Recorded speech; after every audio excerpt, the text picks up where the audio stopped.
Uh-huh.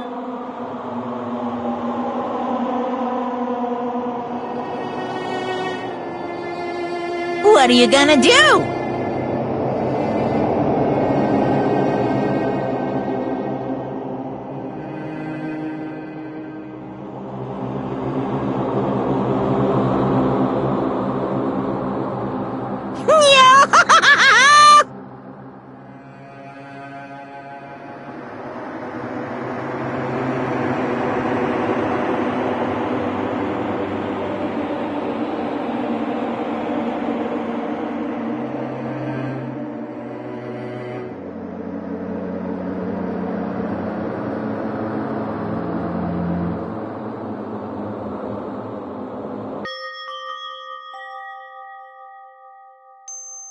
So,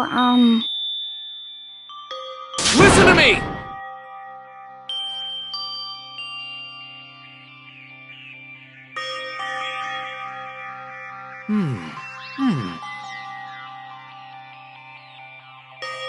Ha ha ha ha!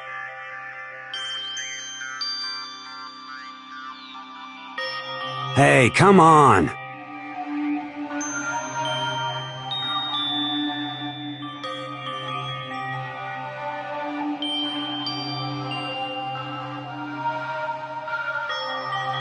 I see.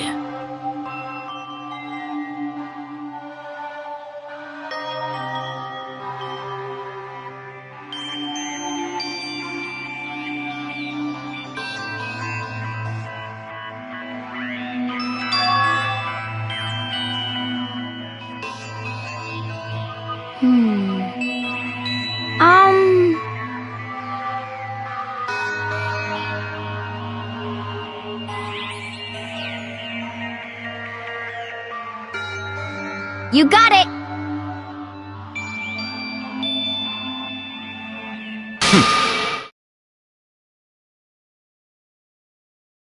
Huh?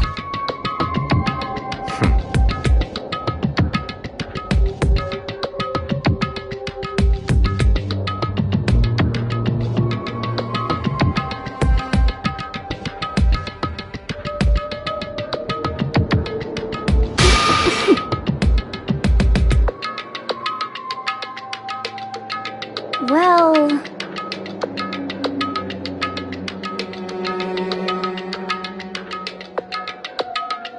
Stop talking.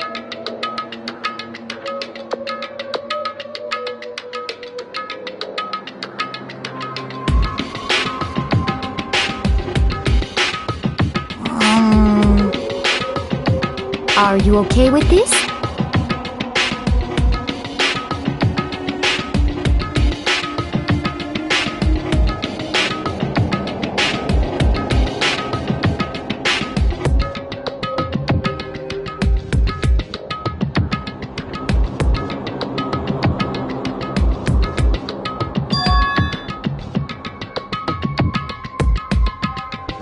Honestly.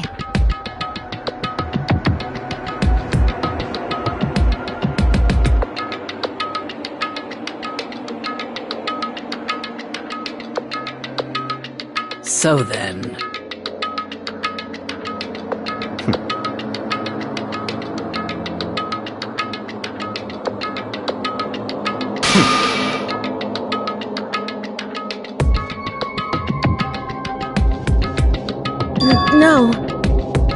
What? I can't take it.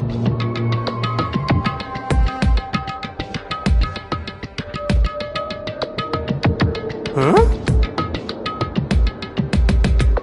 It's because...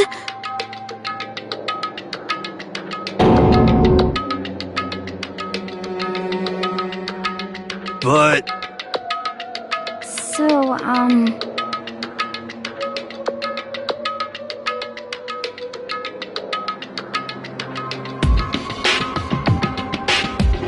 So it would seem.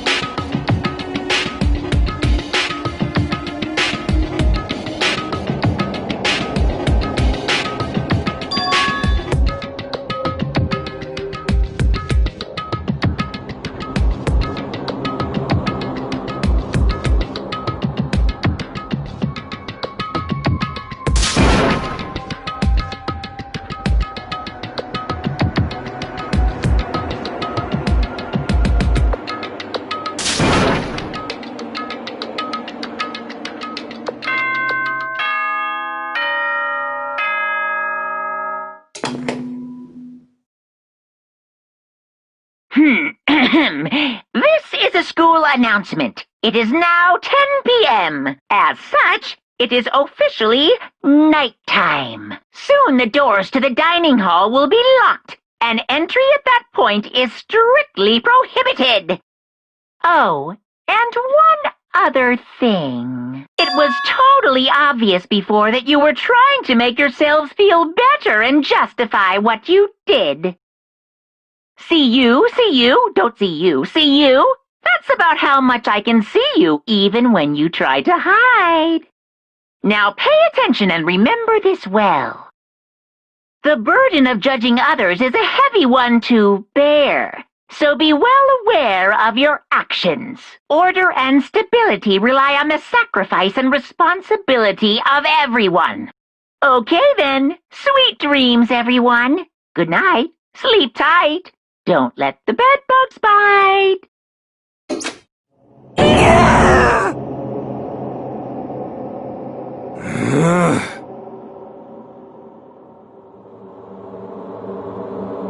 Don't fuck with me!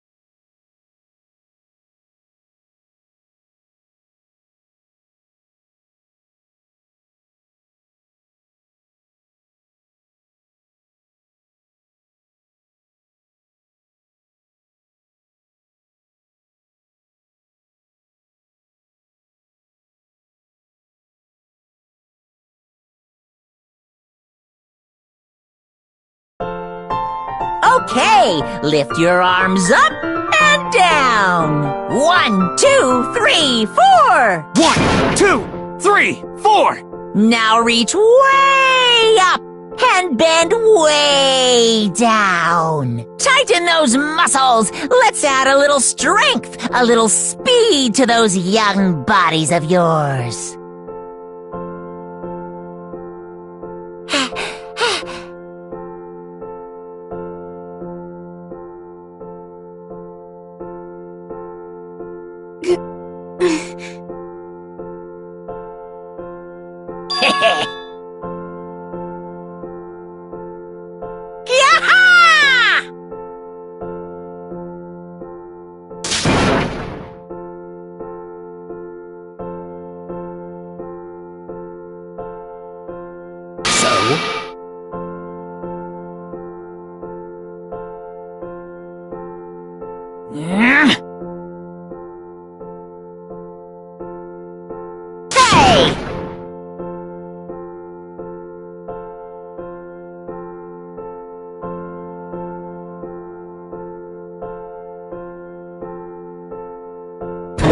Hoo, hoo.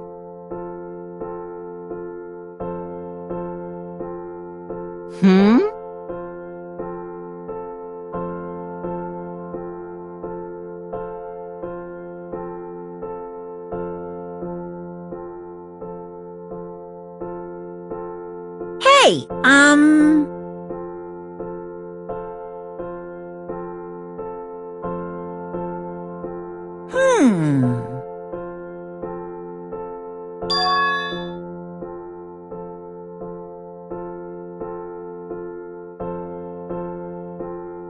What the heck?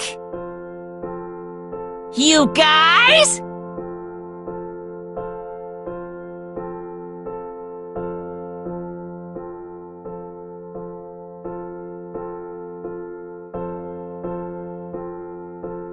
Very nice.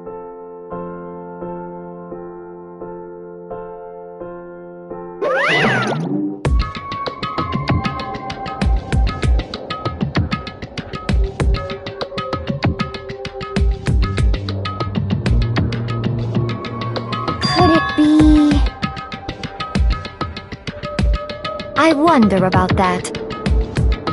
Piece of shit! Hey,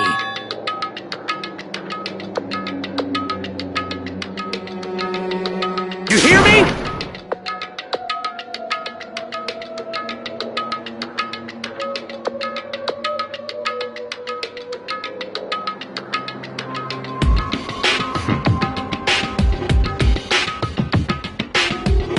Got it!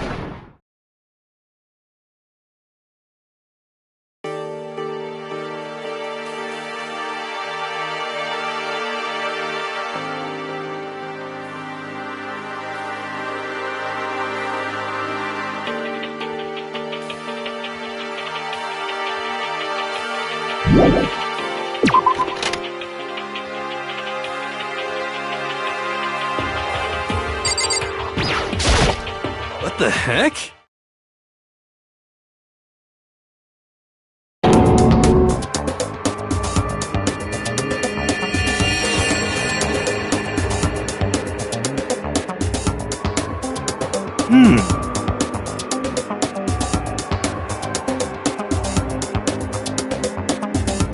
We're serious.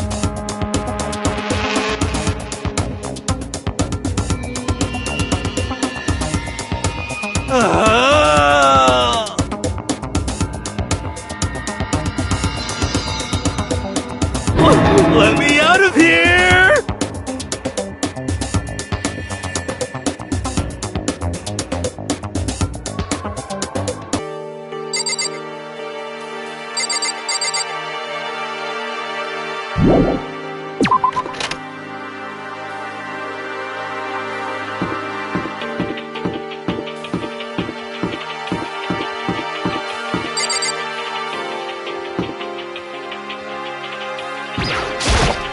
Yo.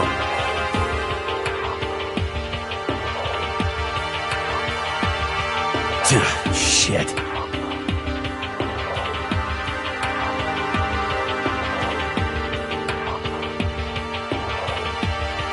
Hey, damn it.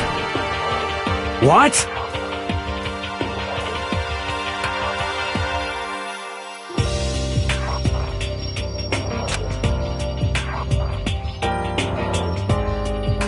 Yo.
But...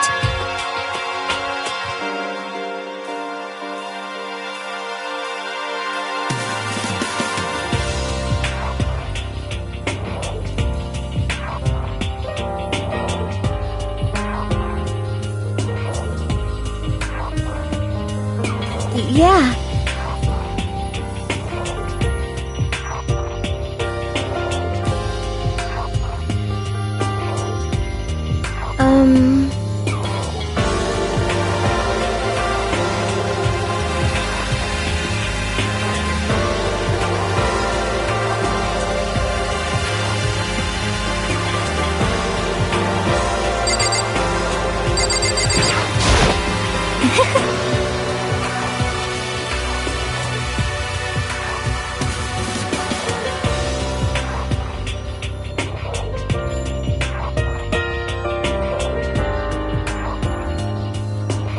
Do you understand?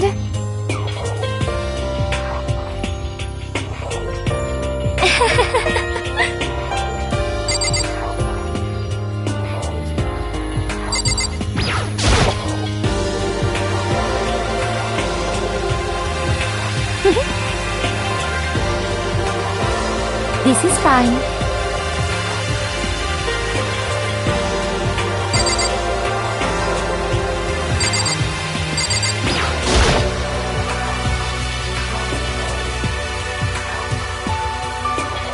Yeah!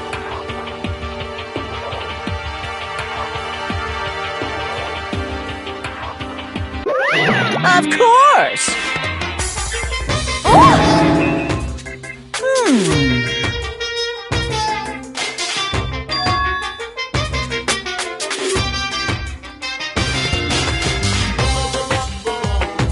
Uh-huh.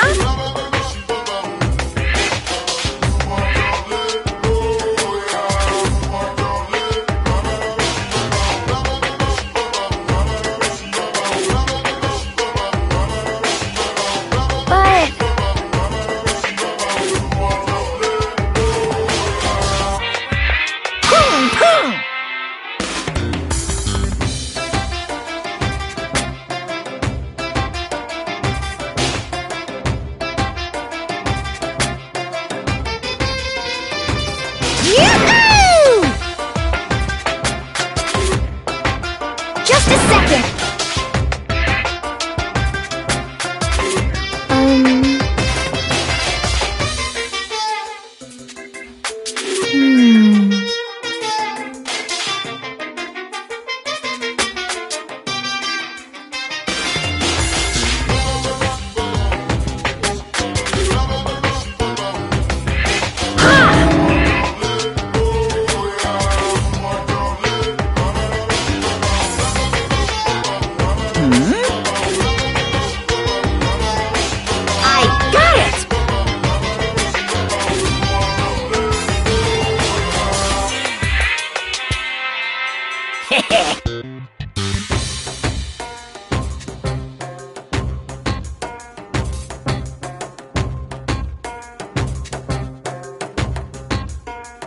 Honestly.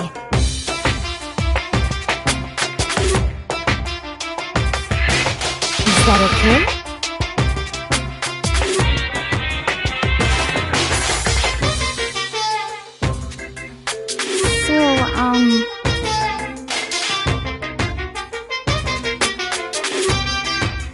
Of course!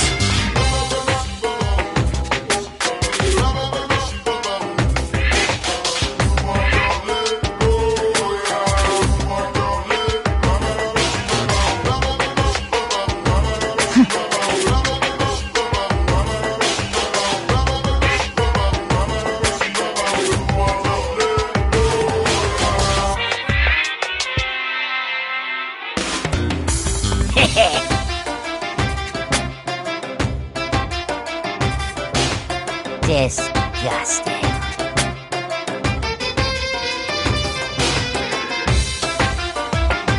Just the worst. See ya later!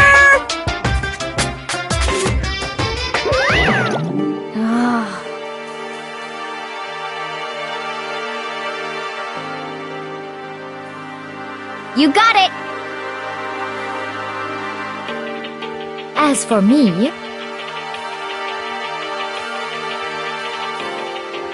I'm sorry.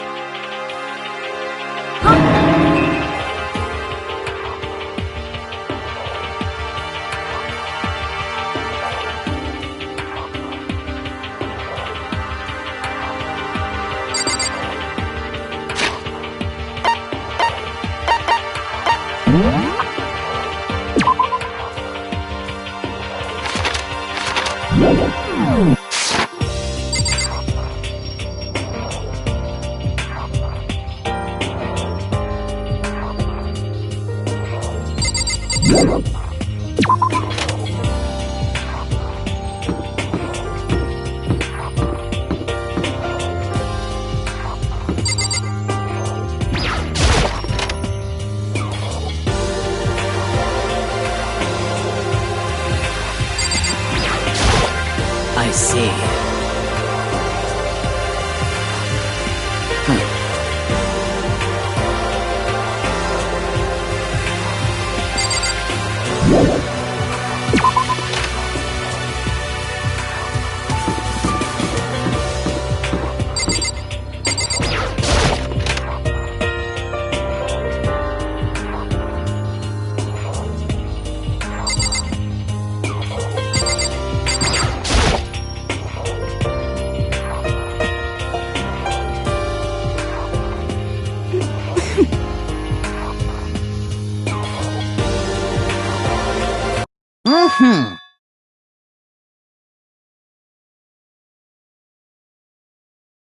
You know nothing!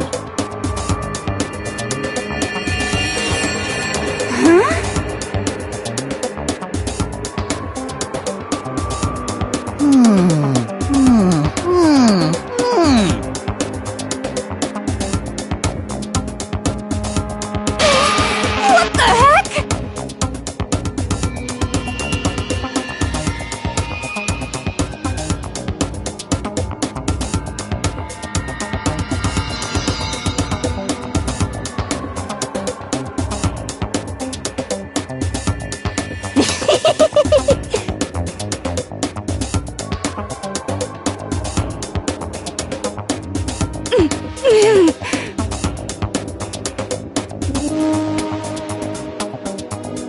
I'm telling you!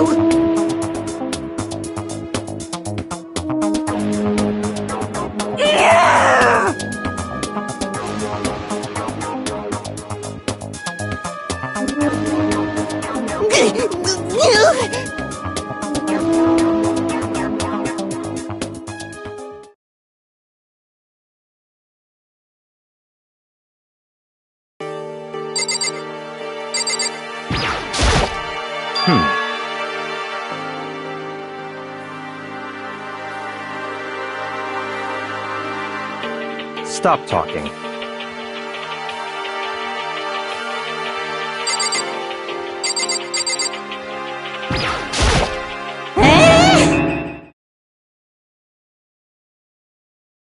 Damnation!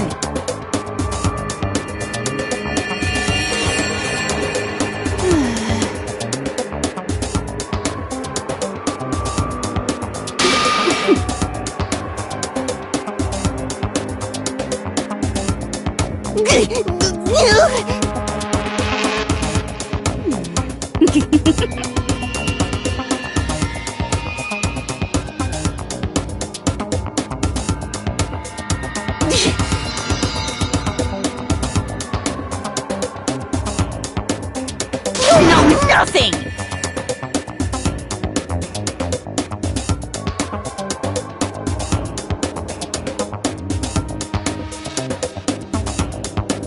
Here we go!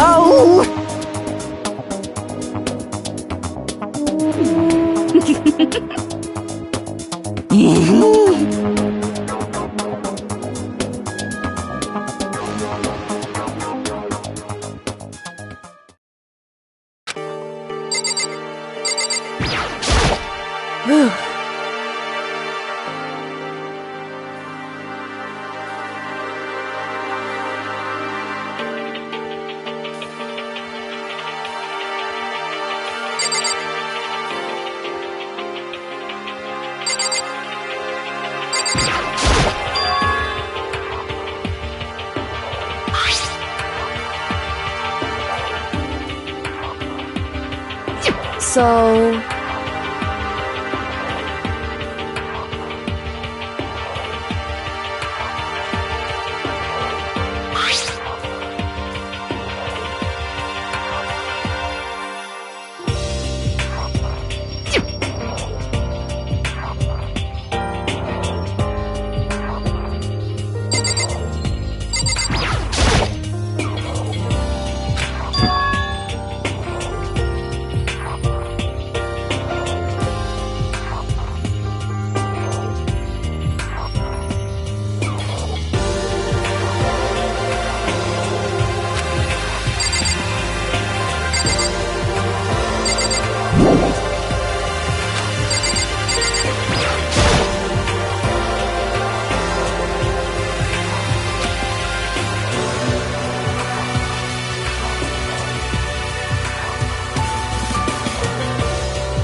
Indeed.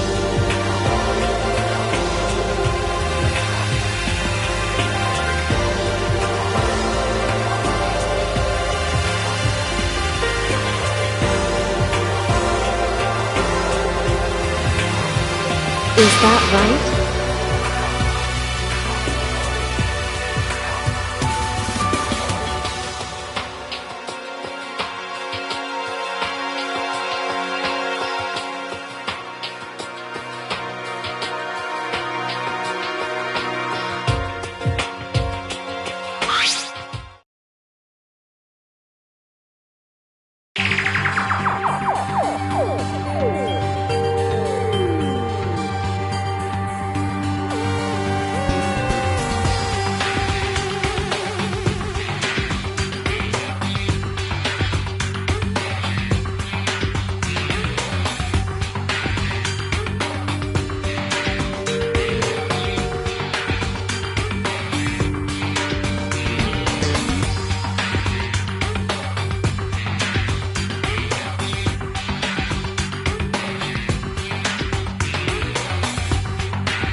It would seem...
So, in other words,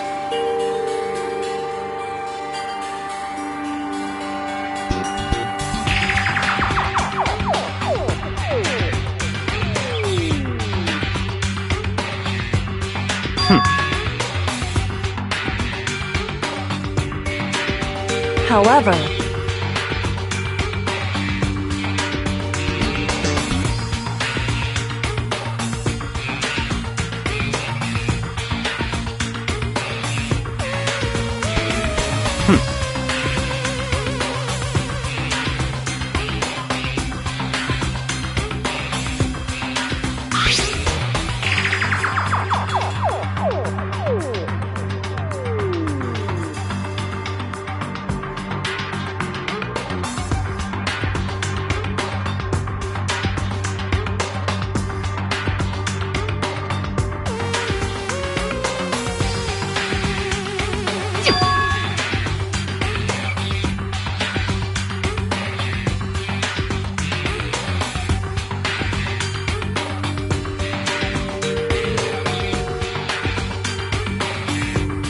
Now,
Listen to me!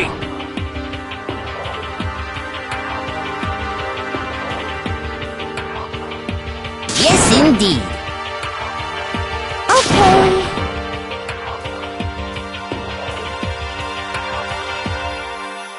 Well,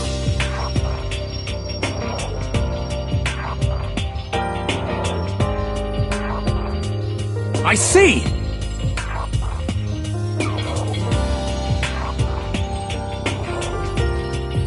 Quiet down and listen! You hear me?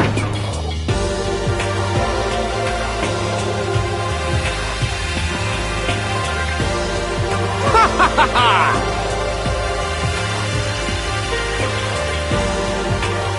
Are you okay with this?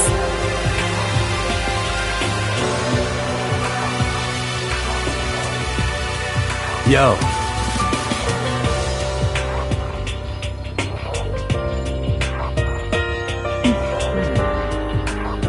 What? What?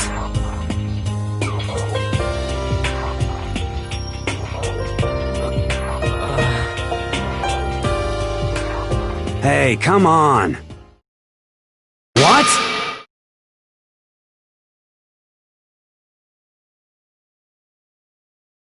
Stop fucking around.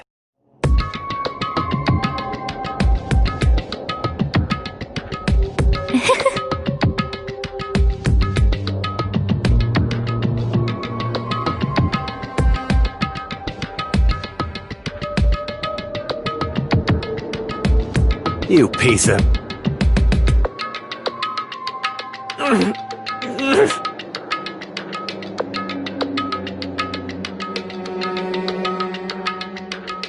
So then, Yeah.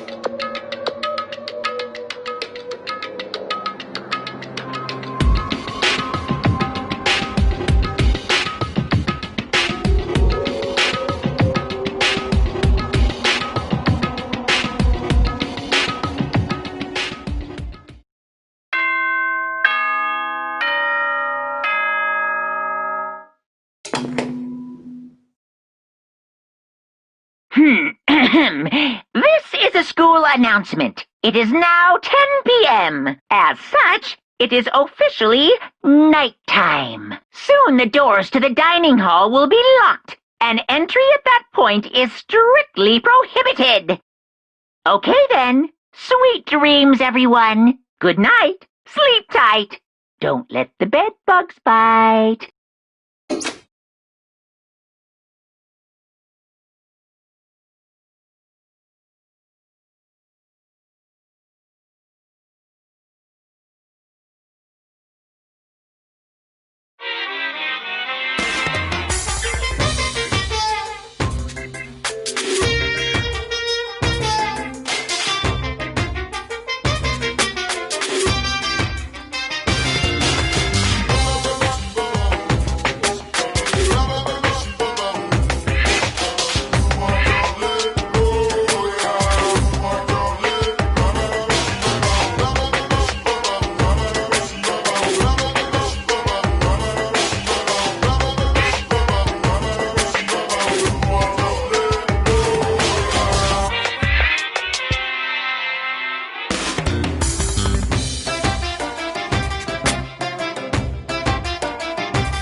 You see what I mean, right, Mr. Monokuma?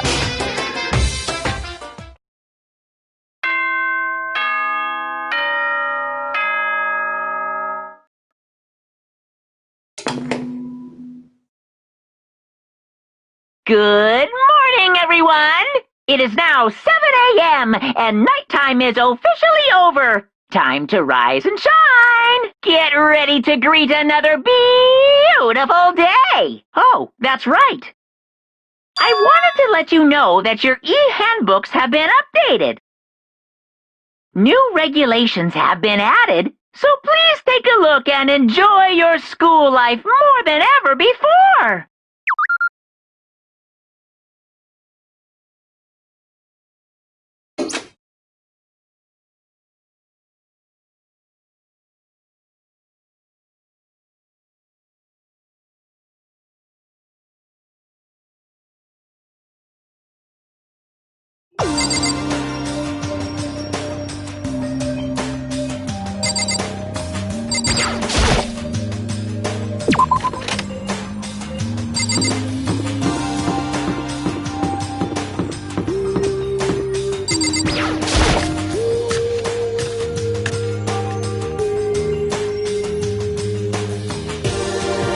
Hey, Makoto!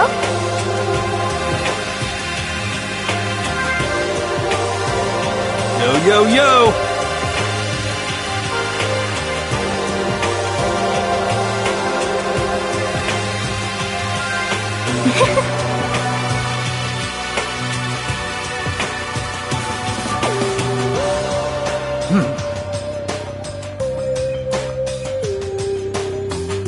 Let's see.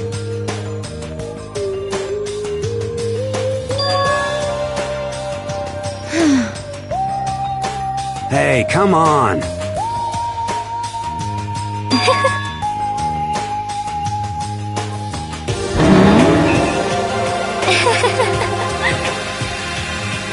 Well, let's see.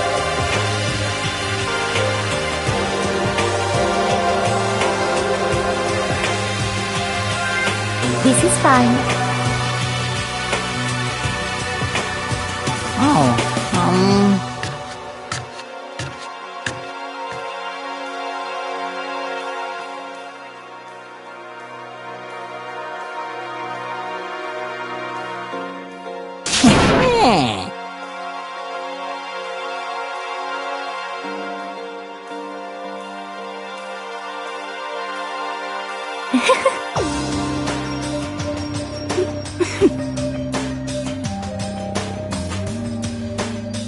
There's no way to think about this in a common sense kind of way.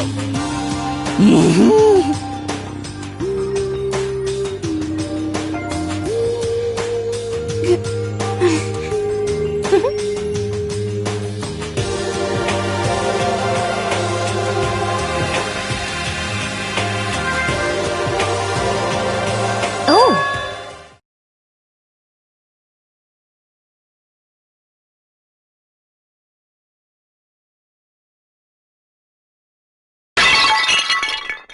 What?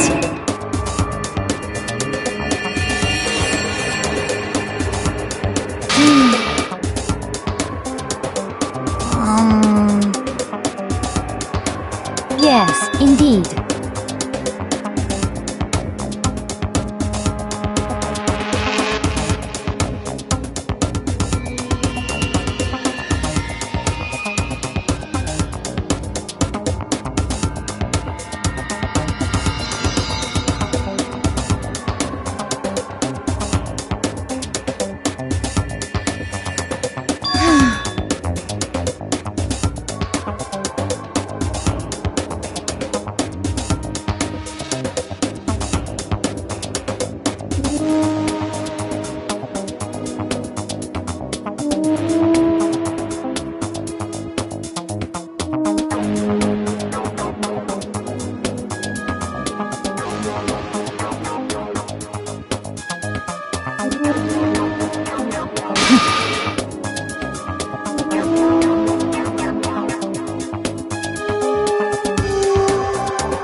little bitch!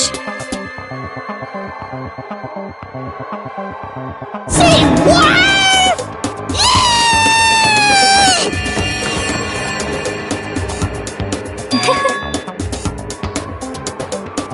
Huh?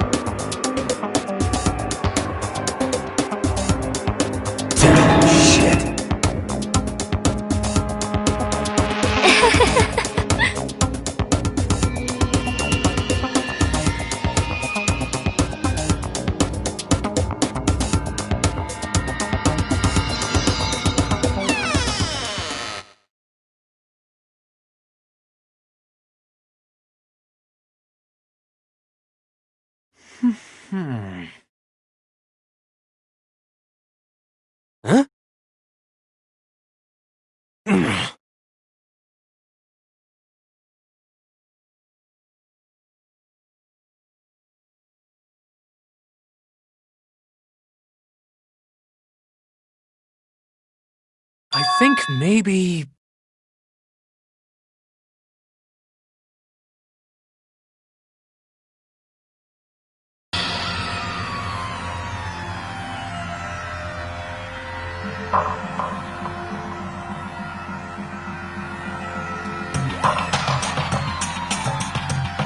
Listen to me! What's your problem?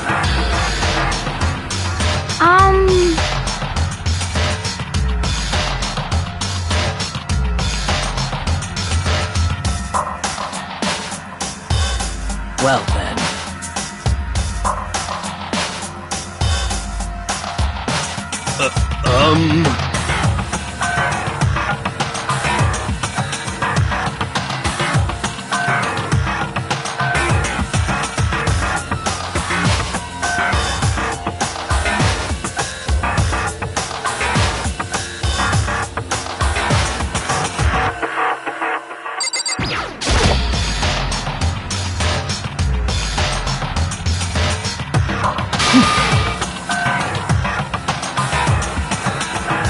As for me...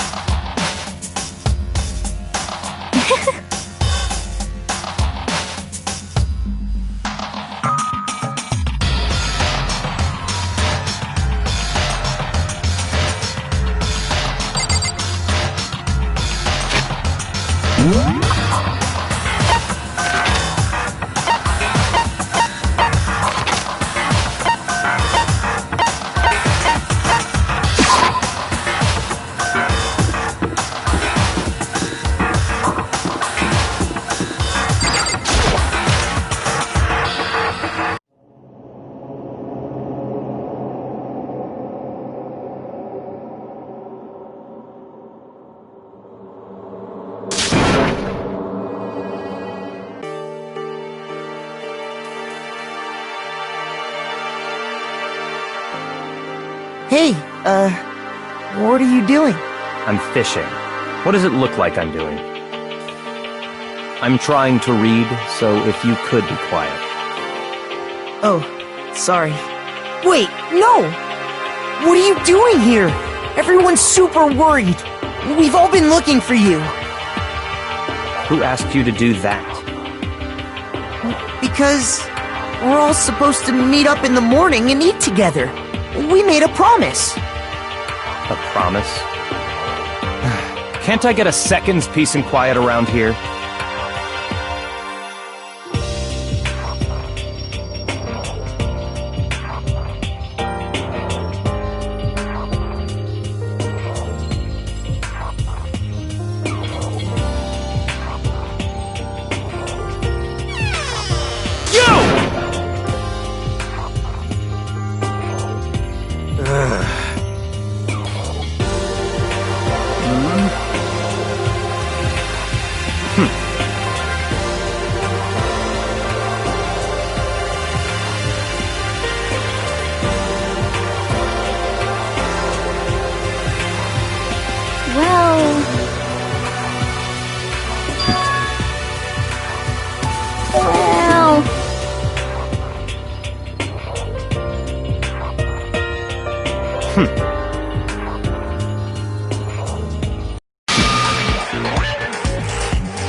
Naturally.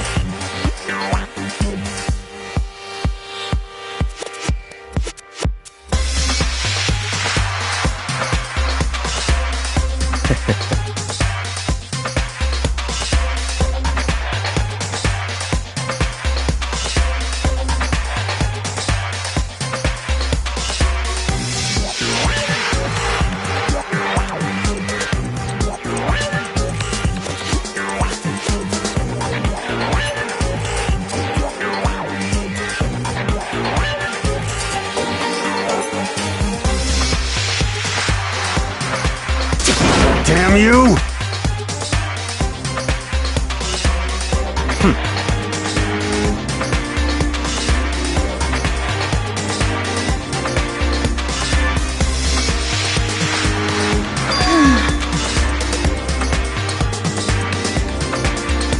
Are you okay with this?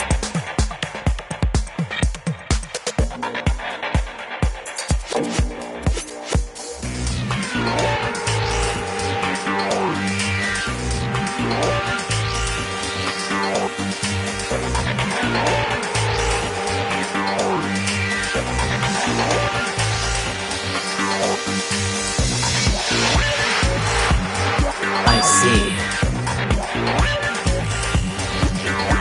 Actually, is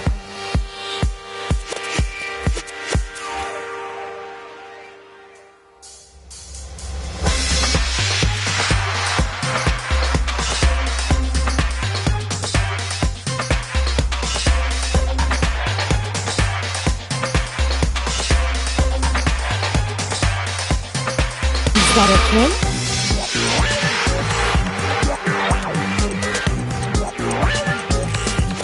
So, in other words,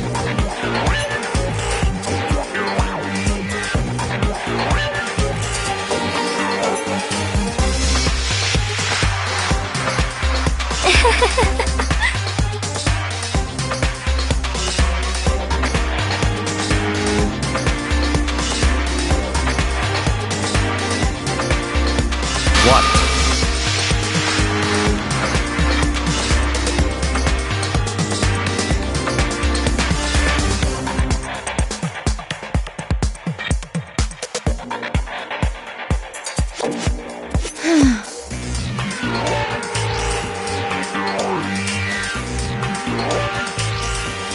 Naturally.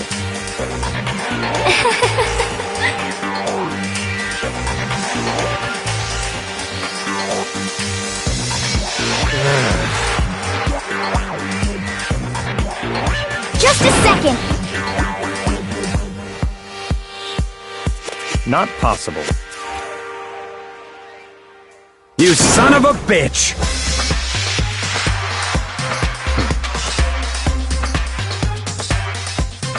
What?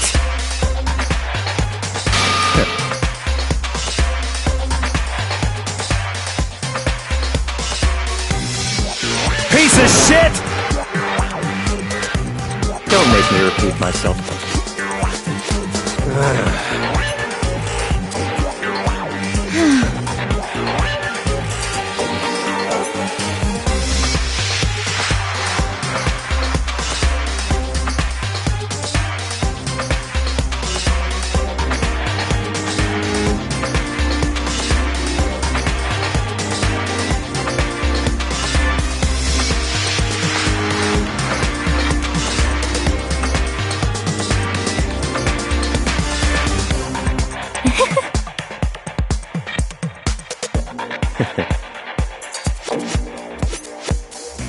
Isn't it wonderful? That's enough.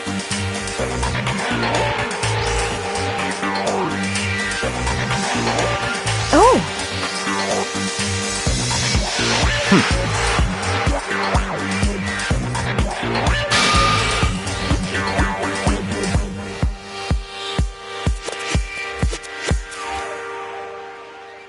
No.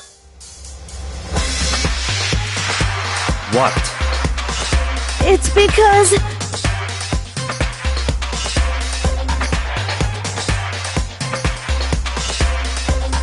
That's horrific!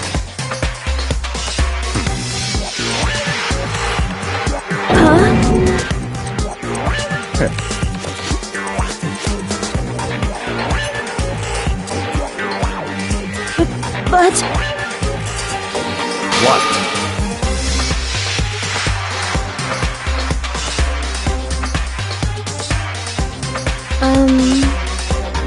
Come on.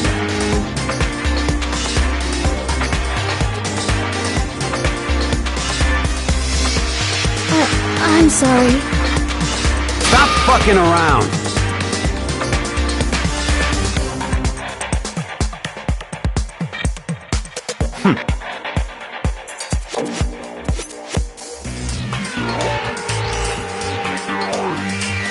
Piece of shit! What?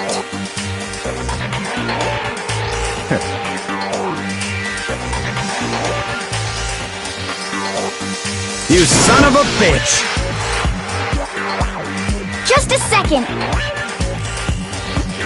Piece of shit!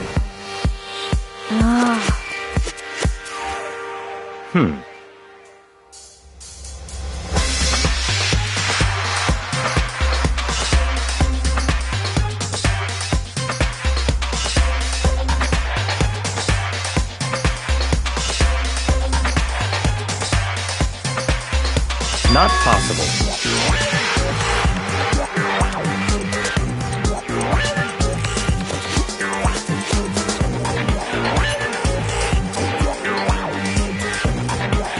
Shit. Goodbye.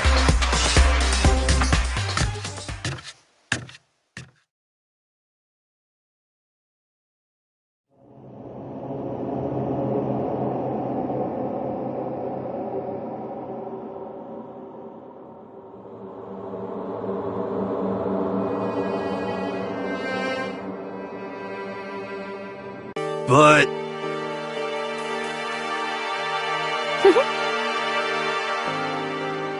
Don't fuck with me. Maybe.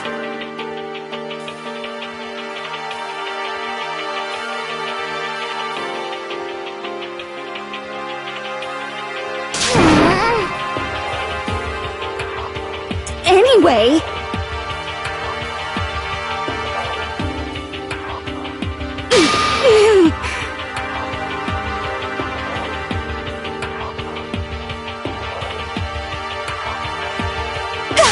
I'm telling you!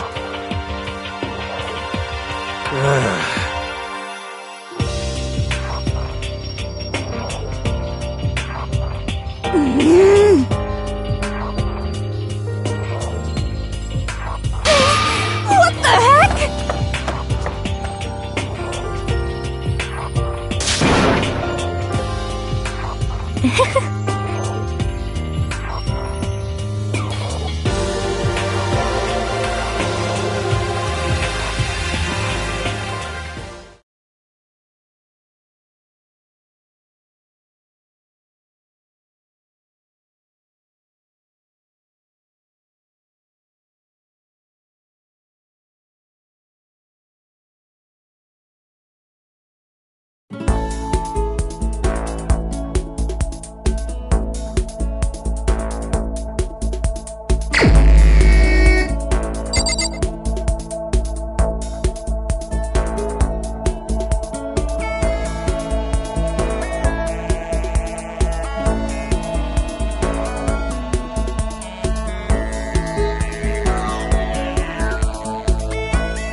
Did you need something?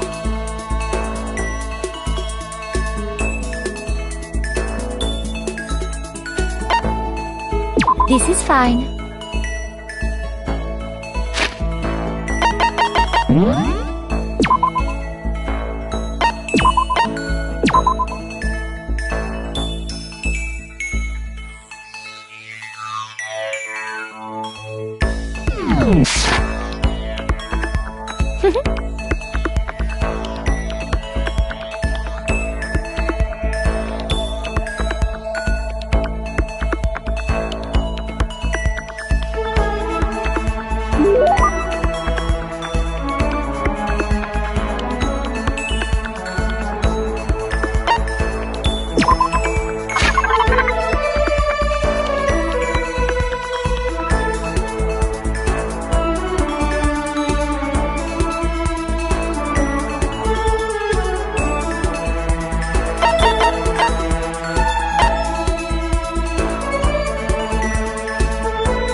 Indeed.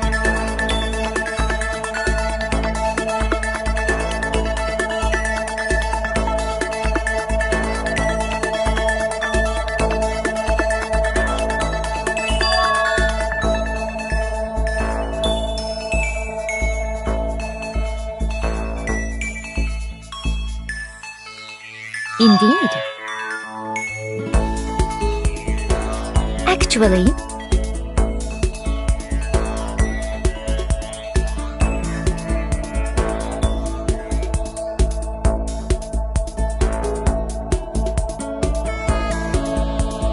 is that okay?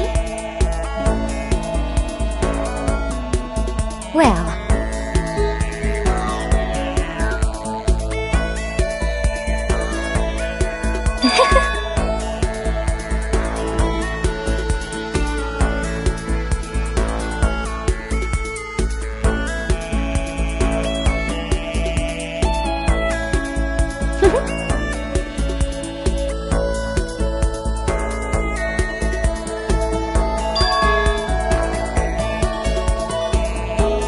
I hope you are well.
Anyway...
What the heck?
Anyway...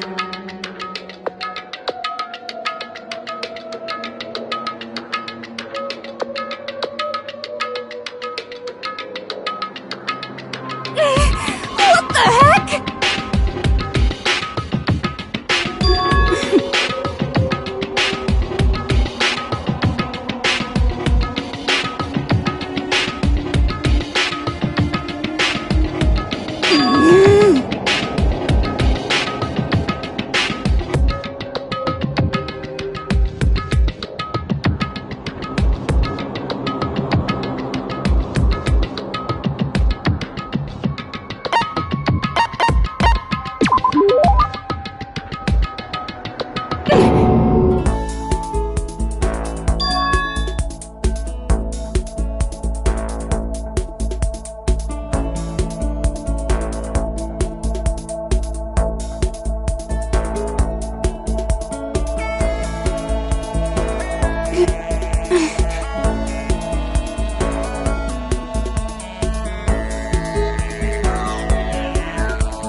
This is a school announcement. It is now 10 p.m. As such, it is officially nighttime. Soon the doors to the dining hall will be locked, and entry at that point is strictly prohibited. Okay then. Sweet dreams, everyone. Good night. Sleep tight. Don't let the bed bugs bite.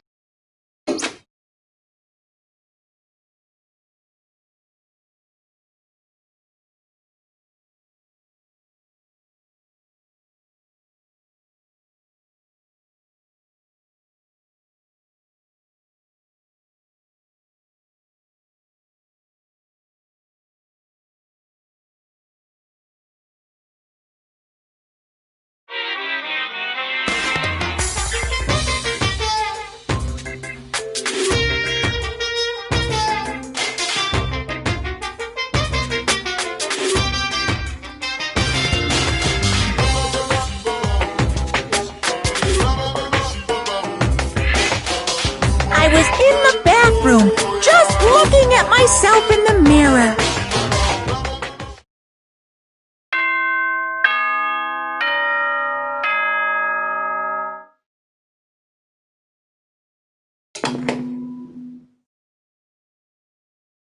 Good morning, everyone! It is now 7 a.m. and nighttime is officially over. Time to rise and shine! Get ready to greet another beautiful day!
For serious.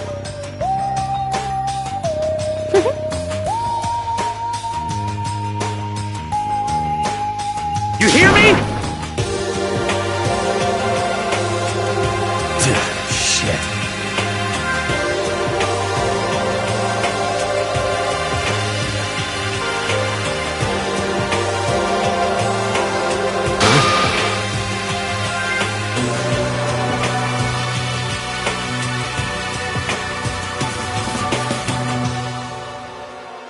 Count on it!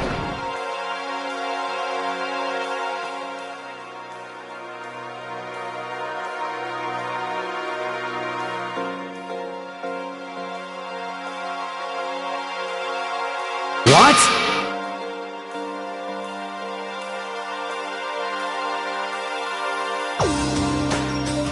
It can't be.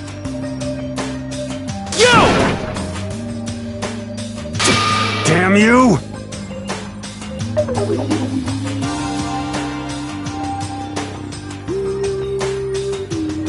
Oh.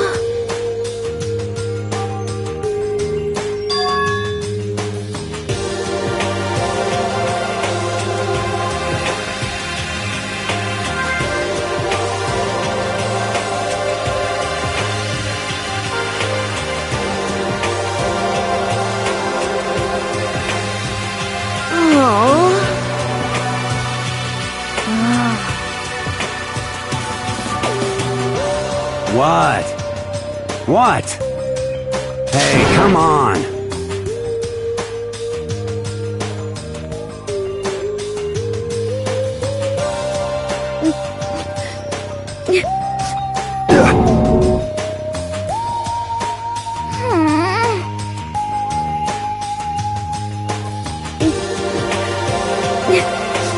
Hey, come on!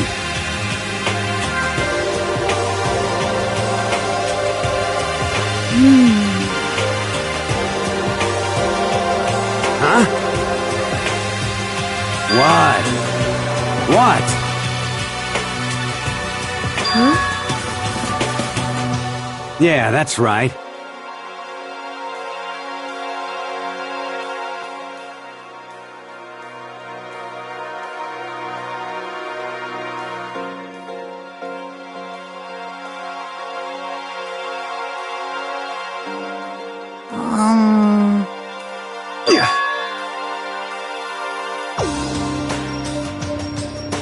That's true.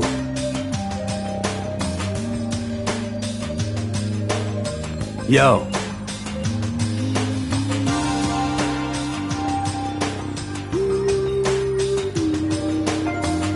Thank you.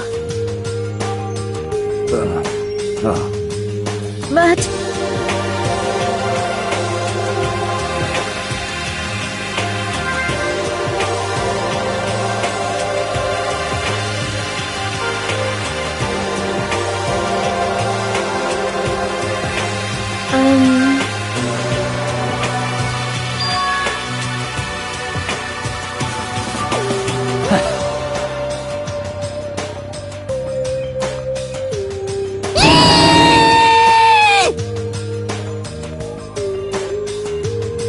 Just a second!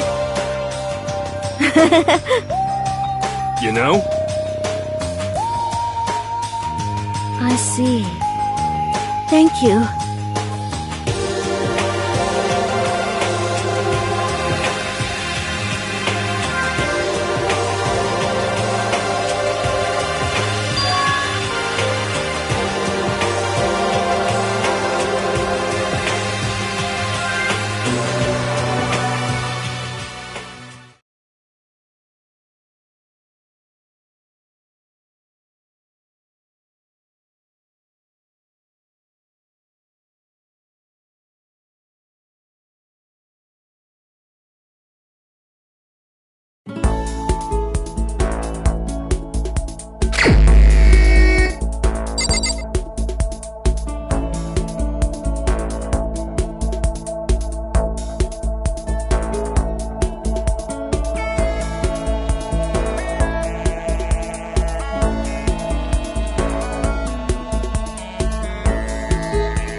Okay.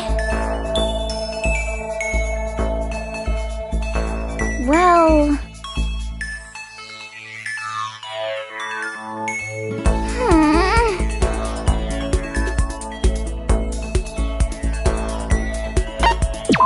Yeah!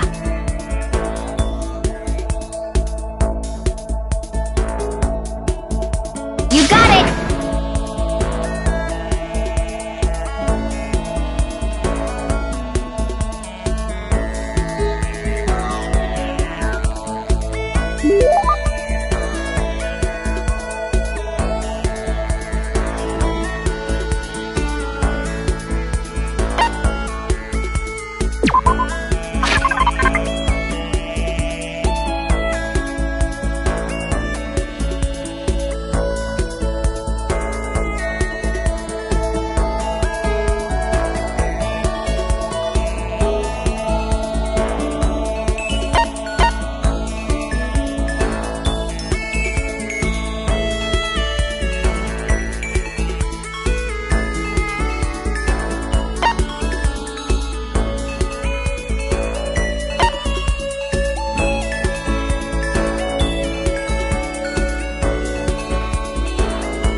Okay.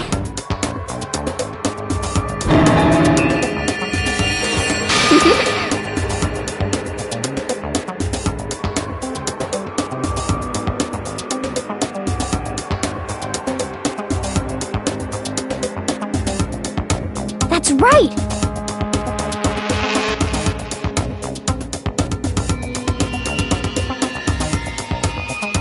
What's your deal?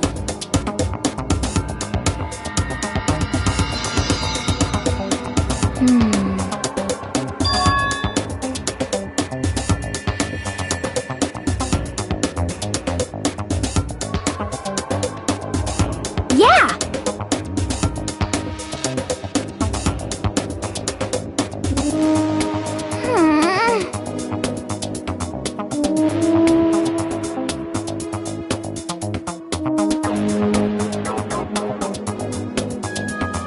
You got it all wrong!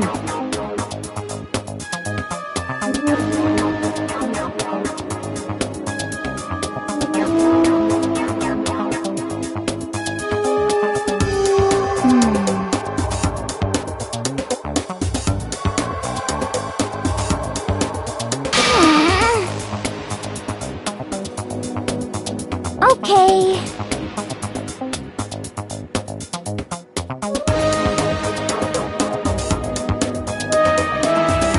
Yeah!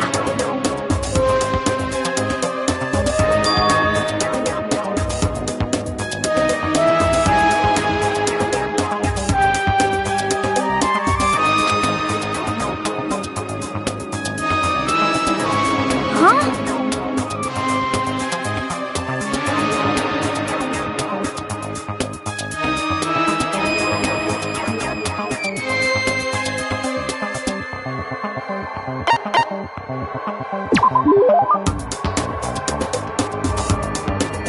You got it!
Mr. Naegi!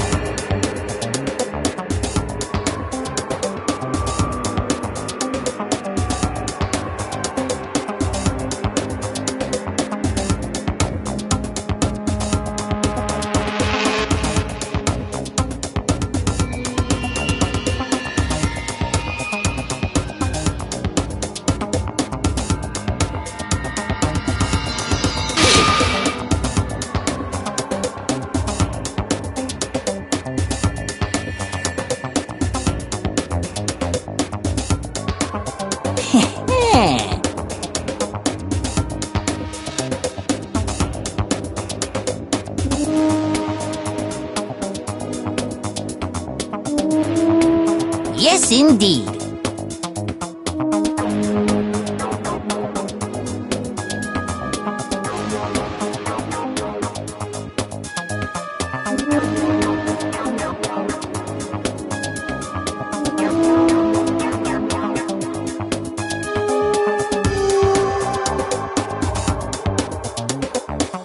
That's it! I'm sure of it!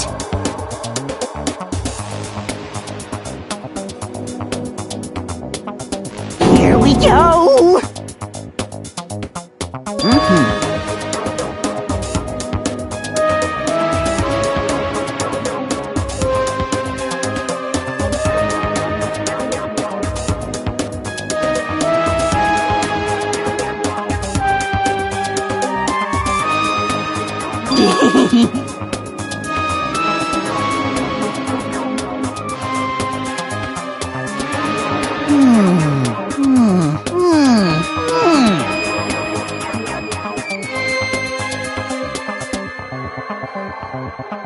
Without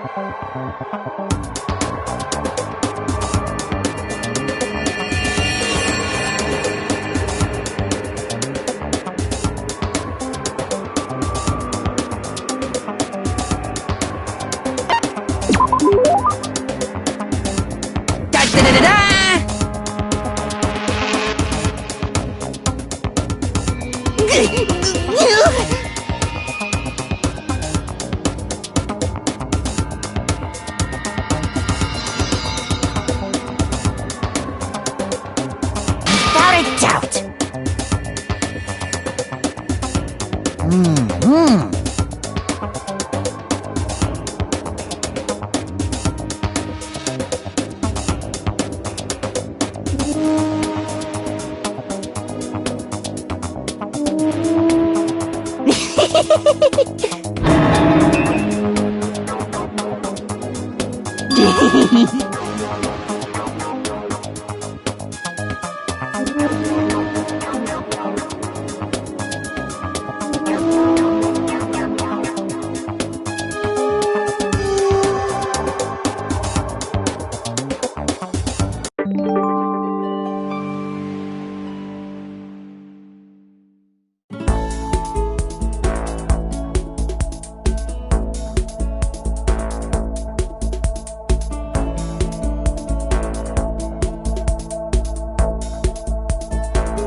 Listen to me!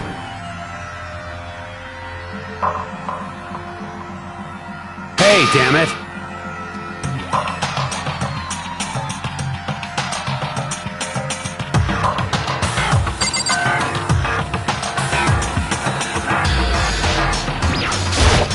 Hey, damn it! What?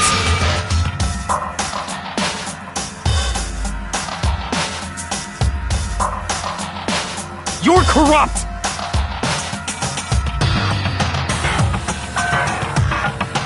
You!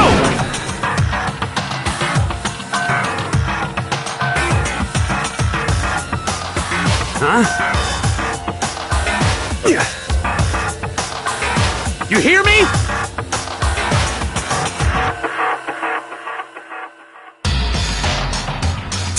Damn you!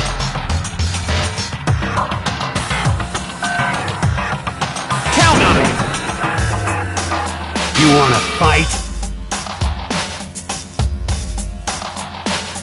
You hear me? What?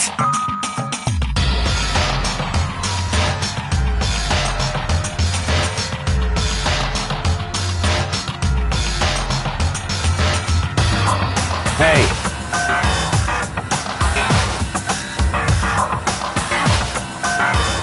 I see! Got it!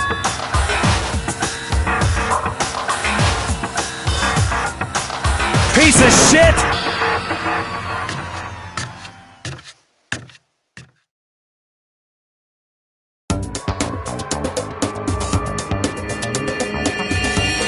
Stop fucking around! You!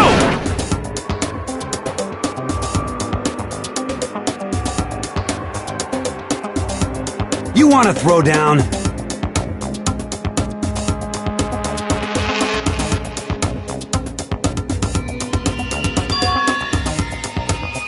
You son of a bitch! Ridiculous! You wanna fight?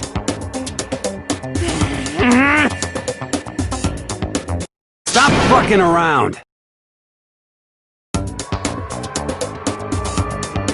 Hey, Mondo, What, asshole? you can take off your uniform, you know? Go ahead. I won't judge. And you can shut the fuck up and mind your own business. I mean, look at you. Your face is all red. What are you, one of those goddamn hot spring monkeys? It just so happens I was born with a red face. You don't have to act all big, man. Act, you say? I'm still plenty good to go. I'm so good, I could eat a steaming hot bowl of soup right now.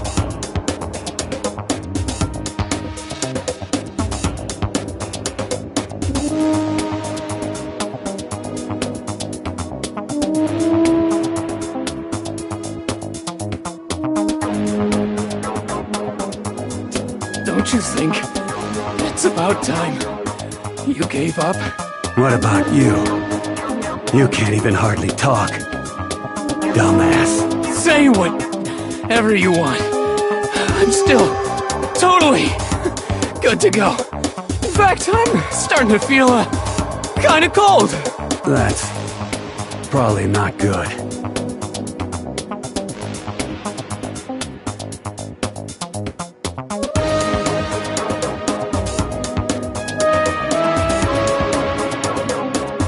Shut up!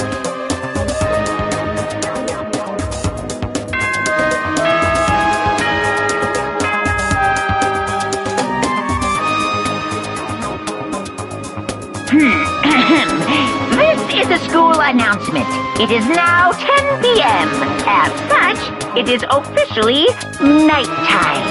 Soon the doors to the dining hall will be locked, and entry at that point is strictly prohibited.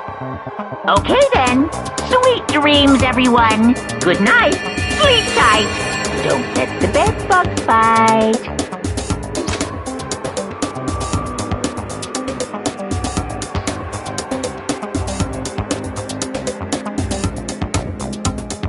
In a true competition, there's no such thing as a tie. You win, or you lose. That's the only thing that matters. Listen to you, you son of a bitch. Then bring it on. I'll push you right up to the gates of hell.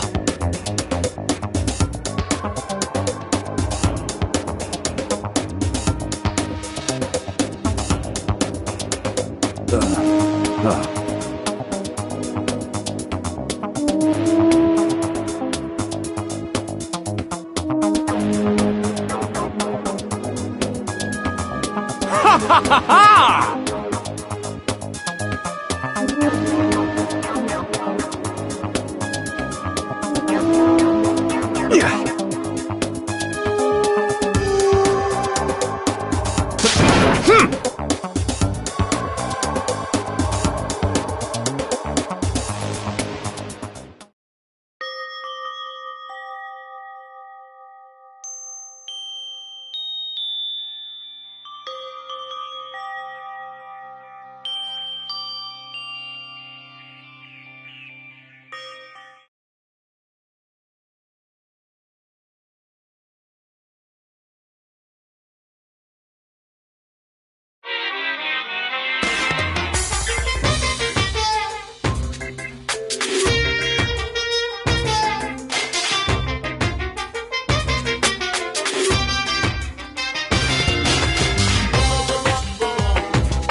Good morning, everyone! It is now 7 a.m. and nighttime is officially over. Time to rise and shine! Get ready to greet another beautiful day!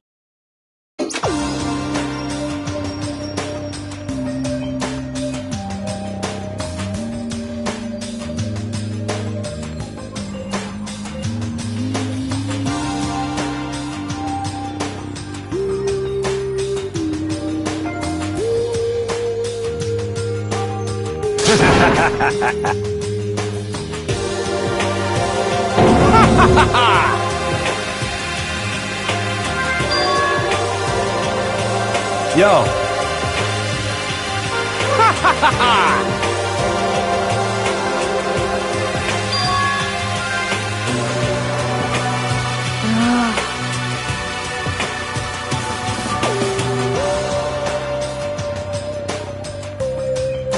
What?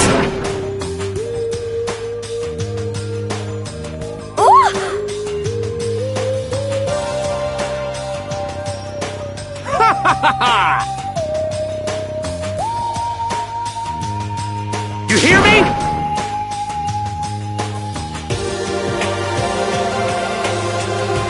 Ain't that right?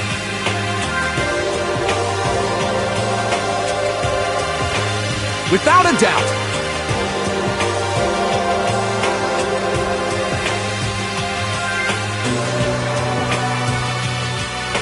Piece of shit!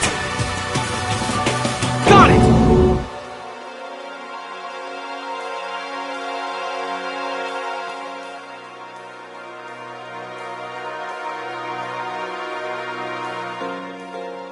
I see.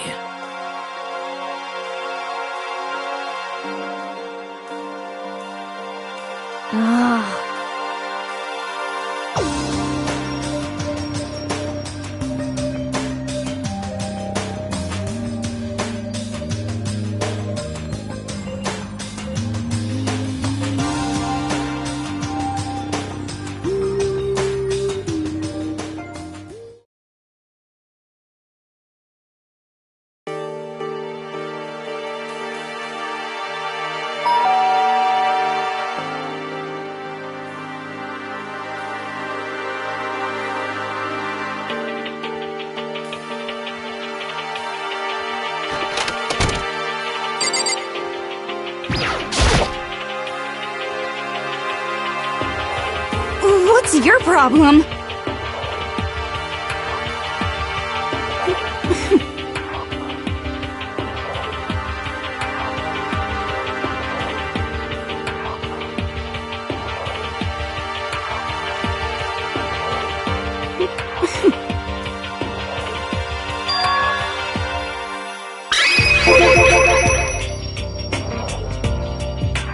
Well...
He's here. He's really here. Okay, Makoto, go talk to him. What? Stop being so loud. Just hurry up and go talk to him. You go talk to him if you want to so bad. I can't. I don't want to interrupt him.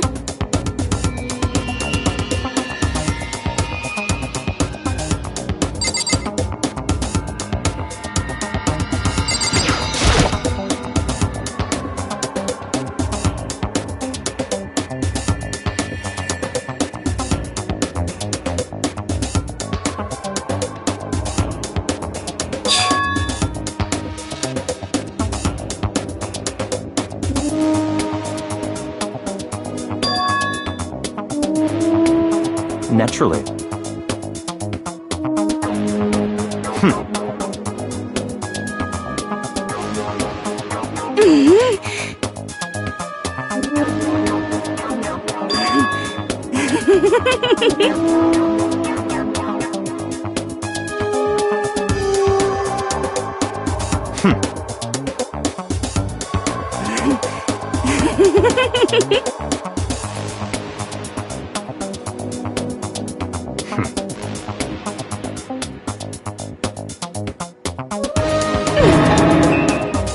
Don't make me repeat myself.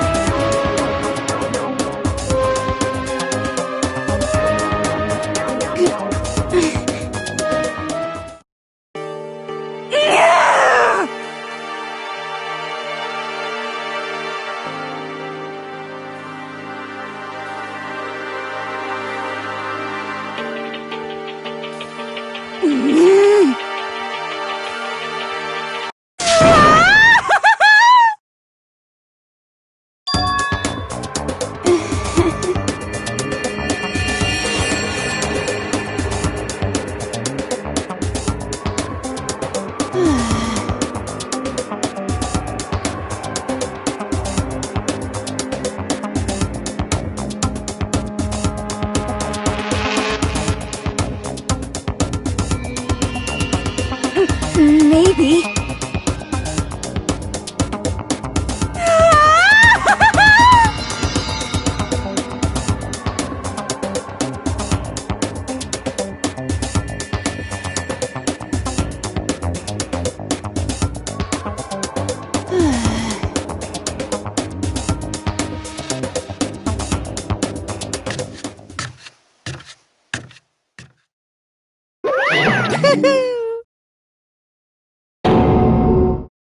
Ba-bum, ba-bum.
Anyway...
What the heck?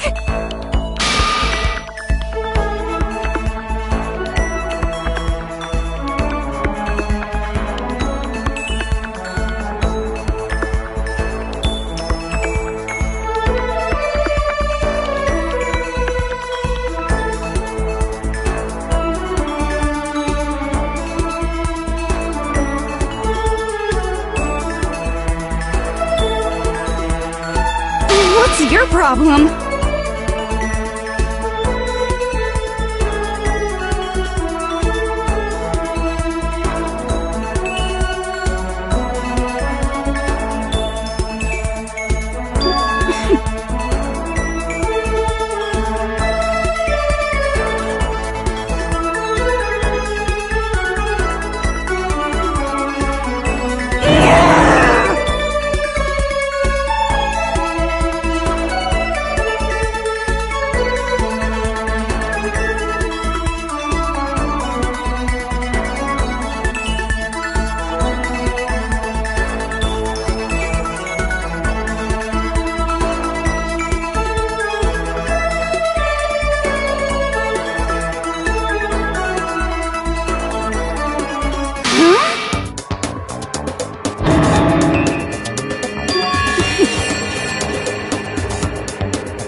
Ahem. School announcement, school announcement. Nighttime is quickly approaching, but before it arrives, all students, please gather in the gym immediately. Emergency! Emergency!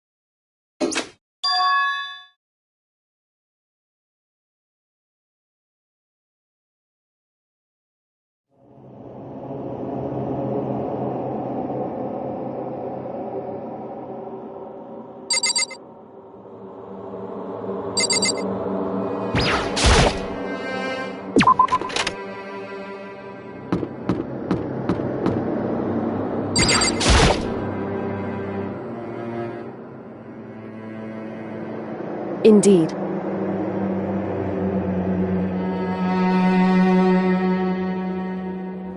Right. Goodbye.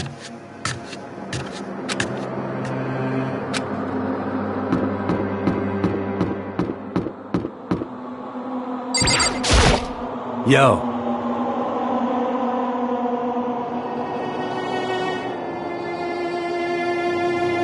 Shit.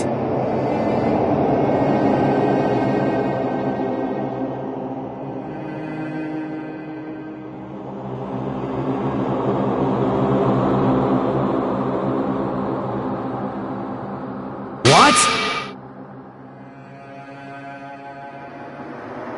Yo.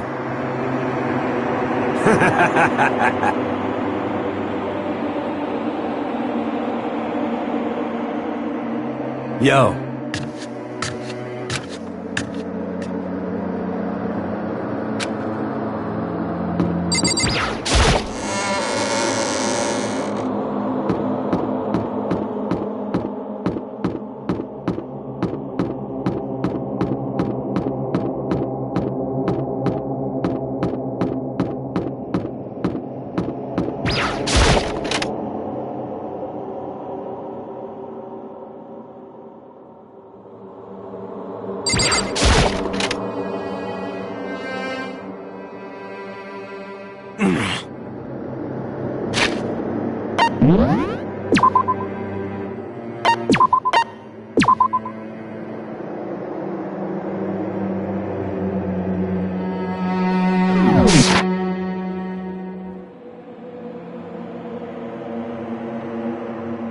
Well,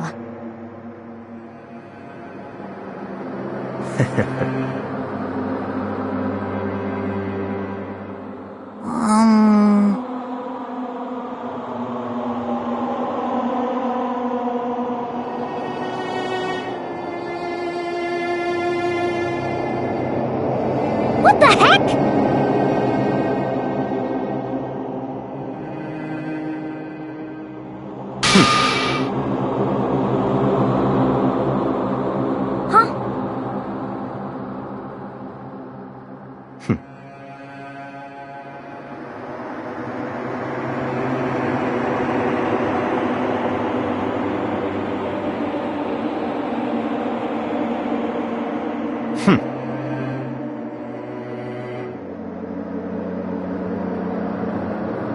What is this?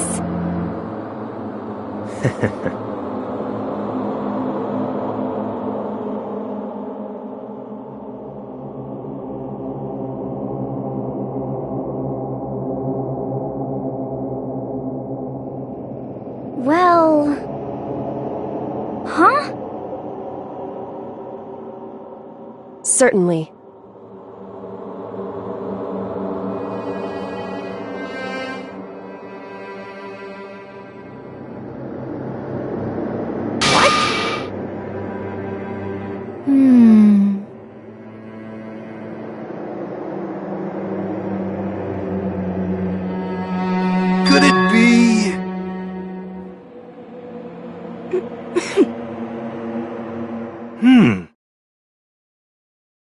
not like some occult mystery.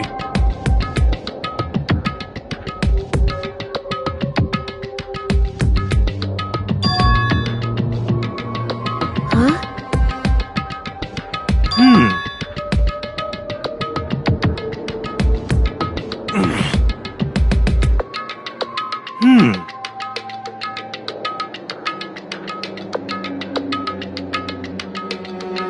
Could it be...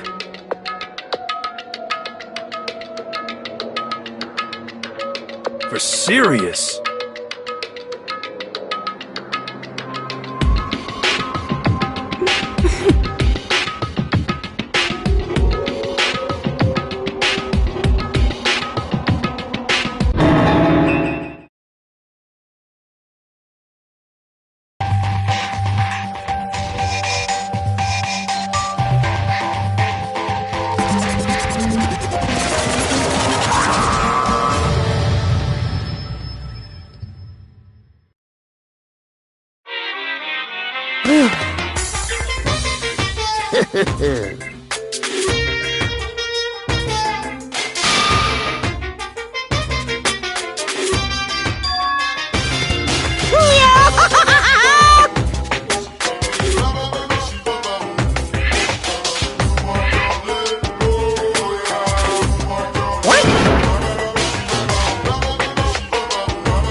And?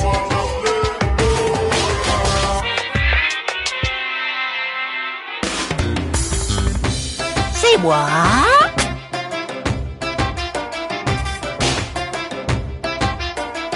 If you please.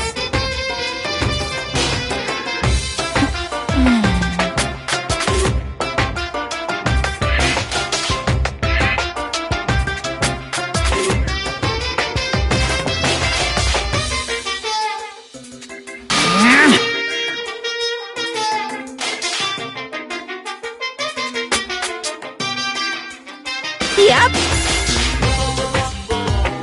Today, I'm feeling glad. Hey,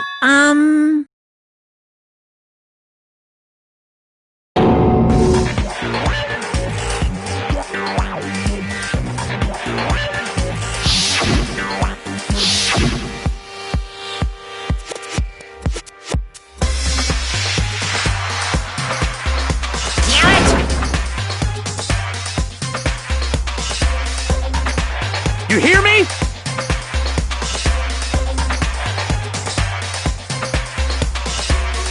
Got it!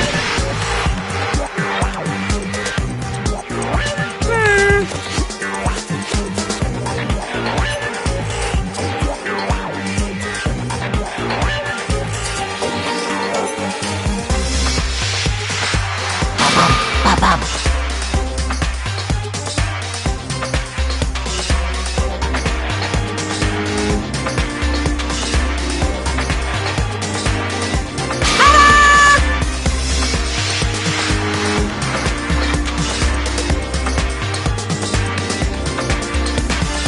And those embarrassing memories and secrets are all contained in the envelopes I have right here. I'm going to hand them out now, so take a second to take a peek.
This is kind of depressing.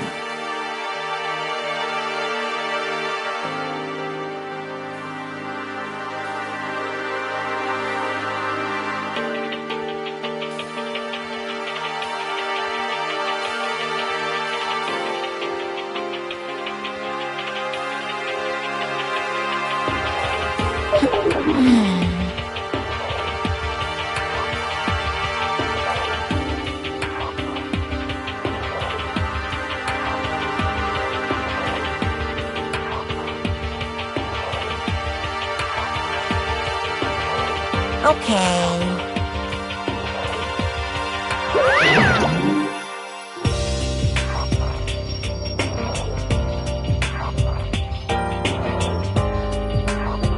So,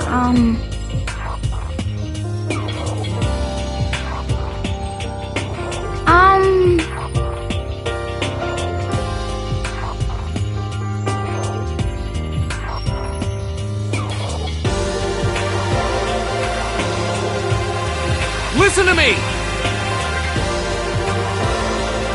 You hear me?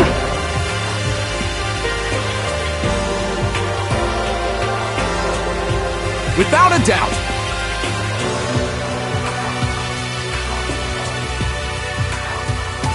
Quiet down and listen!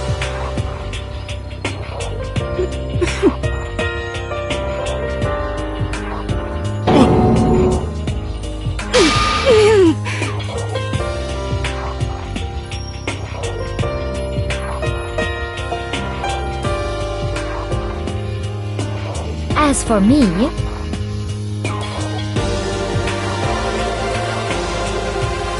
Oh?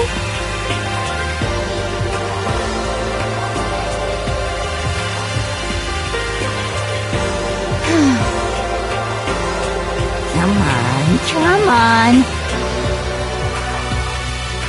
Honestly, Here we go!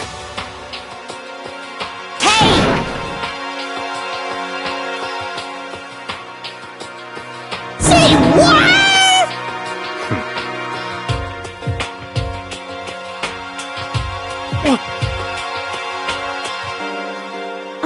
I'm sorry. But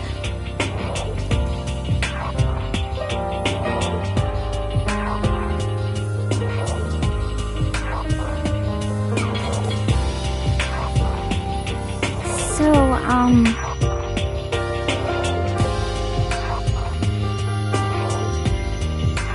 That's true.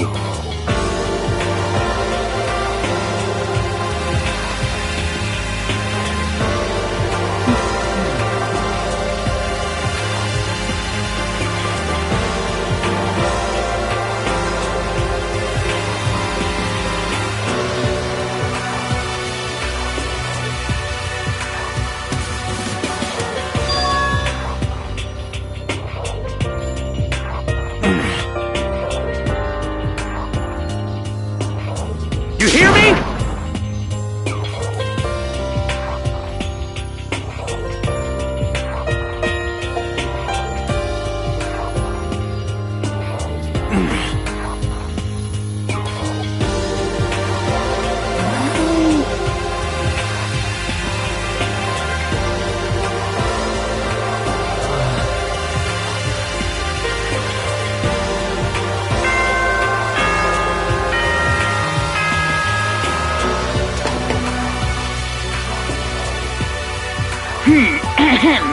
This is a school announcement.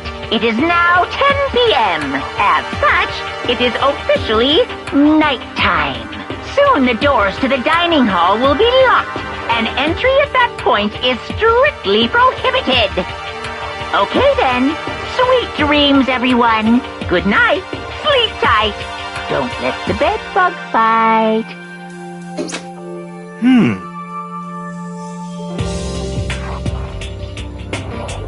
Of course.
myself. Maybe you should try reading between the lines.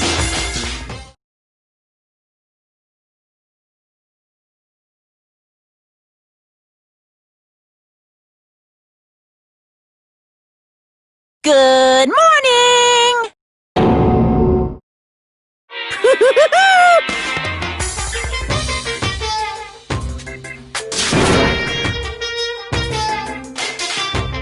Yep.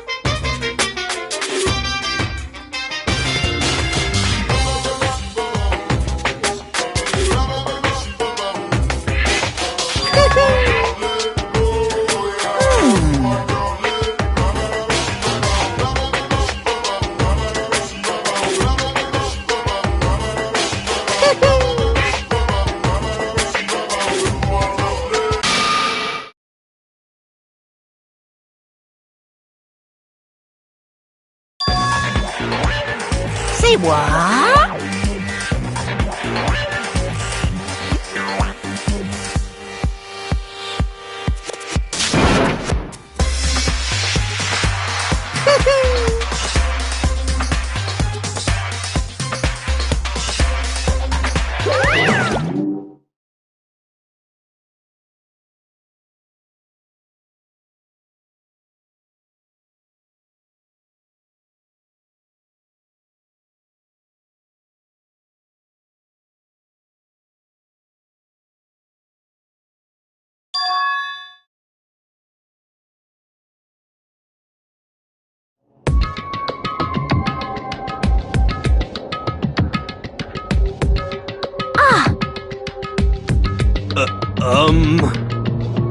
Hey.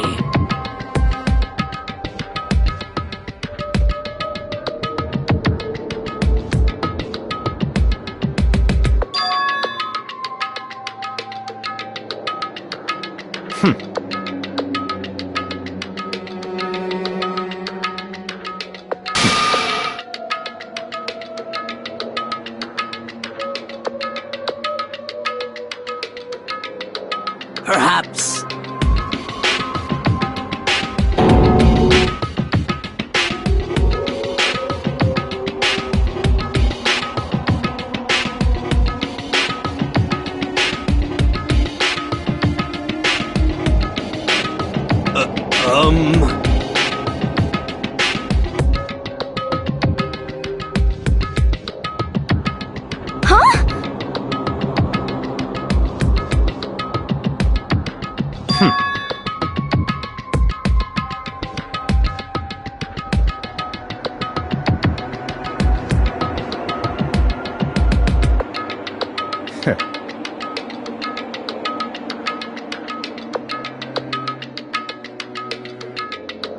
What the heck?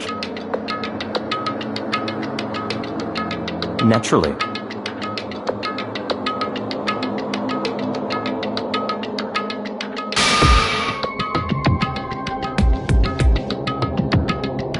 Just the worst.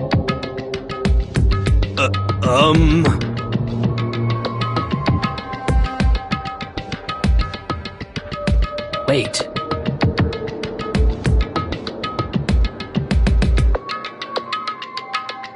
That's fine.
For this investigation, I have unlocked the doors. Please look around to your heart's content.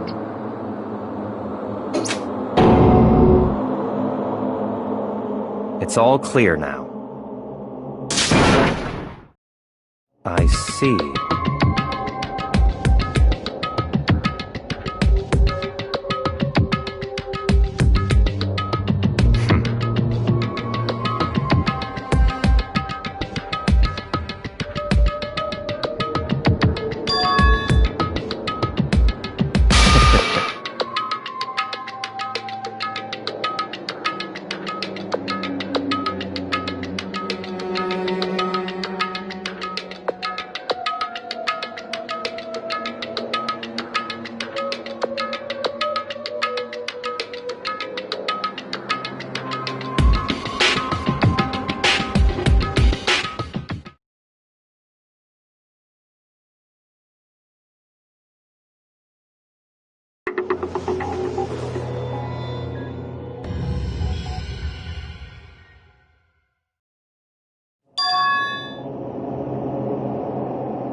Danganronpa.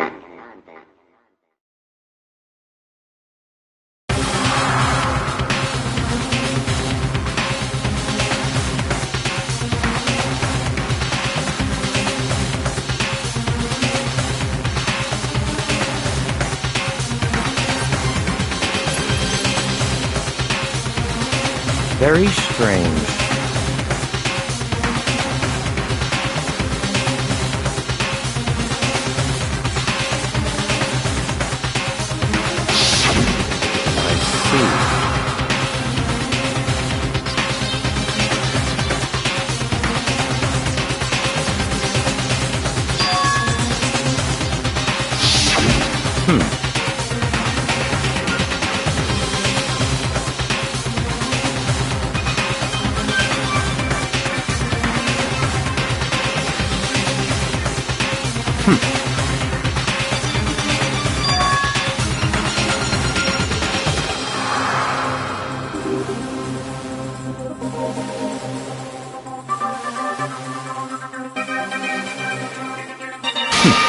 Interesting.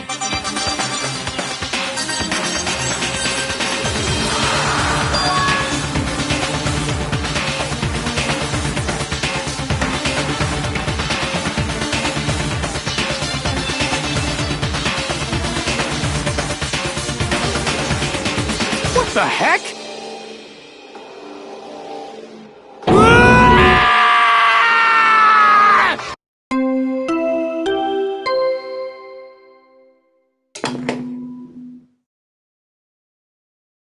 A body has been discovered!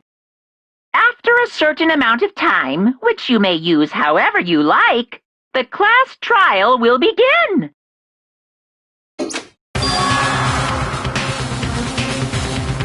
What?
Damn.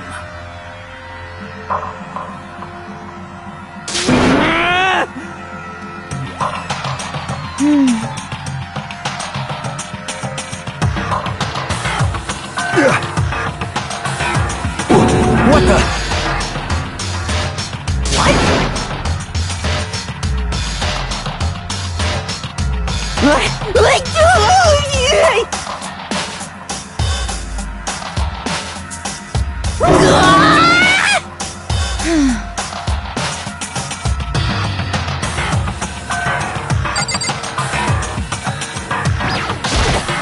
Hey.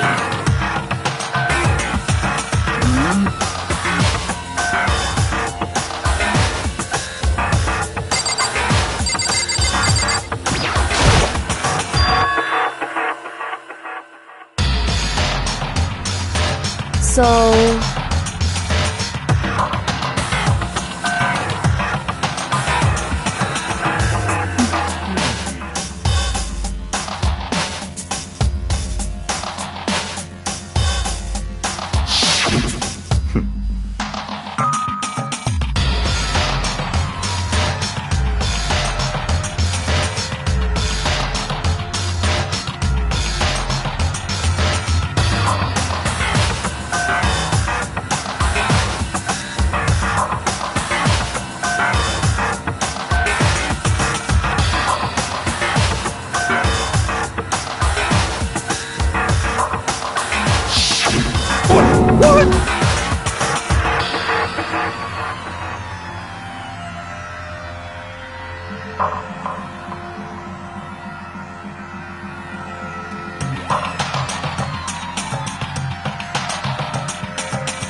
What is this?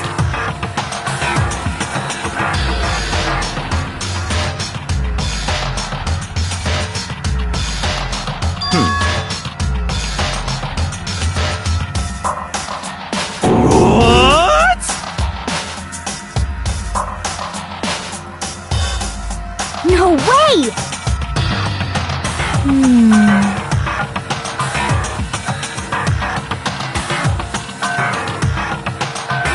Well,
Just a second!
Don't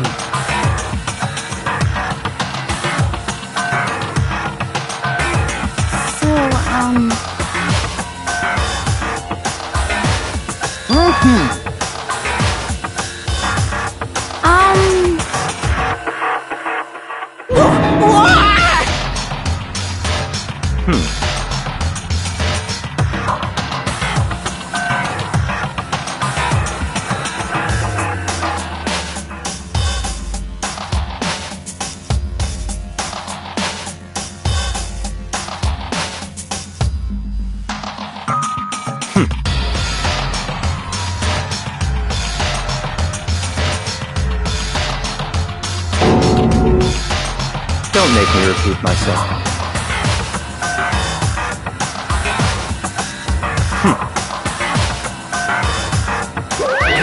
Of course!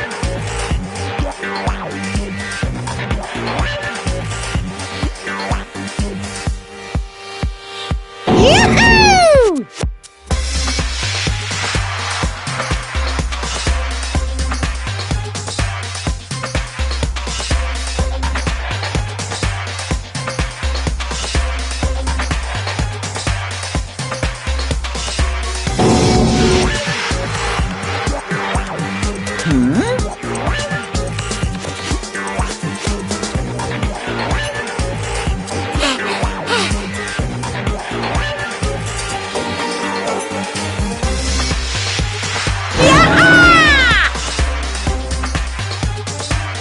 Stop talking.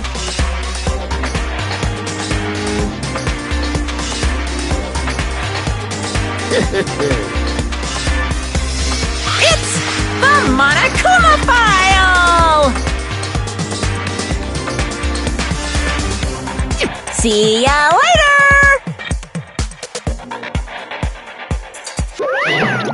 No way!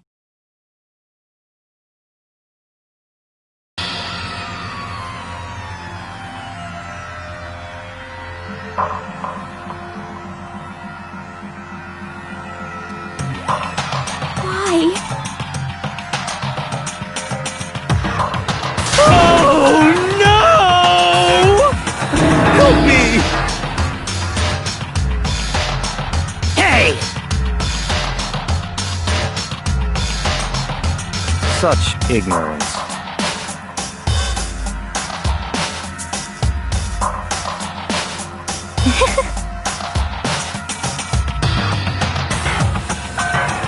Naturally.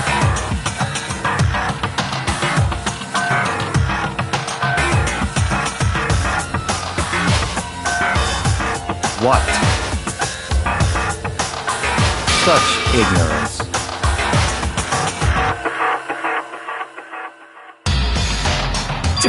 Damn you! Piece of shit!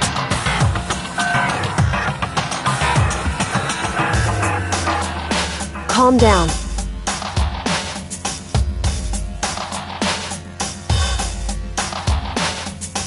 Because...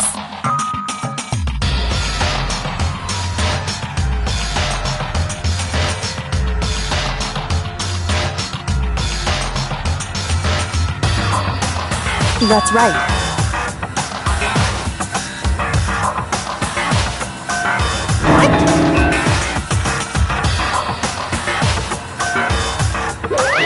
Hey! Hey!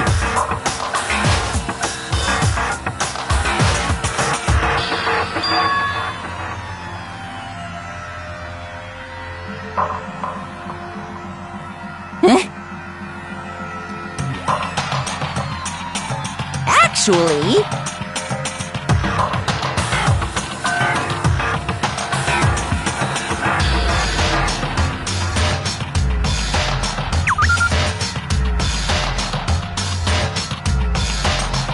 So then... Hey,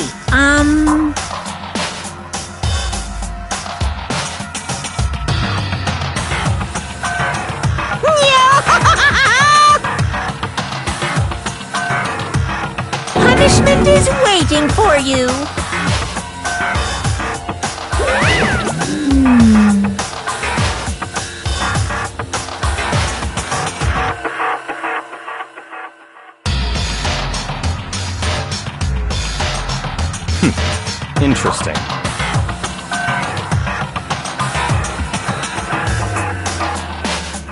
You son of a bitch! So,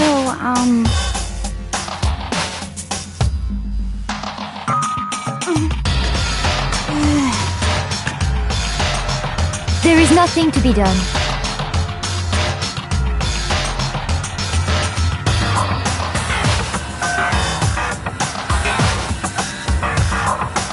Is that okay?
Naturally.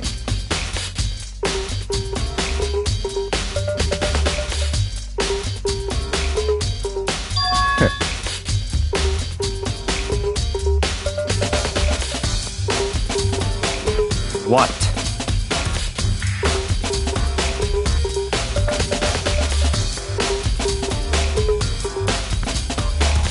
Stop talking.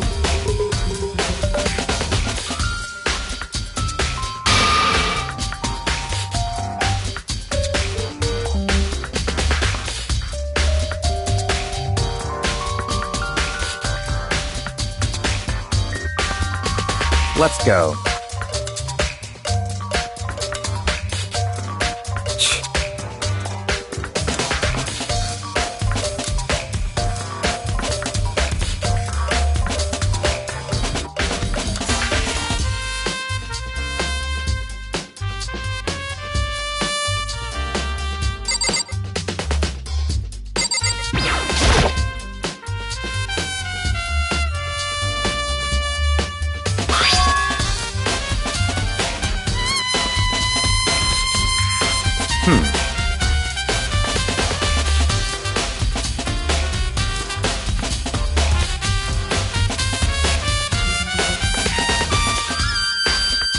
That's right.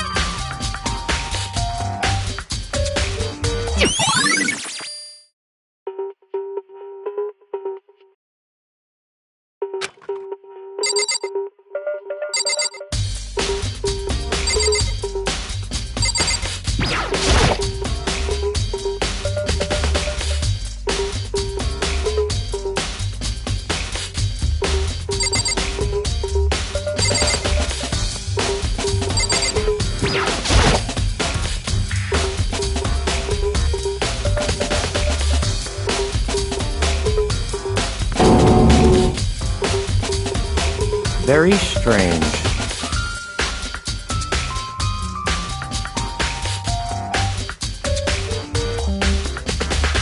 What?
Well,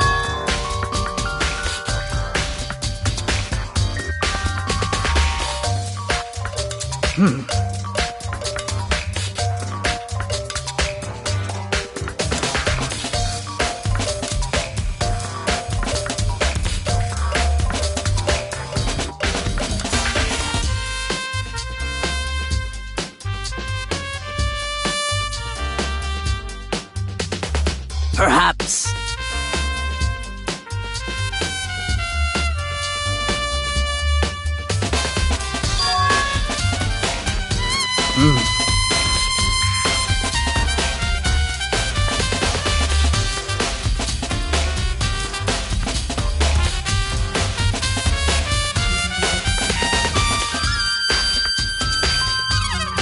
However,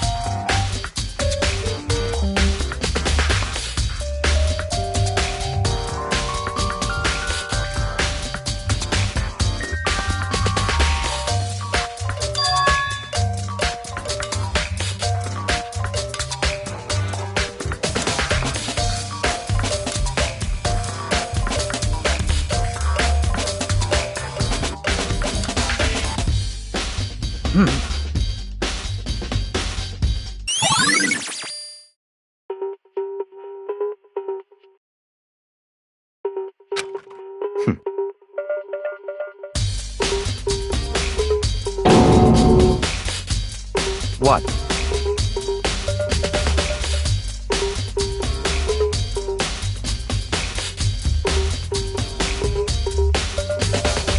Let's go.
What?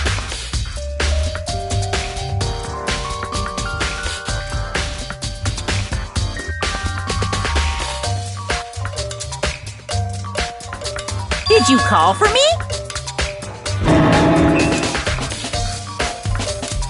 That's right. You need something?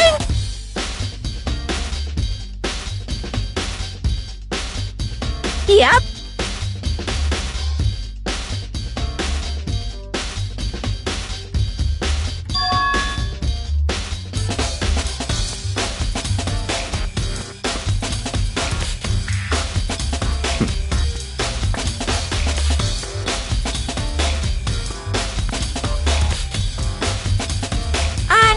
Unbelievable.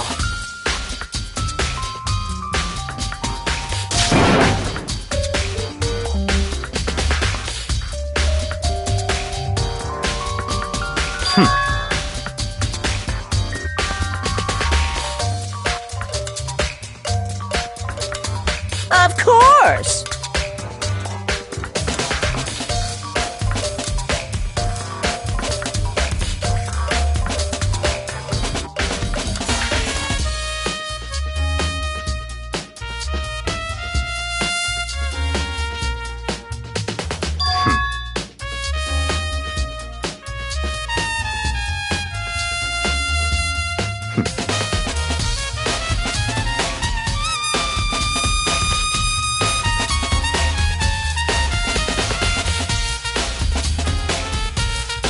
So, in other words, such ignorance.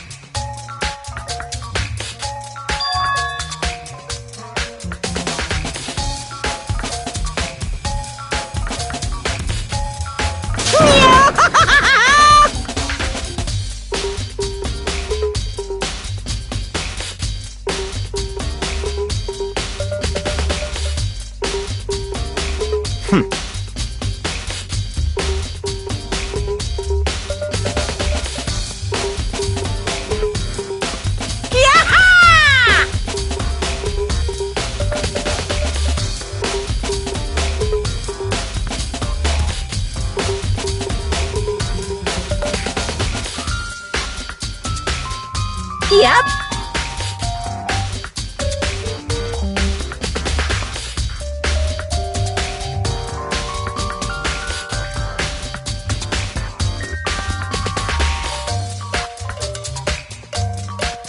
Why you?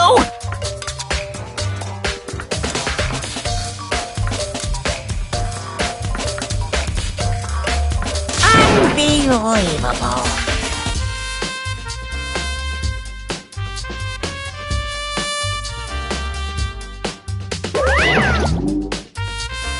That's fine.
What? Very strange.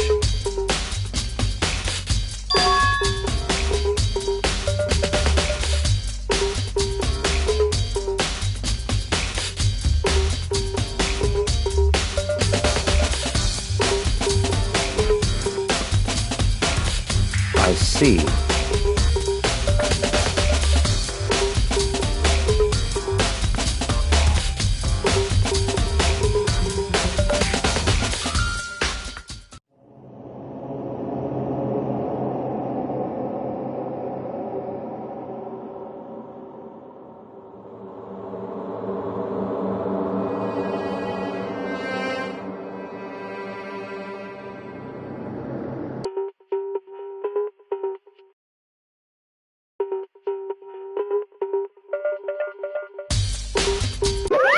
Damn it!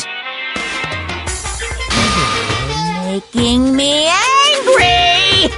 Now I'm really angry!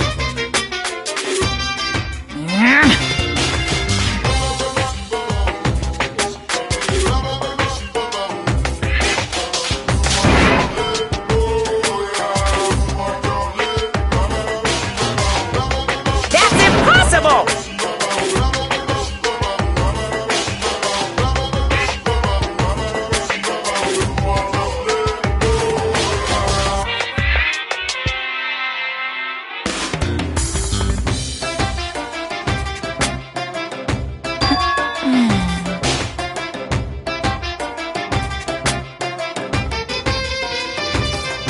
I can't hear you!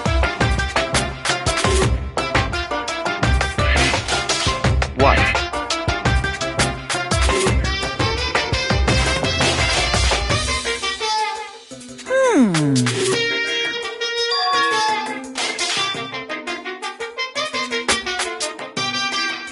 What?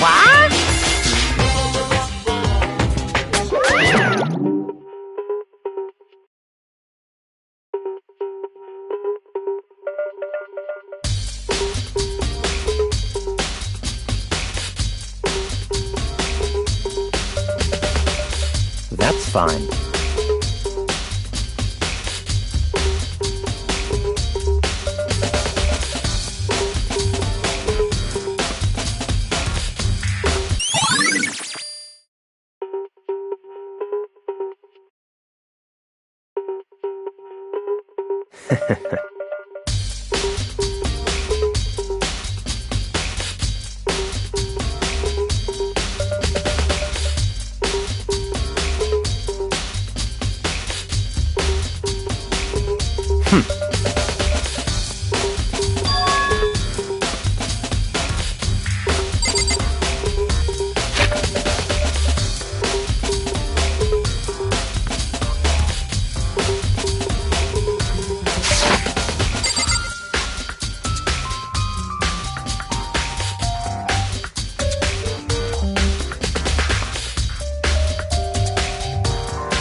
Don't make me repeat myself.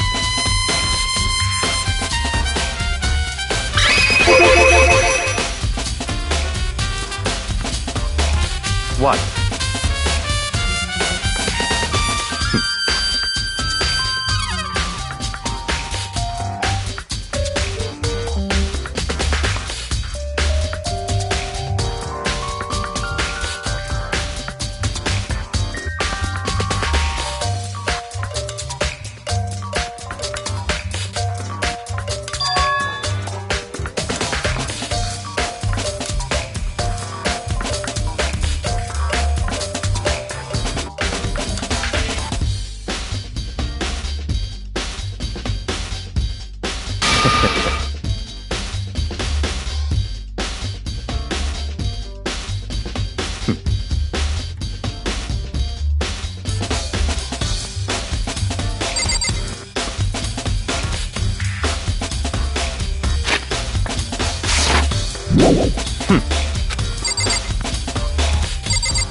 Don't make me repeat myself.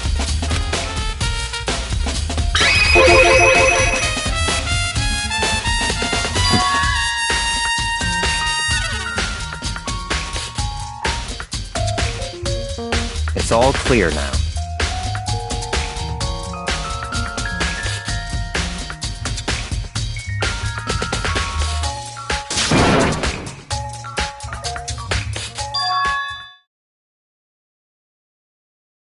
I don't have time to play with you. 'Cause, I mean...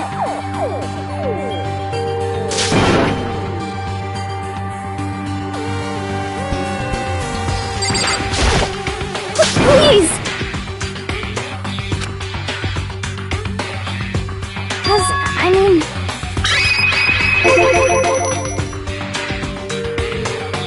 Well...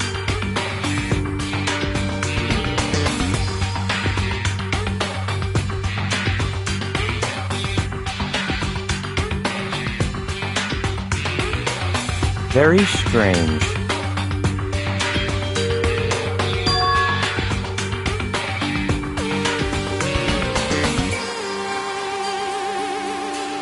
Don't make me repeat myself.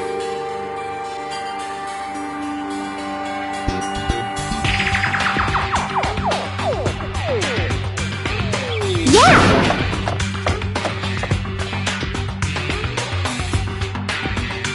Let's go.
That's fine.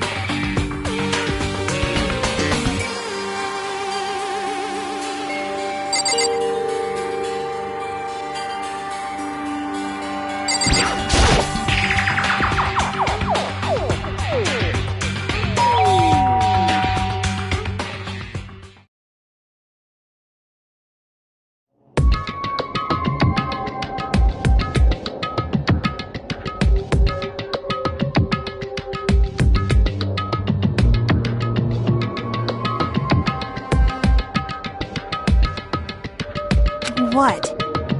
Oh, nothing. It's just that, Hina was really worried about you, holding yourself up in your room. Leave me alone. Yeah, sure thing. But, could you open up, just for a second? Won't allow it. Huh? I won't let Genocide Jack have control!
That's fine.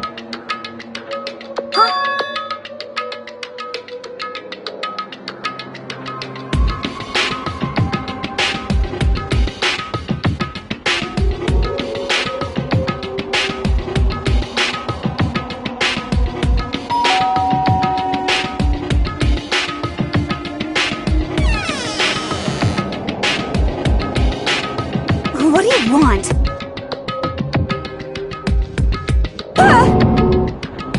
It's Byakuya.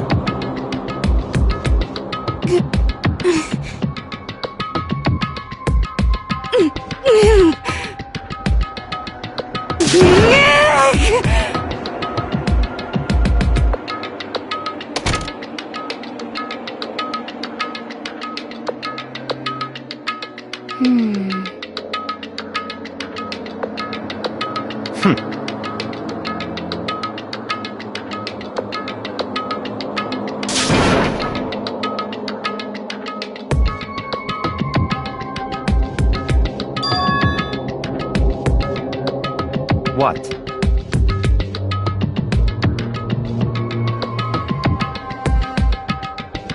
Stop talking.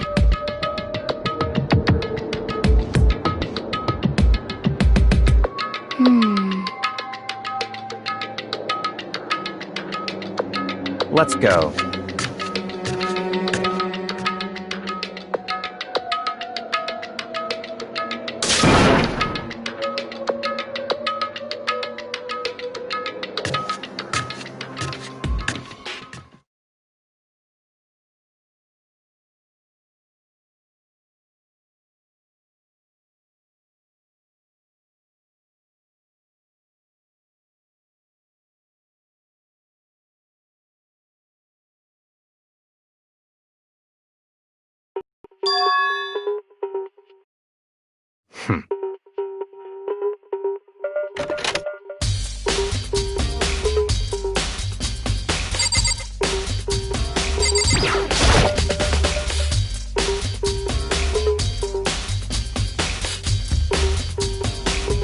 Don't make me repeat myself.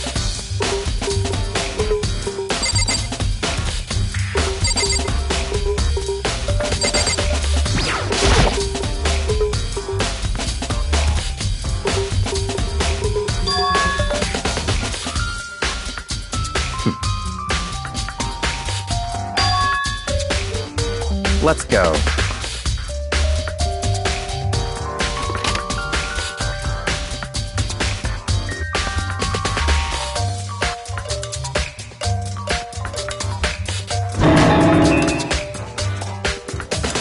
So, in other words,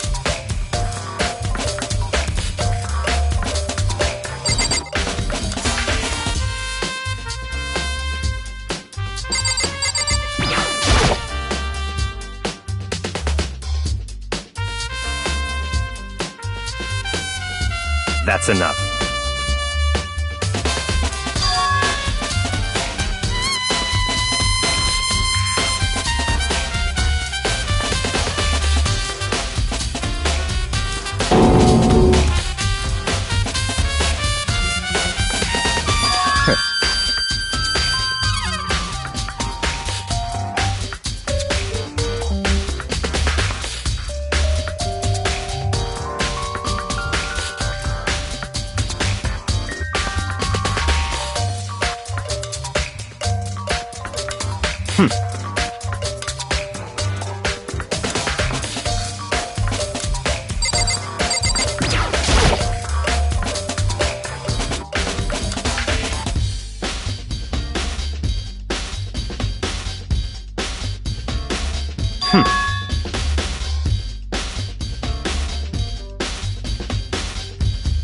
That's right.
What?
Interesting.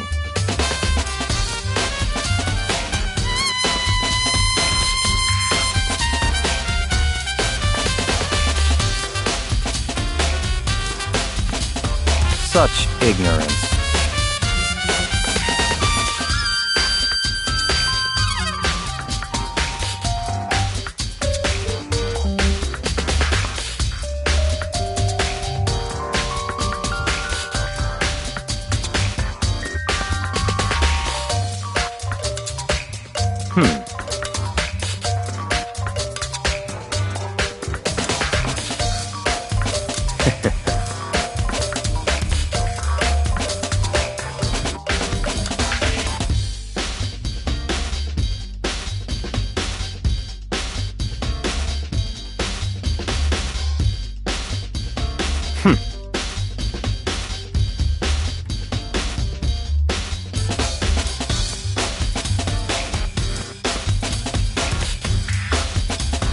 What?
So, in other words,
That's right.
That's right.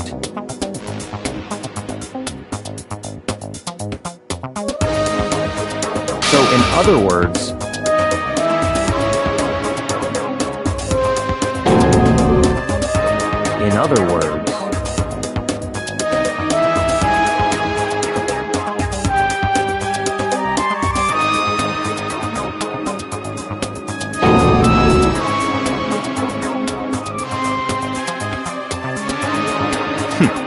interesting.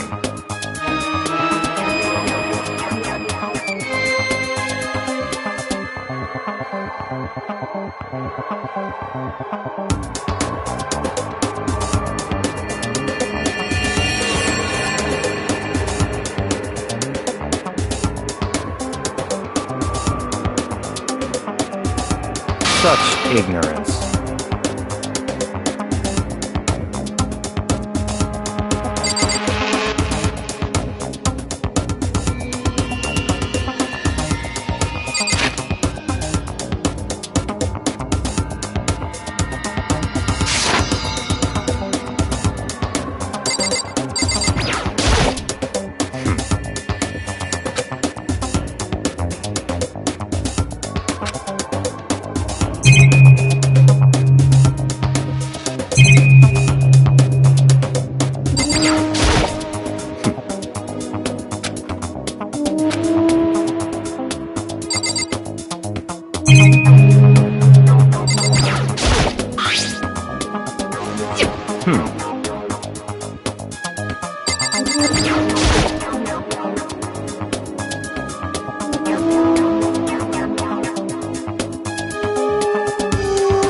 That's fine.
So, in other words...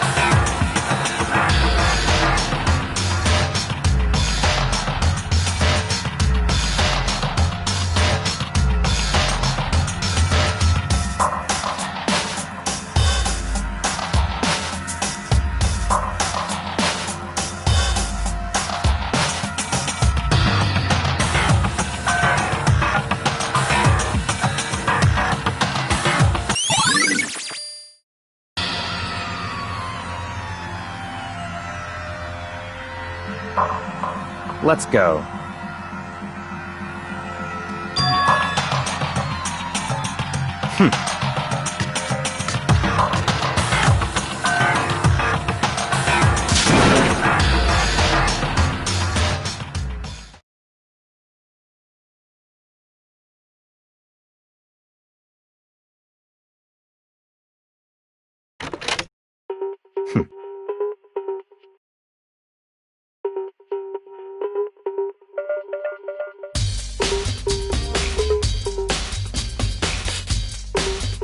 I don't have time to play with you.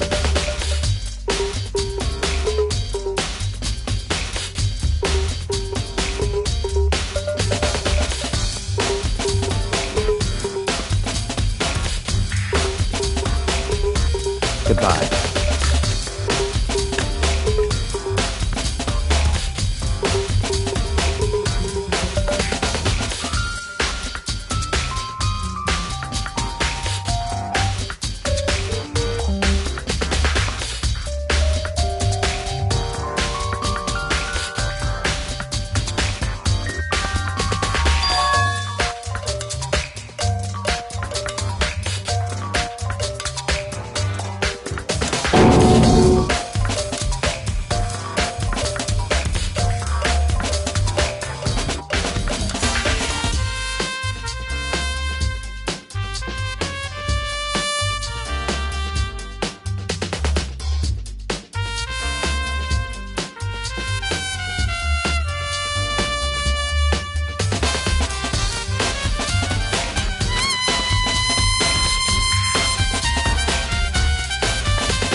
I feel as if...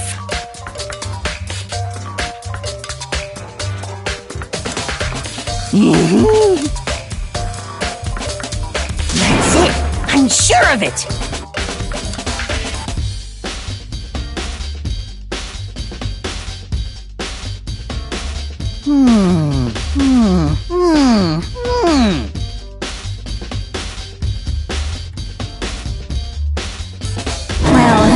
It would seem...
Indeed. However,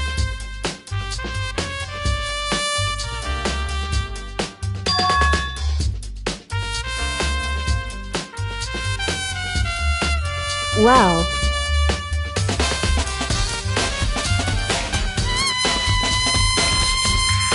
so then,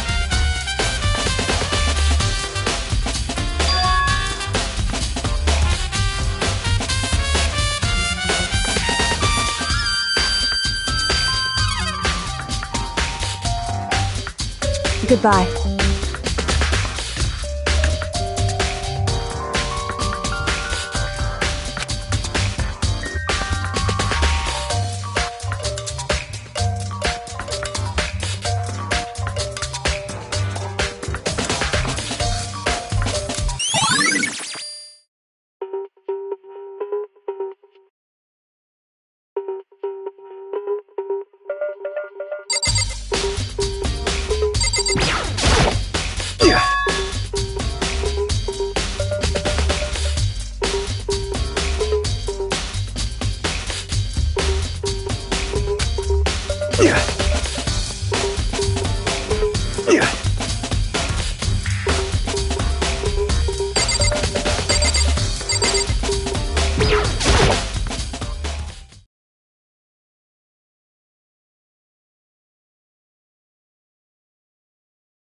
Damn. No forgiveness!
Of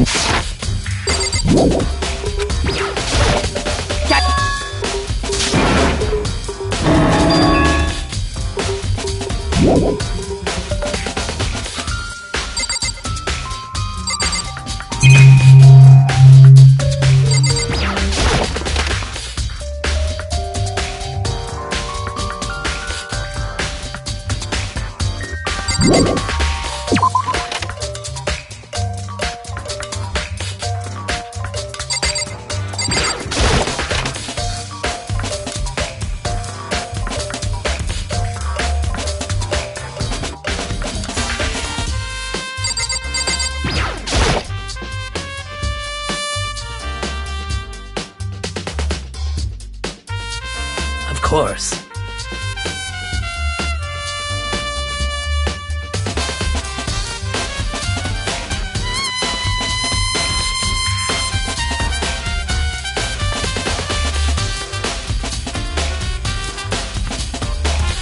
I'm sorry.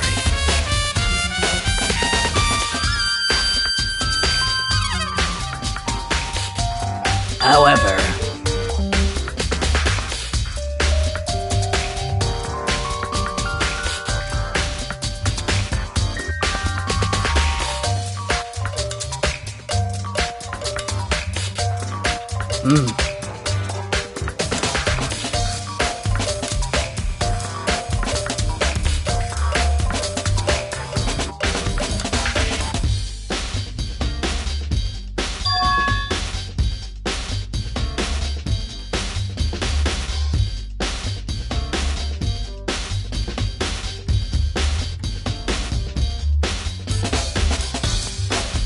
of course.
Most unfortunate.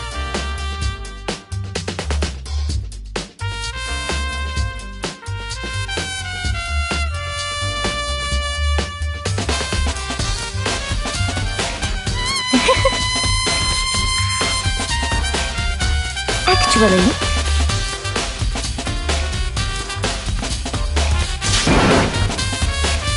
indeed.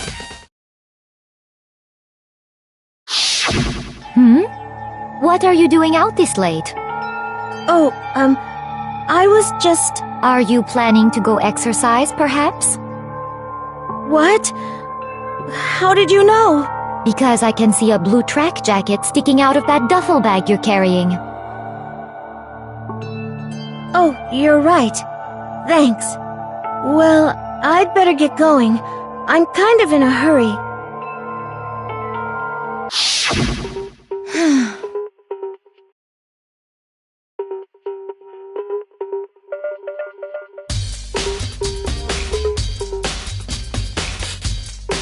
Yes, indeed.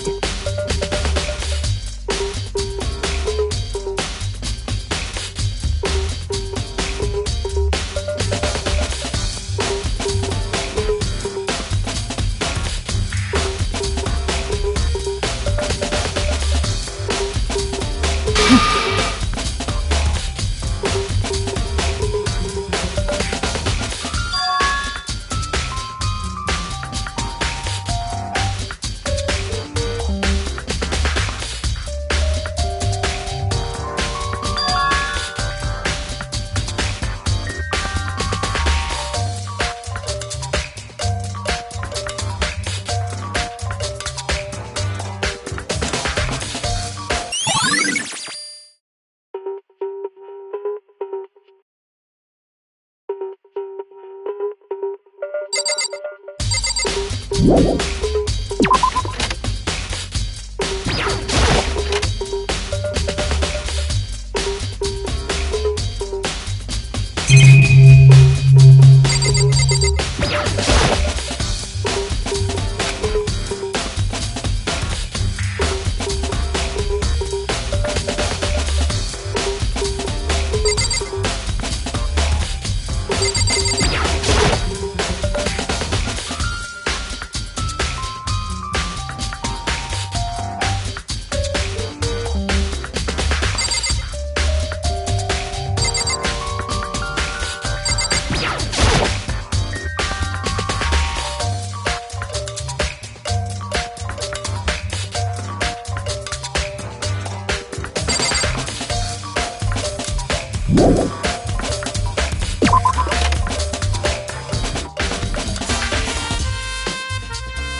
Well...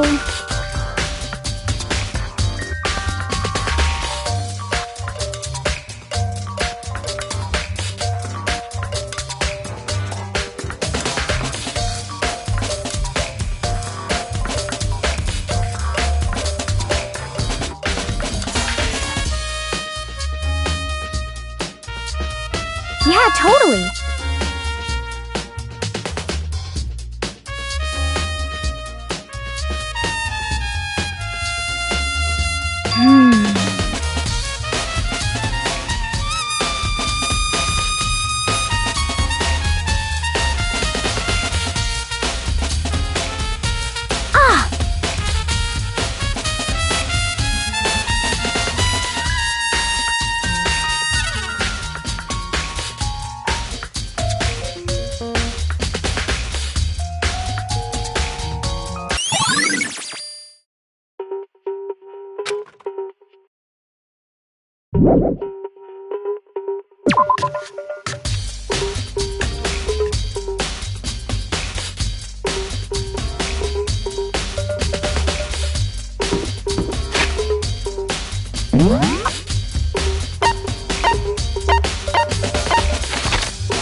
I'm getting tired of waiting. Shall we just plunge right in?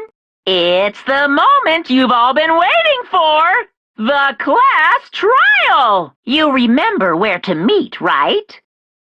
Please go through the red door on the first floor of the school. See you soon!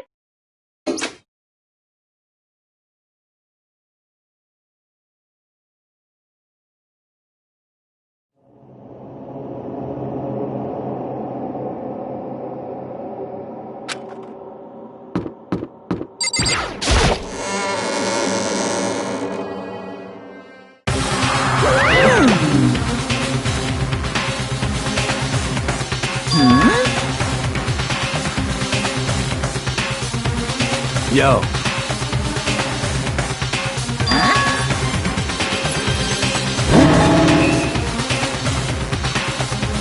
Come on!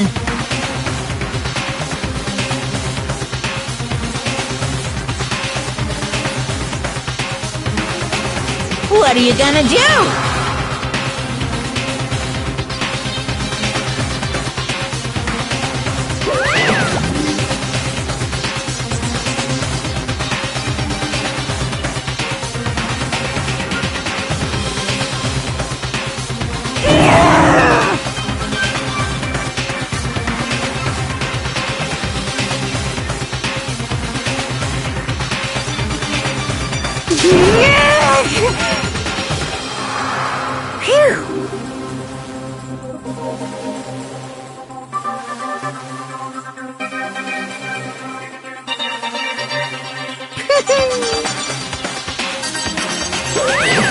Let's go.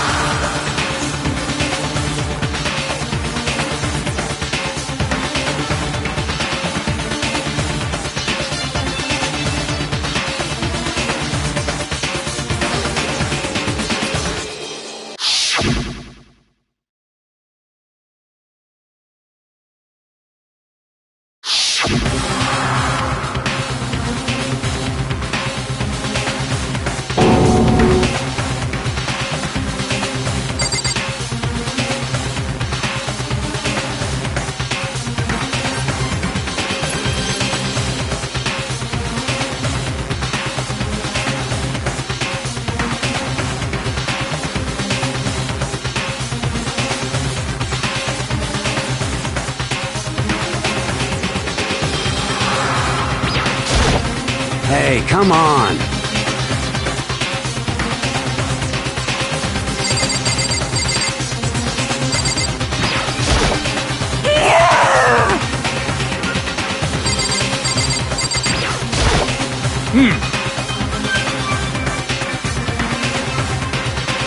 Count on it!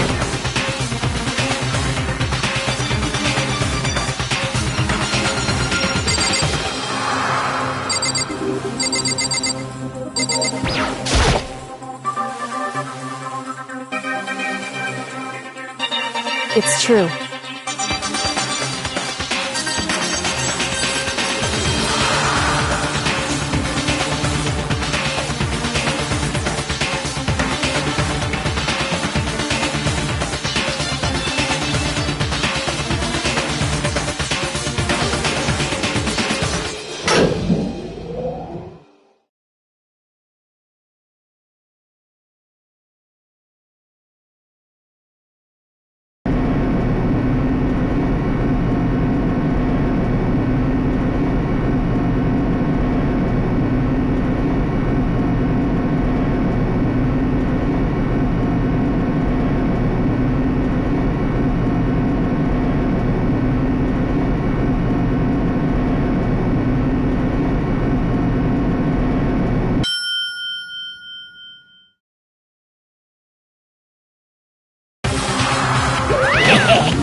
Very nice. Well? Thrills, chills, kills!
Let's begin with a basic explanation of the class trial. So, your votes will determine the results. If you can figure out who done it, then only they will receive punishment. But if you pick the wrong one, then I'll punish everyone besides the blackened, and the one that deceived everyone else will graduate. Okay, then. So, first off, let's talk about the murder weapon!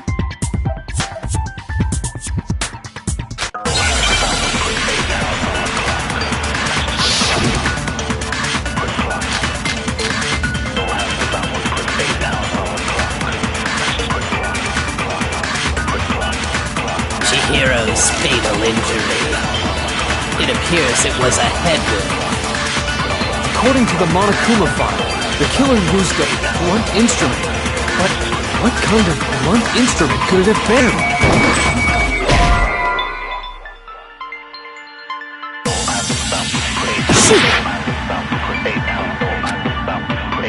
Chihiro's fatal injury. It appears it was a... According to the Monokuma file, the killer used... What kind of blunt instrument could it have been? I bet it was an iron pipe. No, that's wrong!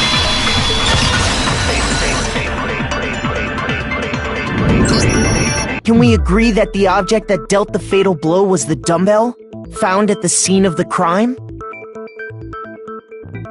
It was covered in blood, and there was nothing else at the scene that could have caused that kind of injury. And the wound on the victim's head is consistent with the shape of the dumbbell. As far as I'm concerned, there's no mistake and no room for doubt on this one.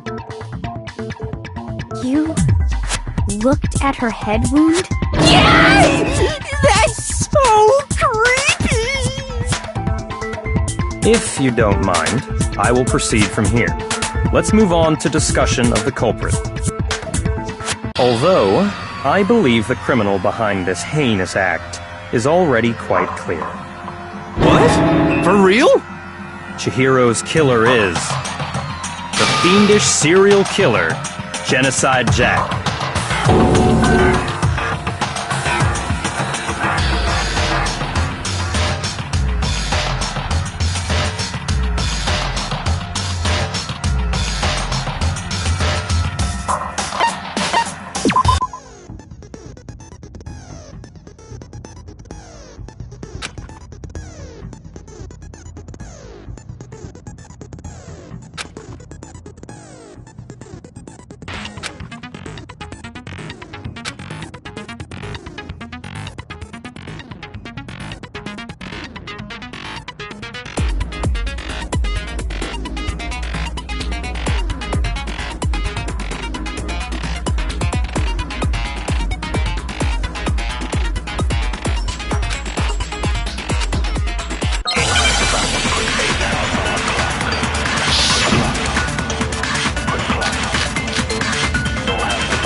The culprit is Genocide Jack.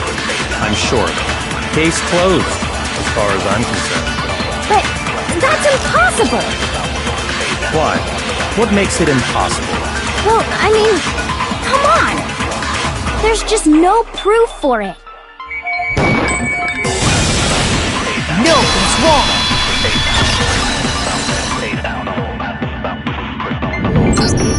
I might know one reason he could be involved. What? I found this file while I was looking around the archive in the library. I guess it's some kind of confidential file the police put together about the Genocide Jack case. What? That's kind of weird as shit, isn't it? What was something like that doing in the library? The why of it is probably more trouble than it's worth. So let's forget about that for now. More importantly, it outlines all the specifics of every Genocide Jack case in exceeding detail. According to the file, there appear to be 2 defining characteristics in every Genocide Jack case. The first is that a bloody message is found written at the scene of every murder. Oh, that's right. Boob lust. No. It's actually bloodlust. But more important is the other characteristic, and it's something that has never been made public. Never made public? What the hell is it? Why don't you tell them, Makoto?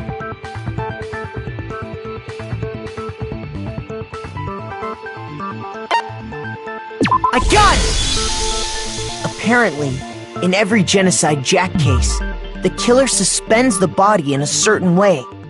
Other than the killer, the only people who know about this are the higher-ups in the police department. However, Chihiro was most definitely suspended in the same way. So, how did the culprit know about this when only high-level police officials were aware of it? There's only one logical answer I can think of. It's because the culprit in this case is the real Genocide Jack. No fucking way! You're saying Genocide Jack is one of us? Yes, in fact, it's Toko. What? Genocide Jack's true identity is Toko Fukawa. You lie! What? Hey, okay, wait, hold on a sec. Toko has, like, bloodophobia or whatever, remember? What kind of serial killer is afraid of blood? Is Toko Genocide Jack? The answer is yes and no. Another riddle? Man, why is this gotta be so complicated?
Now I understand!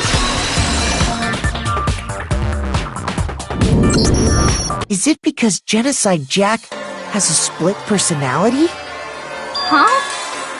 I think I read that somewhere in the file, too. They thought that the suspect might have, what did they call it? Dissociative identity disorder. Oh, okay. But still, to go and say that about Miss Fukawa is... Perfectly acceptable. Toko's strange behavior after seeing the body is proof enough that she has a split personality.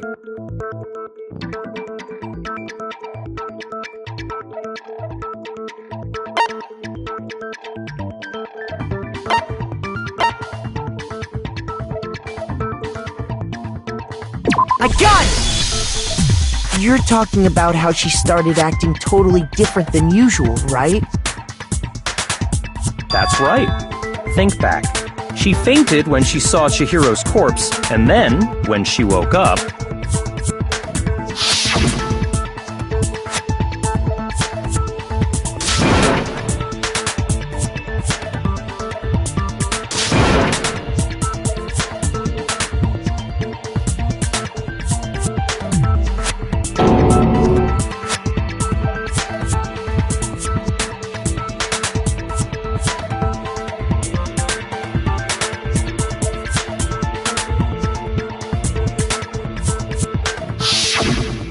was acting funny, that's for sure.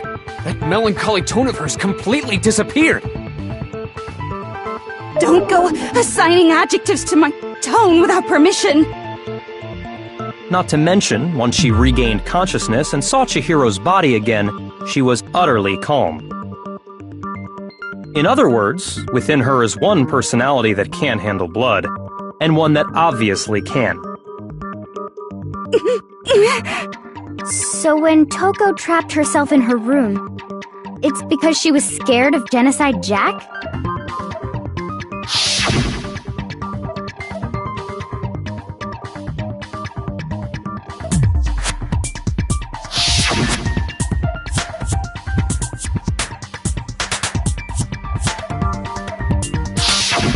The reason she locked herself in her room wasn't to keep other people from getting in. It was to keep her other personality from getting out. What? Toko was afraid. Afraid of the murderous fiend inside of her. Of killing even more people. How? Yeah. How can you know all this? I do believe you misunderstood her. What she's trying to say isn't, how can you know all this? No. What she wants to know is, how could you tell them? Huh? Last night, just before Monokuma gave his motive speech, Toko and I had a strange conversation. She told me a most interesting story. She said a murderous fiend lived within her, and she was afraid it could appear and attack at any time. And that trepidation is what's caused her to have such a bleak attitude. Isn't that right, Toko? This is all a lie. Right, Toko? You said you wouldn't tell anyone. What? You promised! I can't believe you lied! You have only yourself to blame. You came to me with your tragic little story. I didn't ask you to. This is the real world, not some romantic fantasy fairy tale. Besides, you broke your promise first. You said that as long as you were here, no matter what, you wouldn't let Genocide Jack kill anyone. But in spite of that promise,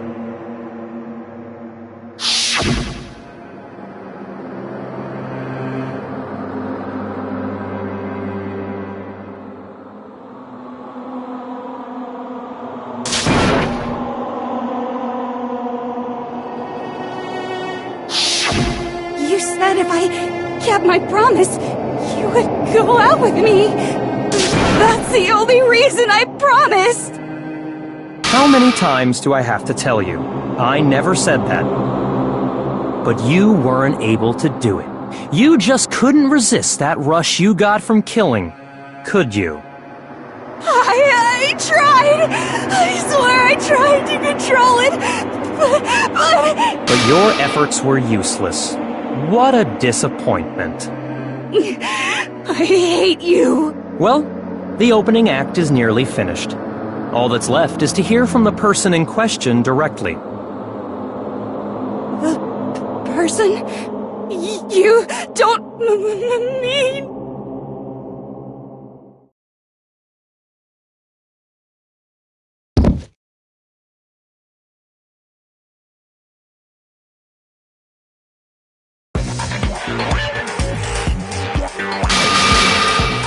Hello there! Is it me you were hoping to see?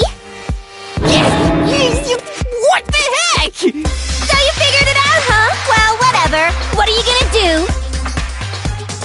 I'm the ultimate murderous fiend, Genocide Jack! Or better yet, let's go with Genocide Jill! What the fuck is this? Toko, what happened to you? Not Toko! That's a loser name! And what happened is a textbook split personality! So what if one of them happens to be a serial killer? You should turn a blind eye to one's faults.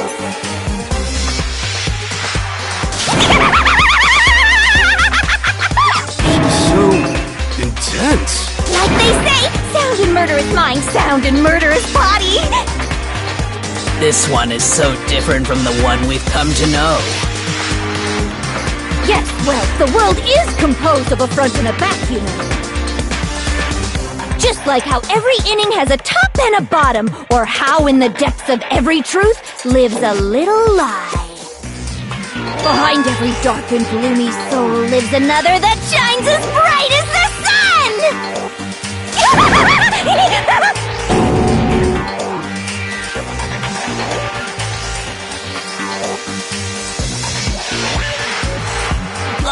Miss Jack, Jill, can I ask you a question? What's up? Some of us think you might be the mastermind behind our entire situation. What are your thoughts on that? Well, I'll tell you, I am the mastermind of all masterminds! Just kidding! Then it's not true? Of course it's not true! How dare you try to link me to that creepazoid! And another thing, the police and government and society in the outside world are totally powerless! I mean, they just let this idiotic bloodthirsty maniac go buck wild all over town! Sure, I'm a bloodthirsty maniac, but life is pain, right? To live is to hurt other people. It's a necessary evil if you want to survive. The act of living itself causes pain for everyone. Just kidding again! This should be enough to convince you. This murderous fiend is responsible for Chihiro's death. There's clearly a motive, so there should be no doubt. A motive? Remember what Monokuma told us? If someone didn't murder and graduate within 24 hours, an embarrassing memory or secret would be revealed. Well, let's assume that Toko's secret was about Genocide Jack. If a secret like that came to light, Toko's life would have undoubtedly been forever ruined. So she had a very clear motive to never have that side of herself exposed. Interesting. Very, very, very interesting. But sorry, as much as I hate to admit it, I'm not the culprit. But I cannot imagine anyone other than you could murder someone in such a bizarre fashion. Maybe so, but nevertheless, it's the truth. Do you really expect any of us to believe you? Yeah, I could never believe a word you say, you monster!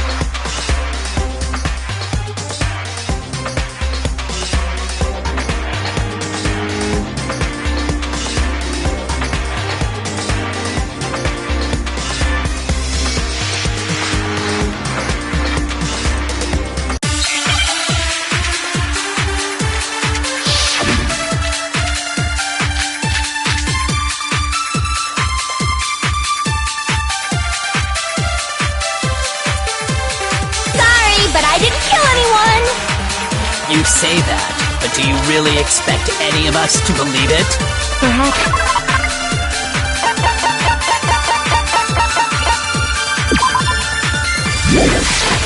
If you had an alibi, that would change things.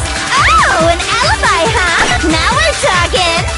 When you compare your past murders to this incident, the modus operandi matches completely. No, that's wrong!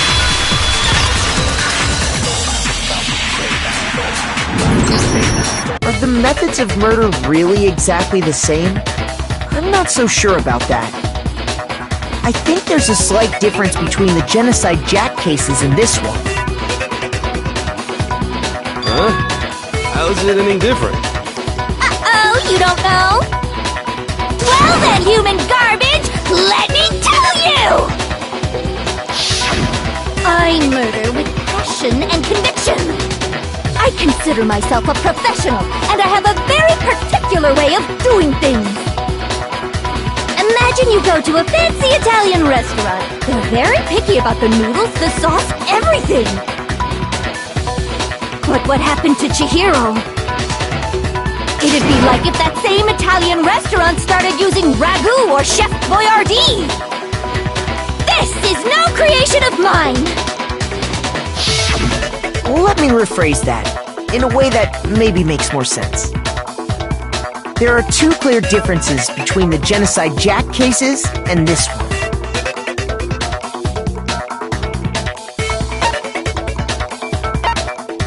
I got it! For one, the cause of death is different. In the Genocide Jack murders, all the victims were killed the same way. According to the case file, they were all apparently killed with a pair of scissors.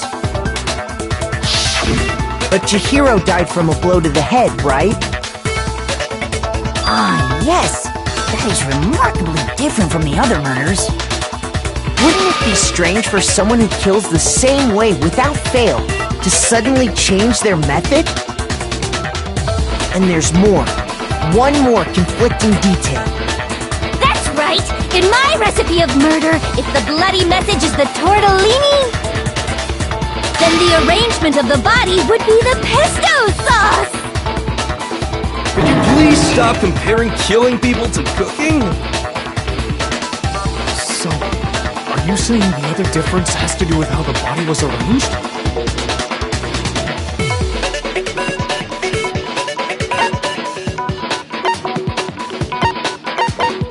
I got it! Do you remember what the killer used to suspend her? They used some kind of rope to hang her up by her wrists. What is your point?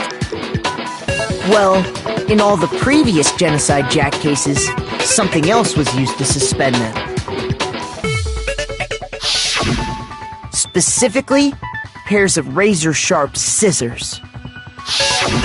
And guess what? I used my own specially designed scissors for the murders and the arrangement! Like I said, I'm a professional, so naturally I'm very picky about the tools I use. And you know what else? Big Mac said there's two differences, but he's wrong. Big Mac? Are you referring to me? Listen up, Big Mac! There's actually one more difference! Huh? My word, you really didn't notice? Take a look at who the victims were in each Genocide Jack case. There's a pattern there, just waiting to be discovered. Pattern? Figure that out, and it'll be plain as death why I couldn't have possibly killed that little lolly girl.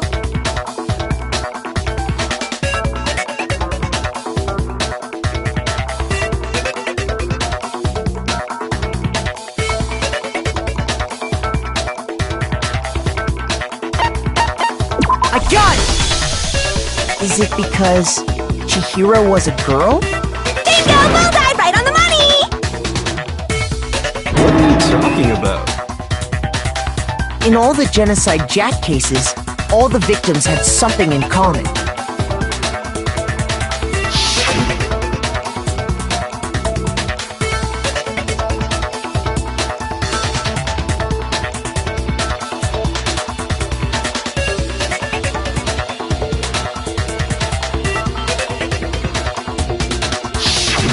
They were all guys?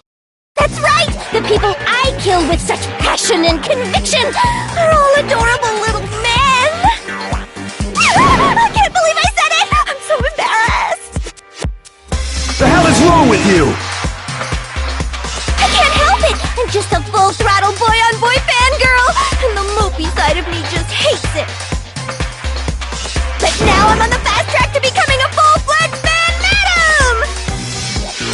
So since Chihiro was a girl and not an adorable little man, you wouldn't kill her? Would an Italian chef suddenly start making ramen just because they're both noodles? Don't be stupid. I have too much passion and conviction to cross that line. That's the absolute reality of the one and only. We get it. You've clearly explained your hobby and your philosophy. But that's not all there is to it. It's a different matter entirely, when you're forced to kill in order to survive. Quiet, lowly cur! Lowly? Cur? I would never kill for a reason as petty as mere survival. And if by some fluke, I did kill to survive, why would I bother with the message and arrangement? It'd make me the obvious suspect! That does make some amount of sense. Plus, whatever reason I have for killing, I would never leave out my prized scissors! Who would go out of their way to use a big, stupid, heavy dumbbell? Maybe you used the dumbbell because you couldn't find any scissors in the school? Any scissors? I don't just use any scissors! I only use my own set of high-class envy of the entire world scissors! Okay, whatever. There still aren't any in the school. Are you sure about that?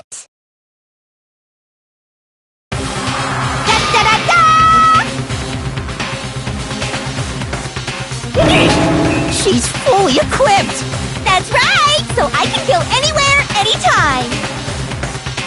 Why would I resort to dumbbells or rope when I have my trusty scissors by my side? Go ahead, tell me I'm wrong! You can't, can you? Gutter dogs, all of you! Not to mention, I have no clue how to tie a good knot! So rope's totally out of the question anyway! I have no idea what's going on anymore! Could such a heinous villain really be innocent? But the body really was suspended, right? And nobody but the police knew about that. Yeah! That's why we figured it had to be the real deal, and not some copycat killer or whatever.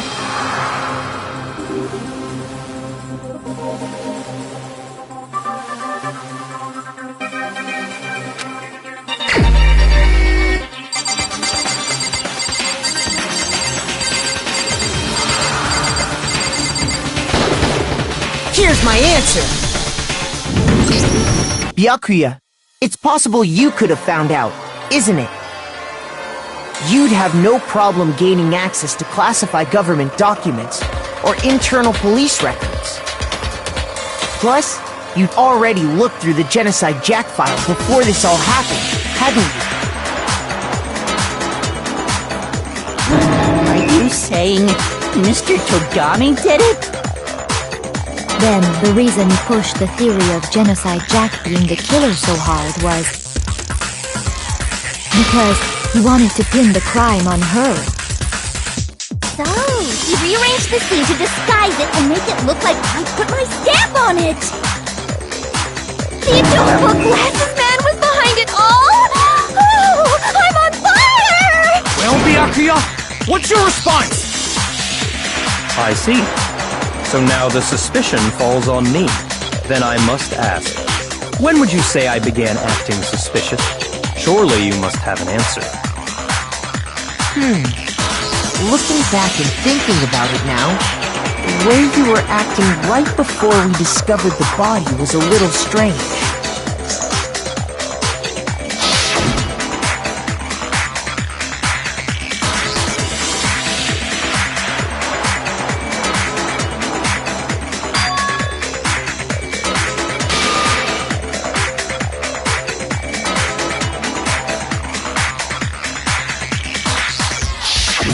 You wanted to go to the girls' locker room right away, right? But since you're a guy... I should have naturally thought of the boys' locker room first. Is that what you want to say? The victim was Chihiro, a girl.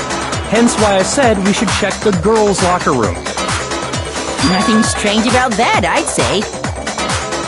On the contrary, there's something very strange. Okay then. What's so strange about it? Go ahead. Share with the rest of the class.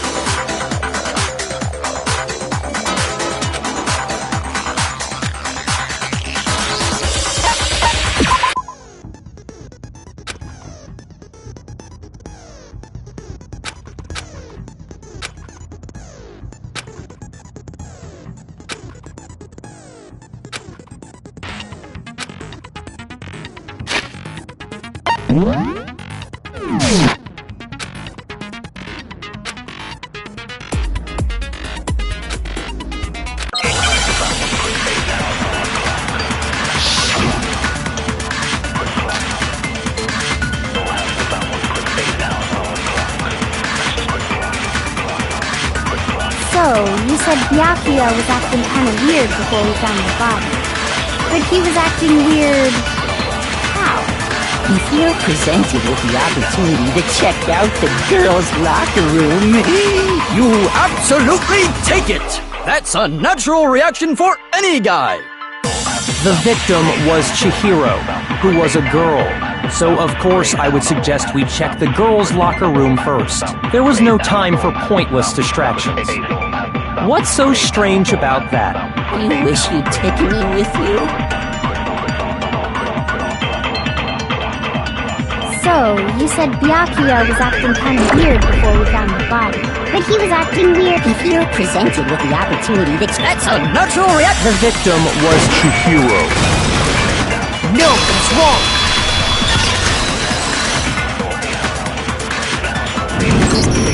I'll tell you what's so strange about that. Because up until we actually discovered the body, we couldn't have known who the victim was. So your claim that you went to the girls' locker room first because Chihiro was the victim doesn't hold up. I see. That's a good answer, I must admit. Interesting. Very interesting indeed. But your reasoning is still too weak. Huh? What's wrong? Is that it? Surely you've got more than that. Go ahead. Show us.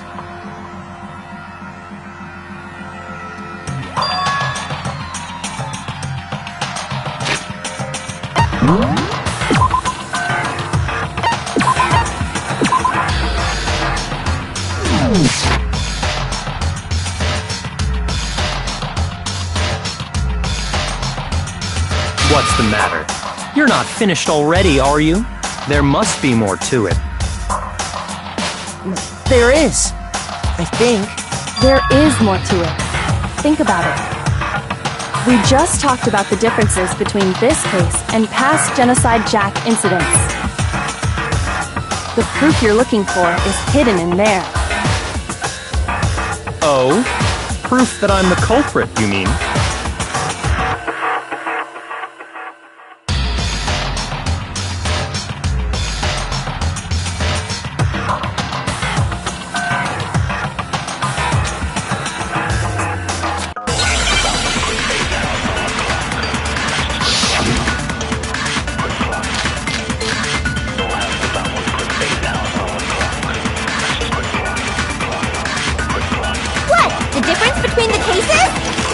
You want me to...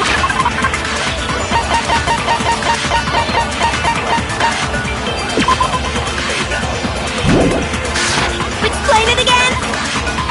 When I want to kill, I use my very own special scissors. And I use those same scissors to arrange the body.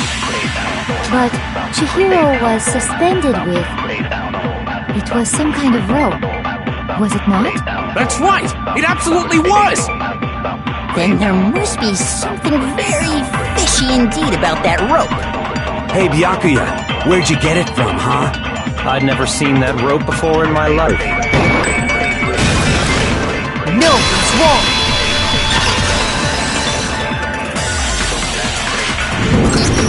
Actually, I'm pretty sure you have seen it before.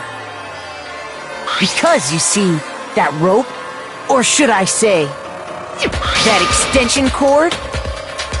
What? An extension cord?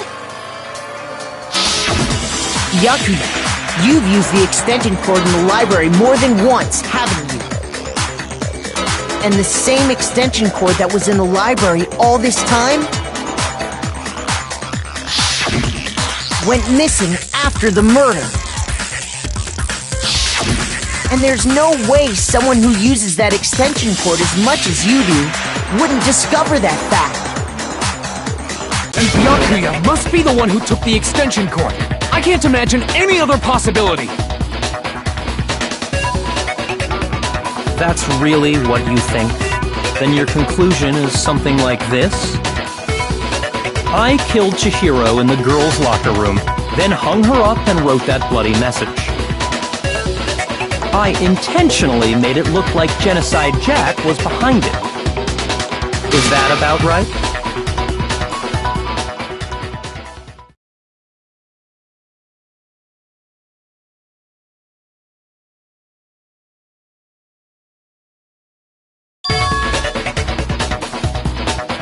What's wrong? I asked you if you think that's what happened. Hell yes, that's what happened. So that's it, right? Byakuya is the killer. I don't disagree with not disagreeing. He kept calling this a game, right? So he'd be totally willing to do something like this to win. Sorry, but could we hold on just a second? I think we need to talk about this a little more.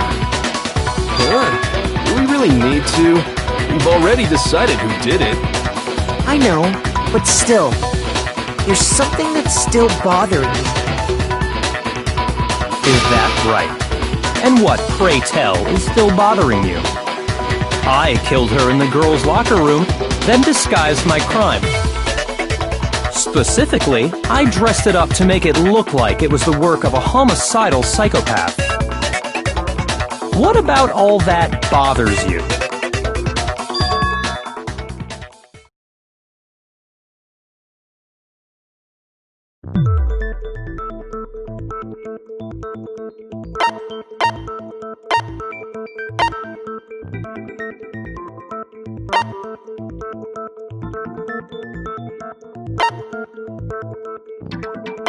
I got it! You say you killed Chihiro in the girls' locker room, right? But are you sure about that? Isn't it possible that the murder took place somewhere else? How disappointing. What kind of question is that? Even in the world of disappointments, this is a true letdown. She was found dead in the girls' locker room. There is absolutely no question about that.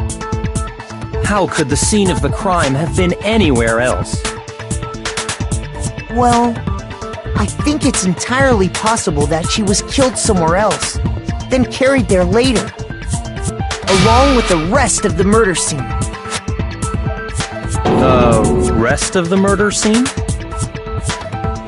That was awfully specific. Please tell me you have a reason for saying all of that. I believe I do.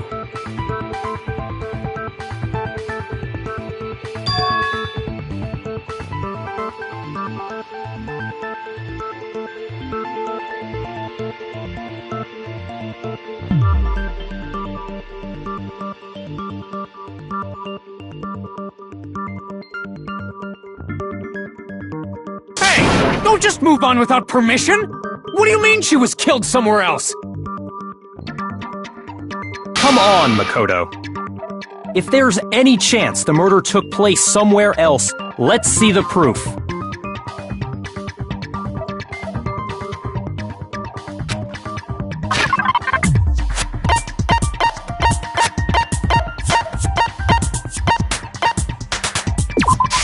I got it!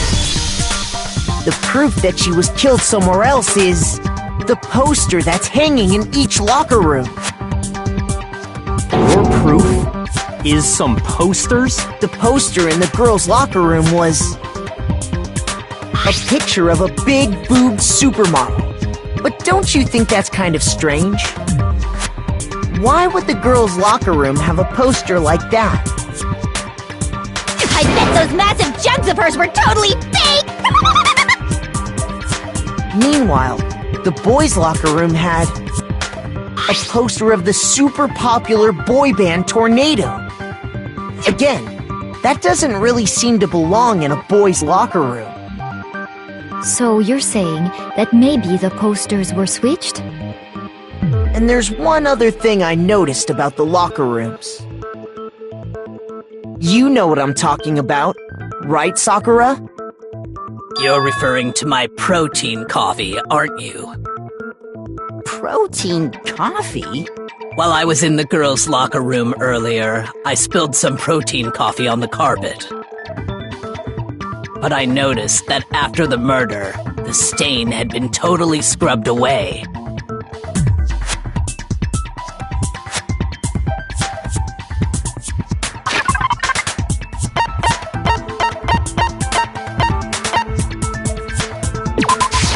I got it! The stain on the girls' locker room carpet wasn't scrubbed away. In fact, I found it on the boys' locker room carpet. That's definitely the stain from my protein coffee. Then, does that mean that the carpets were switched too? But why would anyone do that? To move the murder scene from one locker room to the other. It's certainly plausible, don't you think? What? In other words, in order to completely swap the scene of the crime, the blood-stained poster and carpet were moved along with the dead body. By doing this, the killer was able to change the entire room where the murder took place. I can certainly follow your reasoning, but why would the culprit bother doing that? Huh? Why would they go through all that trouble of switching the scene of the crime? Actually, an even bigger question. If the murder did take place in the boys' locker room, then how did Chihiro get in the boys' locker room in the first place? To get into the locker rooms, you have to swipe your e-handbook across the card reader device. But Chihiro's handbook should have only allowed her access to the girls' locker room. She had no way to get into the boys' locker room to begin with. No, she did have a way, and I can tell you what it was. I highly doubt that. Shut up! I'm telling you, I know how she could have done it.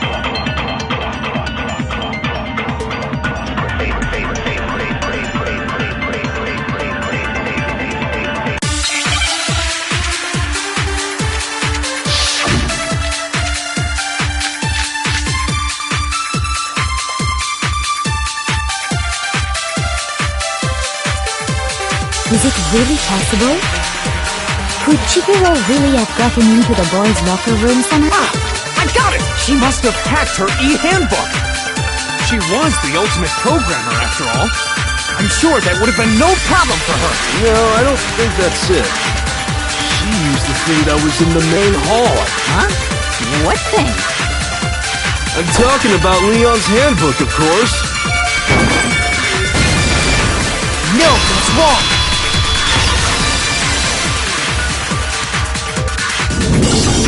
No, I don't think Chihiro used Leon's handbook. Why not? Because Leon's handbook was broken. Oh. Well, then, yeah, I guess that'd be pretty impossible, huh? I am struck silent by how quickly you gave up.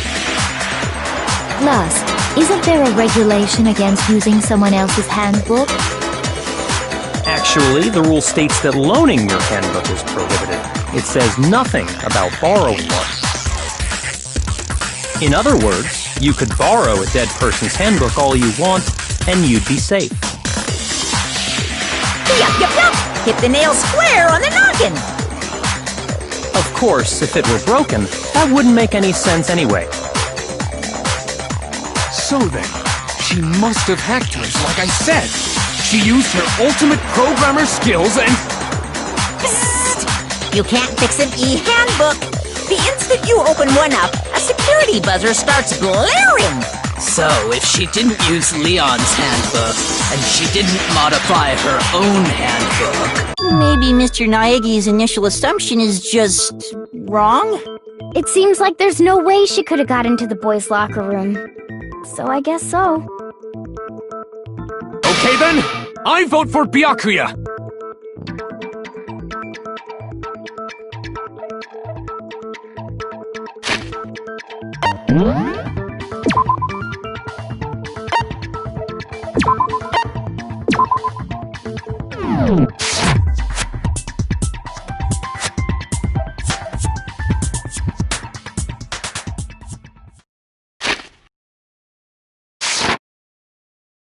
Hold on a second. I agree with you, though. I think you're on the right track. What the... You finally decide to open your mouth and that's what you've got to say? There's no way she could get in the boys' locker room, right? So... Why are you so sure she couldn't get in? There's still one other way she could have gained access. What? What are you talking about? What other way is there? Well, to explain that, why don't we take a little break from the trial? I'd like you all to come see something. Wait! Just what do you think you're doing? Don't worry. This'll make the whole trial more exciting. I'm sure that thought must please you. Huh? It'll make things more exciting? Well, all right then. I declare an official class trial recess. Huh? For real?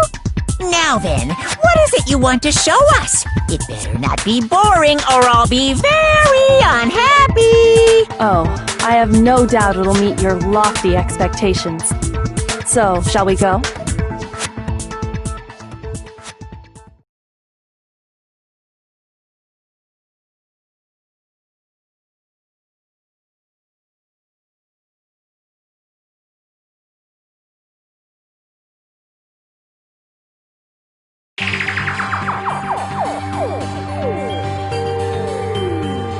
Girls' locker room? We've already searched this place top to bottom! What are you trying to pull, Missy? I'd like you to examine the victim's body one more time.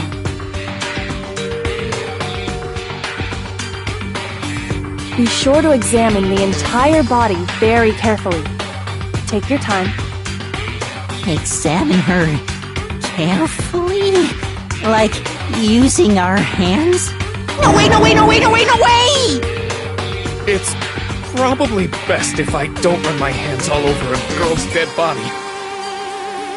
It's not that I'm creeped out or anything, it's just based on religious grounds, you know?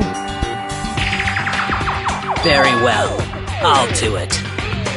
But you're a girl. You shouldn't have to touch a dead body. Just let one of the boys do it. No, it's okay. I think Chihiro would rather have a girl examine her. So just leave this to me. Sakura. What is this? Some kind of secret girl-on-girl action? Is that what you two are about? That's not it at all. Stop screwing around. Okay, here I go. I'm sorry, Chihiro. Please excuse the intrusion.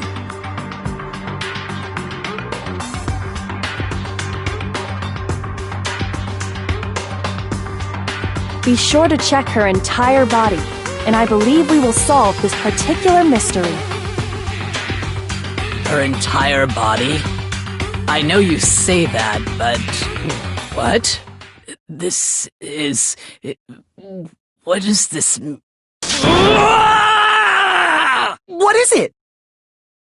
Not possible. It's not possible.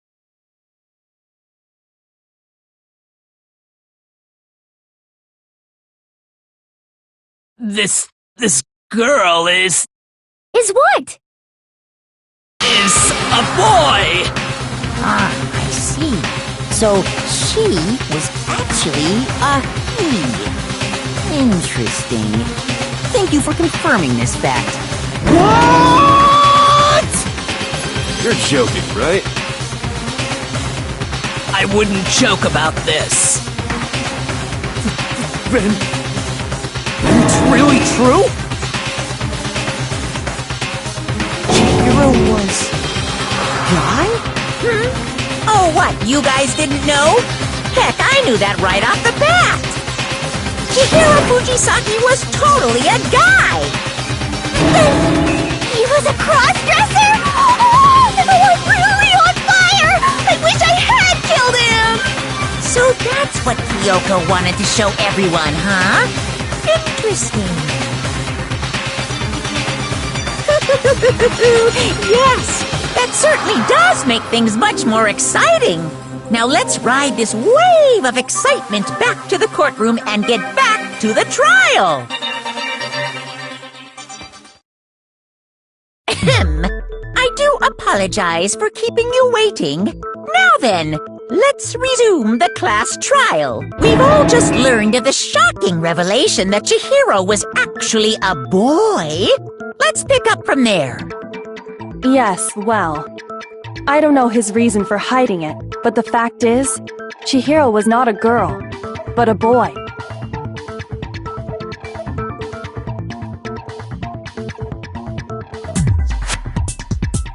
And because the victim was male, he would have had no problem gaining access to the boys' locker room. Assuming his handbook did, in fact, list his gender as male, then yes, that would be true. Of course his handbook said he was a boy. He dressed like a girl, but he was a boy through and through.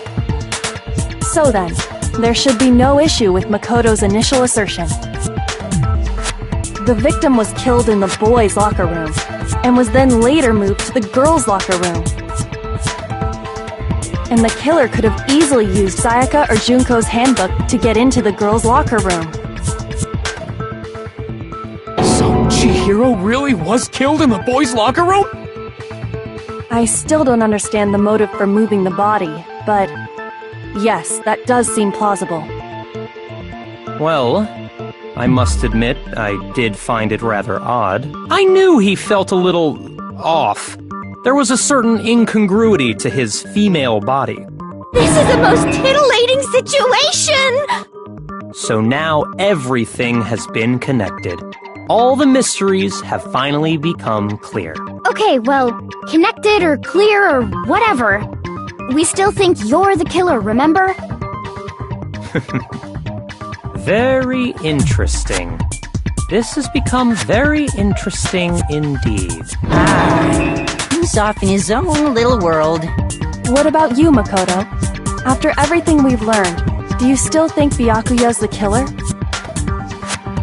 Well, without a doubt, Byakuya is the one that made Chihiro's death look like Genocide Jack did it. But I think he might not actually be the killer after all. What? But aren't you the one who accused him in the first place? He just seems to be too easygoing about all this. Like he's enjoying us solving the mystery. The way he's acting, it makes it seem like it doesn't have anything to do with him. And you think that might be because it doesn't have anything to do with him? Plus, the evidence he left behind was a little too... how can I put it? Overt. He consciously chose to use the extension cord, knowing it could connect him to the murder. At least, that's how I see it. And Byakuya, when you found out the murder took place in the boys' locker room, it seemed to rattle you. And then again when you found out Chihiro was actually a guy. If you really were the killer, that stuff wouldn't have had any effect on you. So that's your thinking, huh? Well, it bothers me that you don't have more concrete reasons, but... it's fine. I guess I'll mark it as correct, for the time being. Mark it as correct? He's right. I am not the culprit. I just happened to come across the corpse in the girls' locker room and decided to alter it. Are you fucking with us right now? No, I am not effing with you right now. I'm telling you the truth. Well, I find it very hard to believe! Go ahead, find it very hard to believe. You're free to be executed along with the rest of us. If you're really telling the truth, then why? Why do you do that to his body? My reasons hardly matter right now. Uncovering the culprit is much more important, wouldn't you say? Now then, if it wasn't me, who was it? Well, I don't think I can say for sure without talking about it a little more. You're seriously gonna keep going? We're all good, aren't we? I thought it was clear Byakuya did it. No, I'm with Makoto. If there's any doubt whatsoever, we need to explore every possibility. Because if we're wrong, we all die here. That's true. Very well then. I'm with you too. Damn straight. Count me in. Do you not have a mind of your own? Of course I do. What am I, an ant or something? Anyway, let's discuss this all as a group one more time. We still have time to make our decision. That's very true. Our lives are all on the line. Excellent. Then shall we resume our game of hide and seek?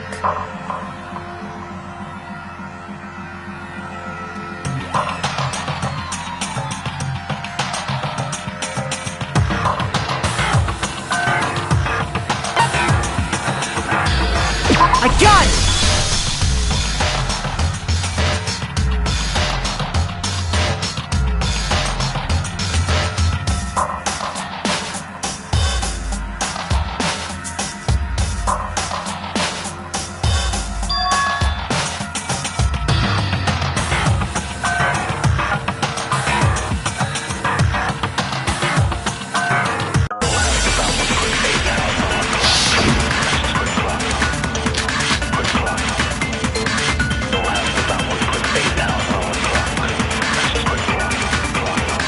Isn't there a single clue that might lead us to who did it? Well, clues are one thing, but... Did nobody get a look at the killer? I'm sure if someone saw the killer, they would have said something by now. Perhaps someone saw the victim at some point. Even that might be enough for now. Yeah. All we need right now is any kind of new info. It's over. It's all over. You want to know who saw the victim? The killer! And only the killer! No, it's wrong!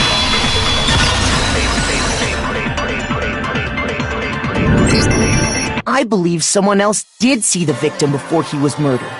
What do you think, Celeste? Now that you mention it, yes, I did see him. Huh? Really? Oh, but I suppose only Makoto knows about this. The rest of you had no idea, did you? That is why you're all making such ugly noises. Whatever! Just hurry up and tell us! It was last night, right before nighttime. I saw Chihiro in the dormitory warehouse. I saw him stuffing a track jacket into a duffel bag. And then, I assume, he headed off to exercise. A track jacket and a duffel bag? But we didn't find anything like that at the murder scene. It seems likely that the culprit destroyed them to get rid of any evidence. And that is when he said something that struck me as rather odd.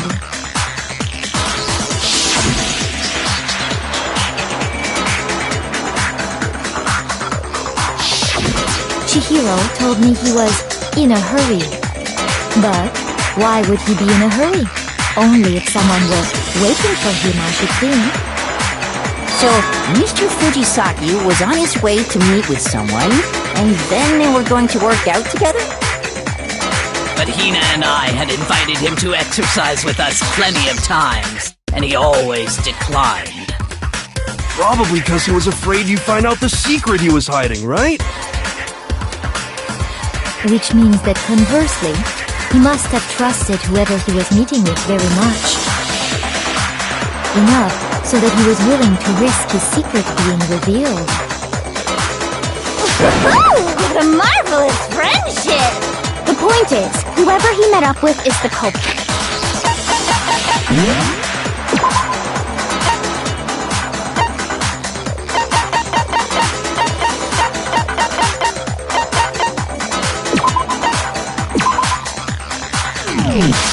That's right. So we just gotta figure out who it was.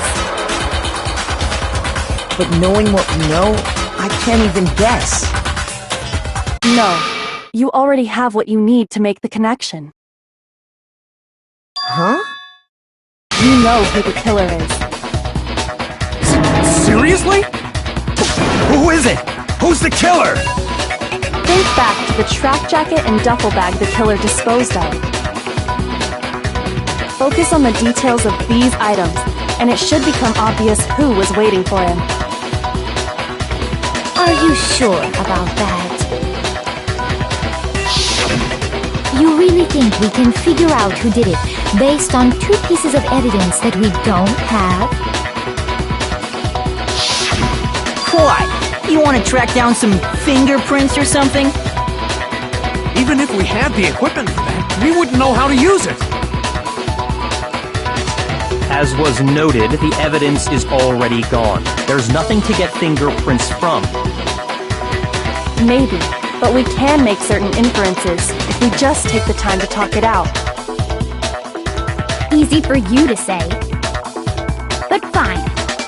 Celeste, did you notice anything special about the bag or jacket? The bag was just a normal duffel bag from the warehouse.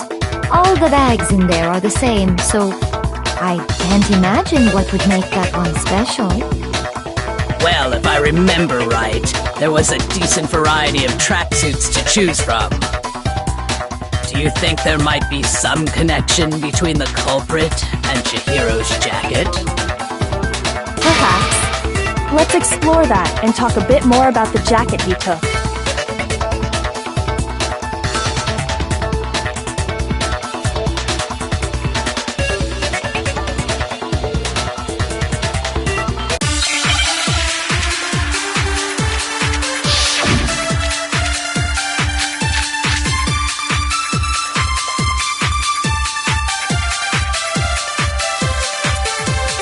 First of all, we know where Chihiro was headed. He was on his way to go exercise.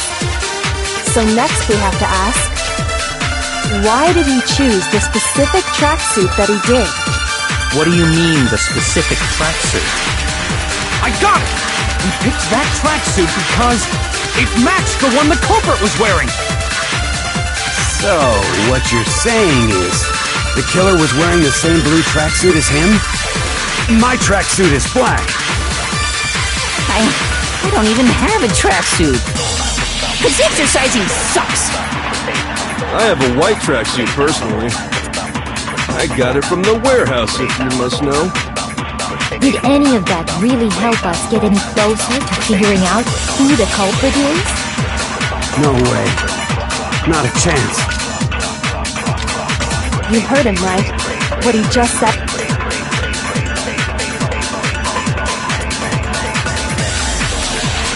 First of all, we know Richie was on his way, so next we have to ask, why did he choose the specific... What do you mean, the specific... I got it! He picked that, it matched the one the culprit... So, what, the killer was wearing the same blue tracksuit as him? My tracksuit is black.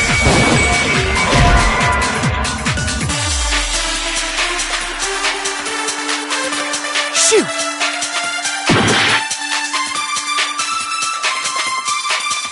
First of all, we know where Chihiro was headed. He was on his way to go exercise. So next we have to ask, why did he choose the specific tracksuit that he did? What do you mean, the specific tracksuit? I got it! He picked, it matched the one the culprit was wearing! So, what you're saying, the killer was wearing the same blue tracksuit as him? My tracksuit is black.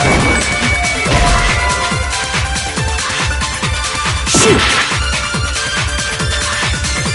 First of all, we know he was on his way, so next we have to ask, why did he choose... What do you mean, the... I got it! It matched the one the culprit... So, what, the killer was wearing the same blue tracksuit as him? My tracksuit is black. I don't even have a tracksuit. Cause exercising... I have a white tracksuit. I got it from the... Did any of that really help us get... No way. Not a chance. You heard him, right? What he...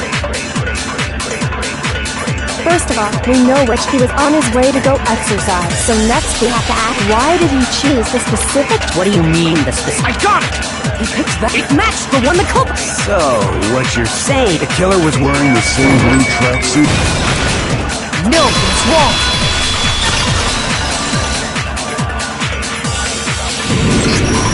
Hold on a second, Mondo. What did you just say? Huh? What'd I say? When Celeste testified a few minutes ago, she said...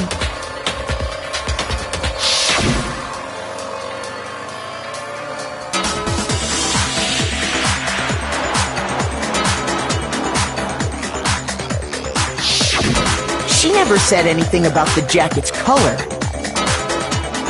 So why did you say Chihiro's blue tracksuit? What are you?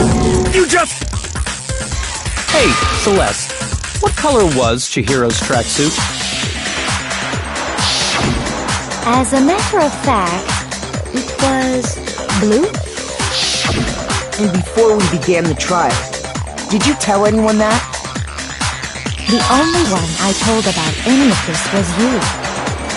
Then, Mondo, how did you know what color Chihiro's tracksuit was? Because I just... I'm sure he saw the clothes at some point in the investigation. No, that can't be it. The bag and clothes were surely disposed of by the time we began our investigation. Then the only reason he could have known what color the tracksuit was is if he saw Cherry with it before he died! That's the only possibility! Cherry? Are you talking about Chihiro? So, how about it? Did you see the tracksuit or didn't you? Just by chance. I just happened to see it last night. He walked past me, and he was carrying...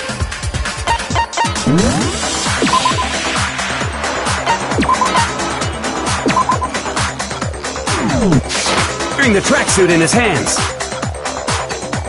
No, that can't be it either. According to Celeste's testimony,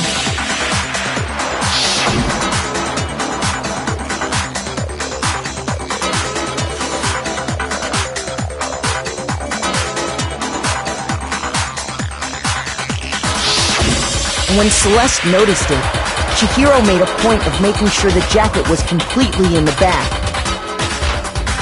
If you just ran into him briefly, you couldn't possibly have seen what color the tracksuit was. Yeah. It would appear you've dug your own grave.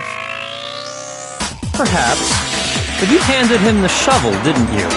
That's why you said what you did. Focus on the tracksuit and it'll be obvious who he met with?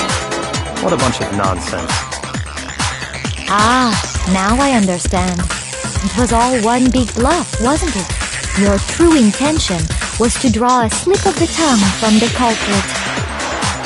That's why you said you knew who did it, to put them on edge. That's right. However, Mondo was my target all along. I had my suspicions about him from the very beginning. But why? What made you so suspicious? That's a good question.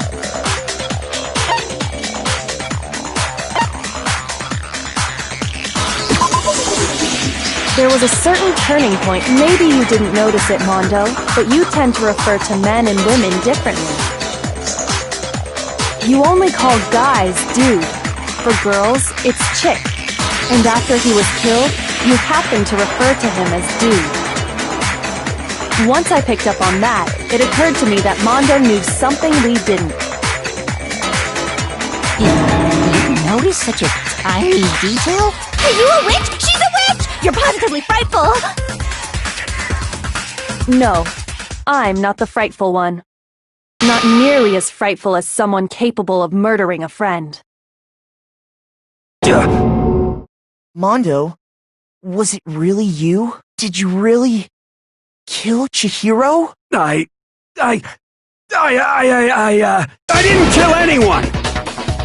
You've been all over me, judging everything I say, putting words in my mouth. What gives you the right to treat me like a goddamn criminal?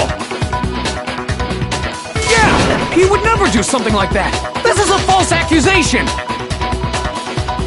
It's true. My reasoning on that is pretty shaky. That was fast. Well, this does present us with a problem. It seems we are all out of leads. My time has nearly come. That's what my little ghost friend is telling me. Oh yeah, that reminds me. Hifumi, weren't you telling me you'd found some evidence? Really? What kind of evidence? Actually, now that I'm thinking about it here calmly, it might not be all that relevant. Jeez, does your confidence just get up and walk away? It's fine, man. Just tell us. If you really insist, then, here it is. What do you have there? It happens to be an e-handbook. I found it laying on the ground, so I scooped it up.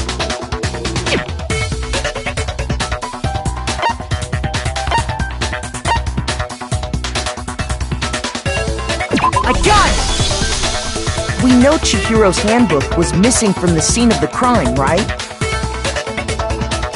For a fact. For a fact indeed. I was totally sure I'd found it. Then it must hold some clue about the culprit, right? Well, that's what I was hoping. But it's busted. It won't even turn on.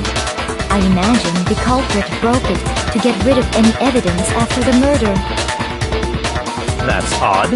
I didn't think the handbooks were quite so fragile. You're right. They're not. They're totally waterproof and shock resistant. It would take an awful lot to break one. And yet, this one does appear to be broken, as is Leon's, sitting useless in the main hall. For all your confidence, that is a remarkably high failure rate. Do you think there might be some kind of mystery in there somewhere? How precisely did the handbooks get broken?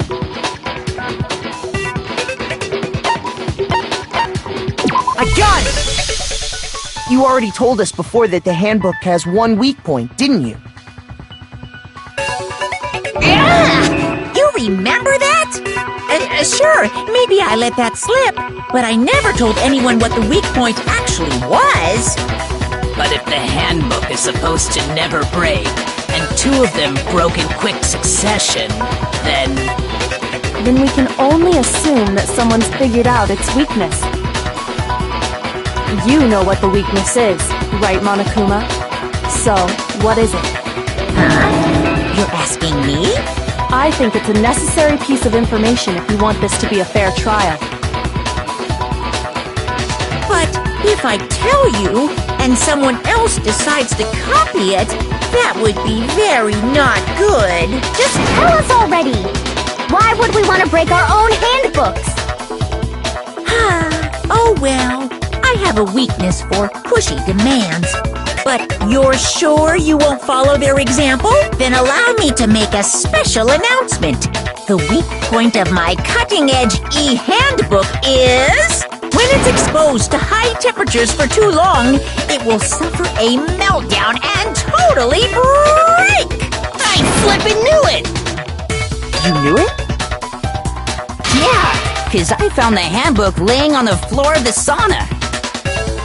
The temperature in the sauna can reach over 200 degrees.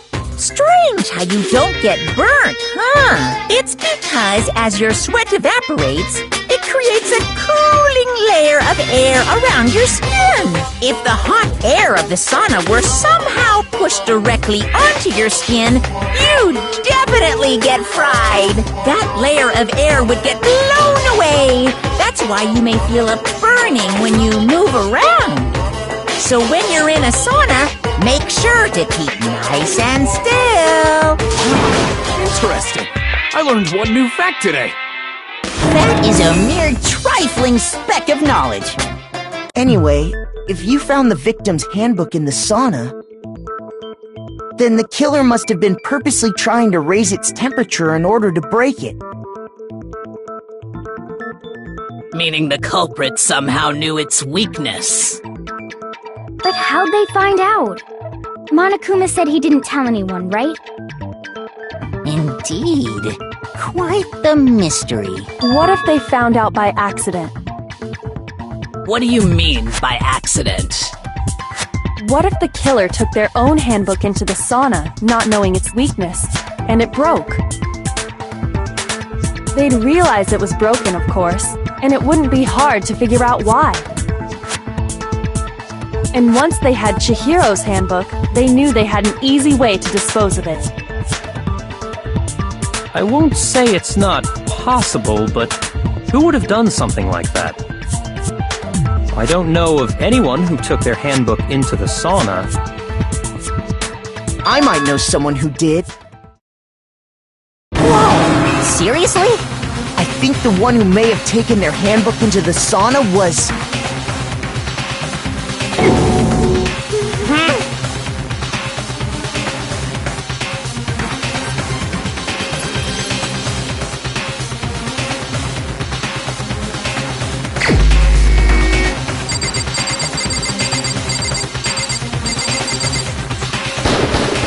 Here's my answer! Mondo, your handbook got broken in the sauna, didn't it? What? Why? Why do you keep accusing him? Mondo and Taka had an endurance contest in the sauna not too long ago, remember? And for the contest, Mondo just so happened to keep his school uniform on. But little did he realize, he'd also left his handbook in one of his uniform pockets. And when it was all over, Mondo discovered that taking your handbook into the sauna could easily destroy it. No, wait, hold on! You've got it all wrong! He would never kill! I don't accept this! Show me the proof! The actual solid proof!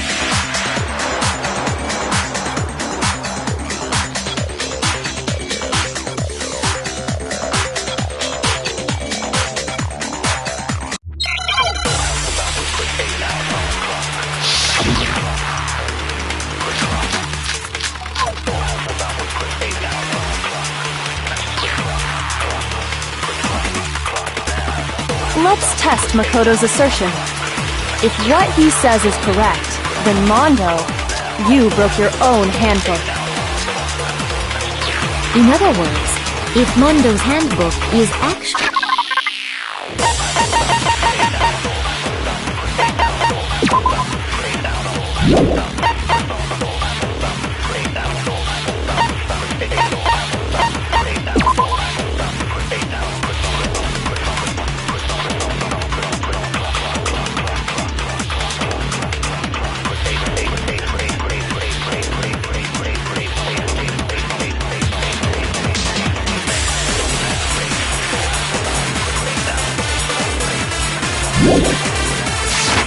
broken, then that proves that what Makoto said was right.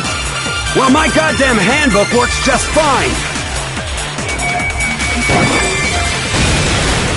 No, it's wrong!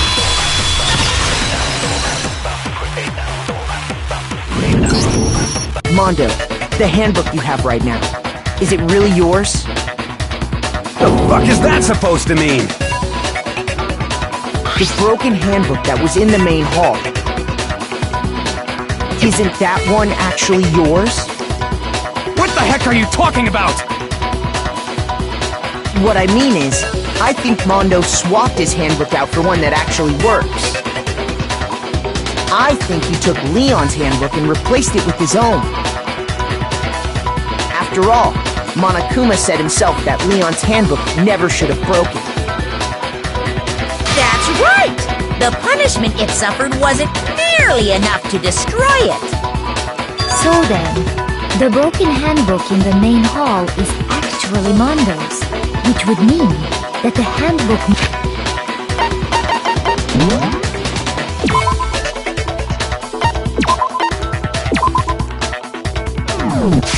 Mondo has right now is actually Leon's, yes?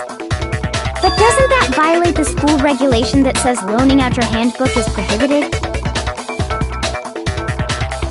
Well, here's how I look at it. There is a rule about loaning your handbook to another student, but if they're dead, they're not a student. It's kind of a gray area, I admit, but no worries. If anything, it just makes things more interesting. As such, I decree that exchanging handbooks with a corpse is not a violation of the rules. Well, Mondo, if I'm wrong about this, you're welcome to say so. I'm happy to admit I made a mistake, but... Son of a bitch! What's wrong, bro? Come on! Tell him he's wrong! You are wrong! You have to be wrong! Everything you just said is wrong! You made it all up! Okay, then why don't we look back on this case one more time, from the beginning? That way, everything will become clear, and we'll all see if I was right or wrong.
exactly what happened.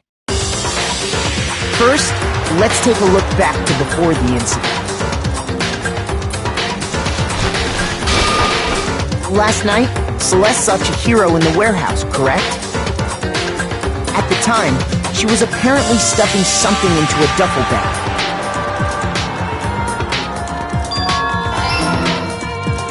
That something was a blue tracksuit. You can confirm this, right, Celeste?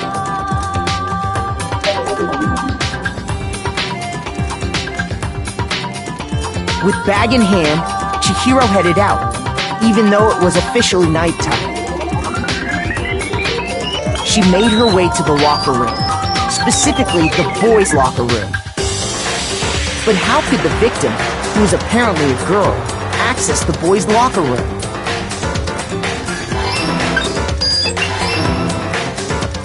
Simple, because she was really a he, which is why he was able to use his own handbook to gain entrance to the boys' locker room.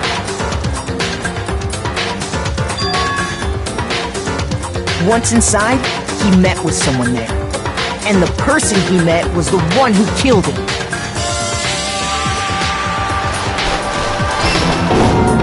It seems likely that the killer grabbed the nearby dumbbell, approached the unsuspecting Chihiro,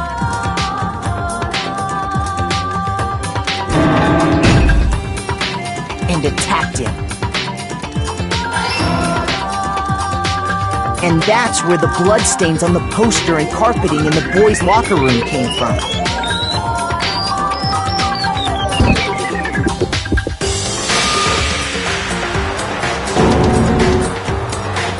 It was likely in the heat of the moment. The body was arranged, but the murder itself felt unplanned.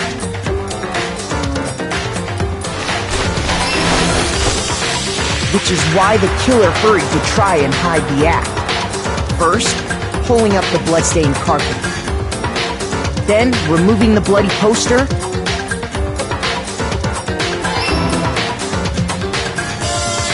And finally carrying the corpse into the girls' locker room. A girl's handbook was necessary to get into the locker room, of course. But this alone doesn't prove that the killer was necessarily a girl.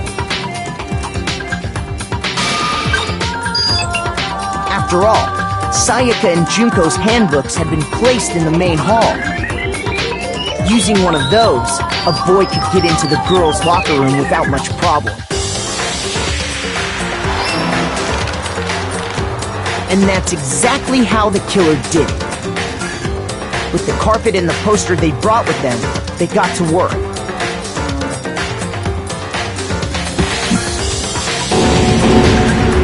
They changed the layout of the boys' and girls' locker room in what you might call a crime scene switch.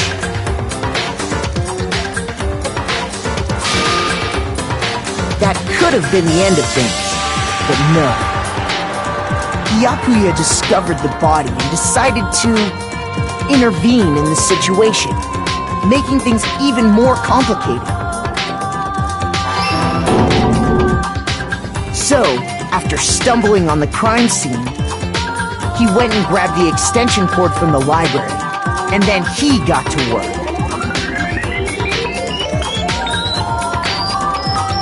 He used the cord to string up Chihiro's lifeless body.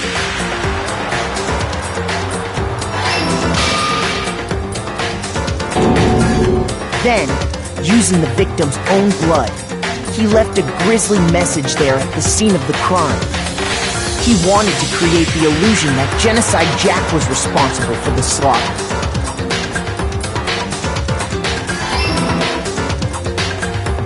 And around the same time that Byakuya was putting together this facade, the killer, having already disposed of Chihiro's bag and other belongings, arrived at the sauna. There, they planned to destroy the last piece of evidence, Chihiro's handbook.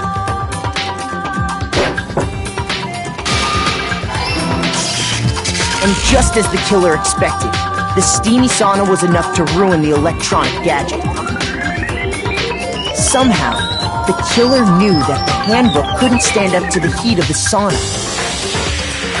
And the reason they knew that is because the sauna had already wrecked their own handbook. And that's how it all played out.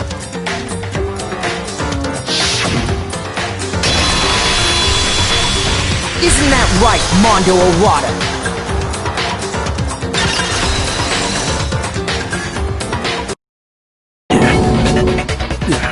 Wait! No! This can't be right! Where's your evidence? Yeah!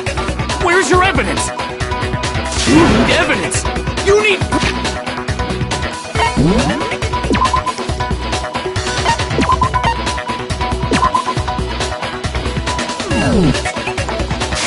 Proof! Without any proof, you can't pin any of this on him!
Show me some evidence! You're wrong! I won't listen! I refute you! False! Show me some evidence! I won't listen! I refuse to vote! Show me some evidence! You're wrong! I won't listen! I refute you! False! Show me some evidence! I won't listen! You're corrupt! I refuse to vote! I refute you! False! You're corrupt! Show me some evidence! I won't listen! Show me some evidence! This should prove it!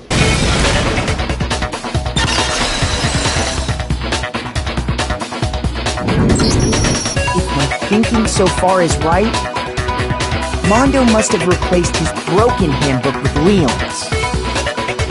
In which case, we can just check each of our handbooks right now. Once we do that, we'll... We don't gotta do that. Huh? Yeah, I did it. I killed him.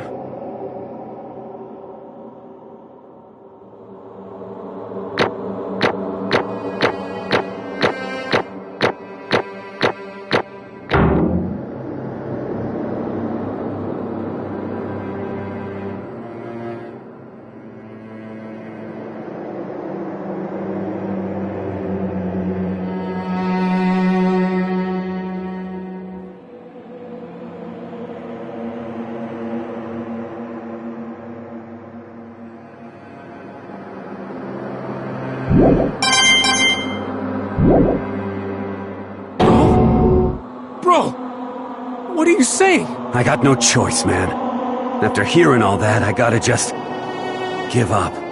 Go ahead, Monokuma. Get it over with. Ask for the goddamn verdict. Roger that! Wait! Hold on! No waiting! No holding on! Time for the moment we've all been waiting for! Grab your lever and give it a yank! Who will you elect as the Blackened this time around? Will you make the right choice or the dreadfully wrong one? What's it gonna be? What's it gonna be?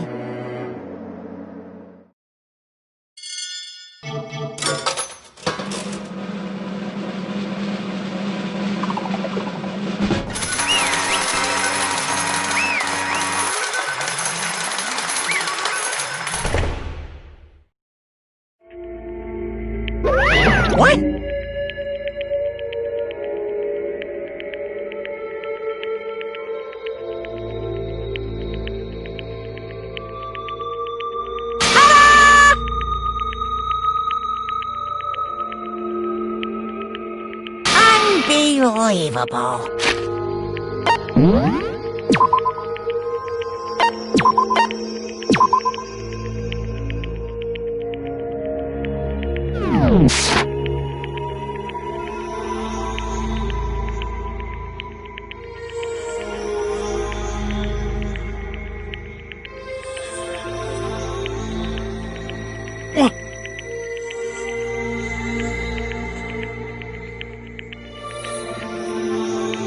Sorry. What is this?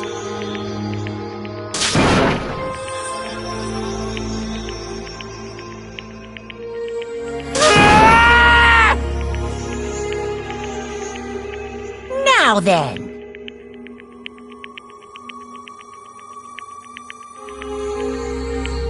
Actually...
Weak.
I'm sorry.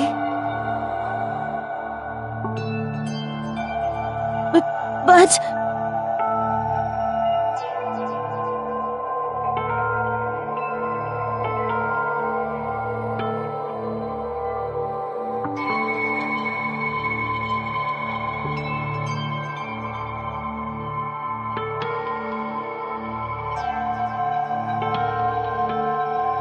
That's right.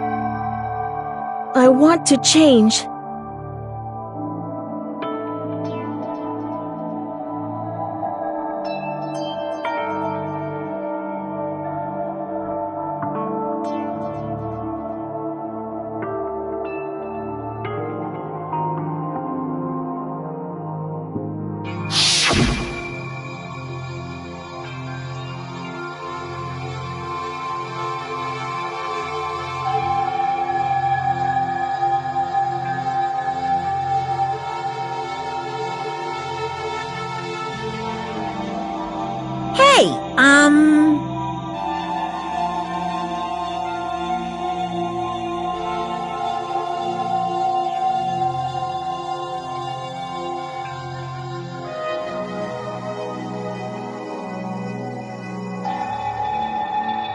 Yeah, that's right.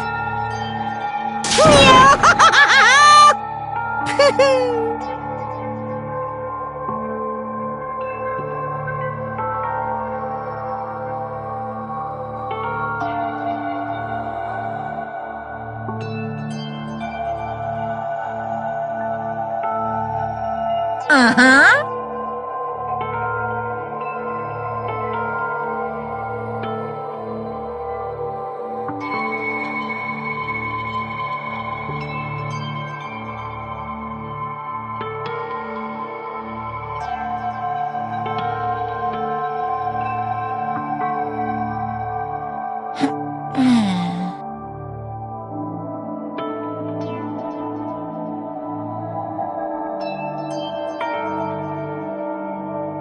Correct.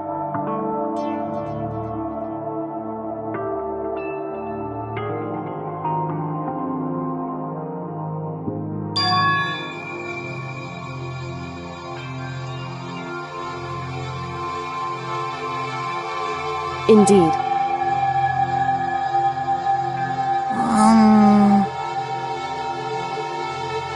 Certainly.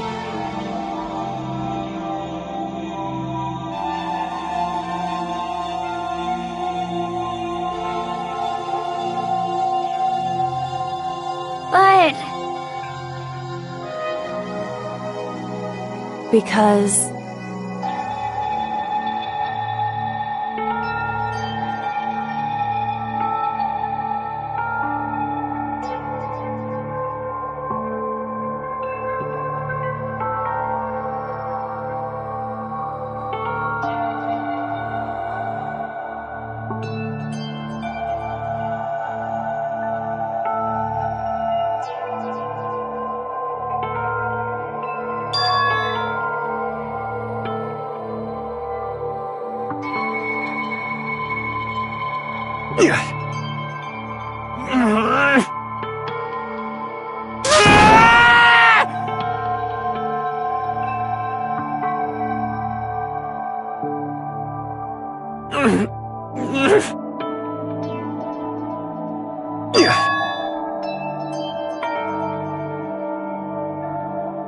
I knew it.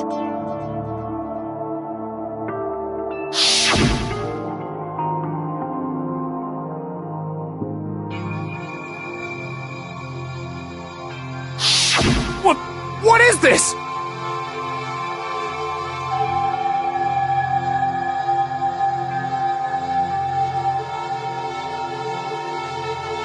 You're wrong! Don't make me repeat myself.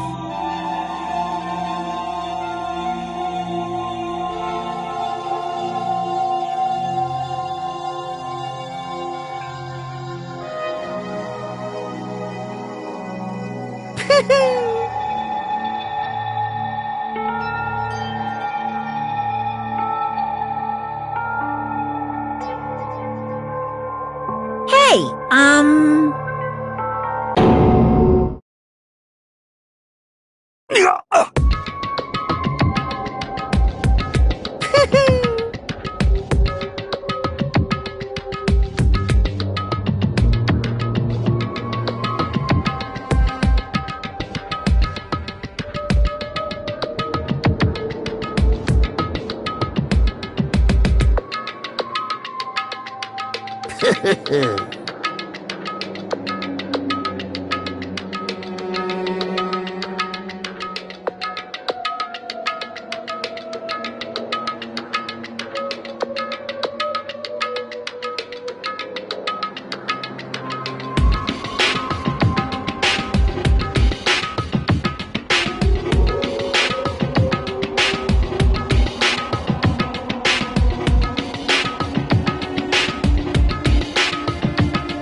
I just...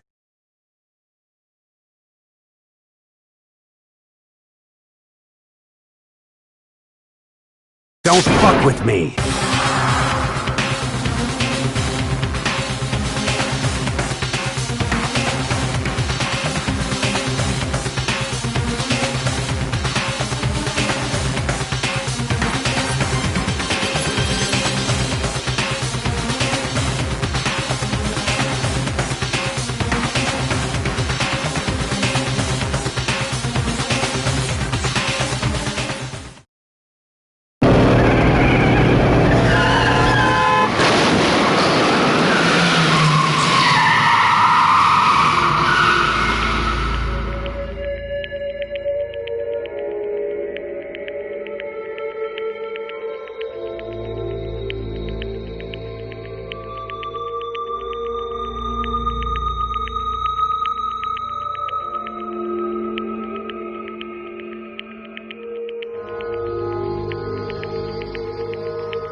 I just...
I just...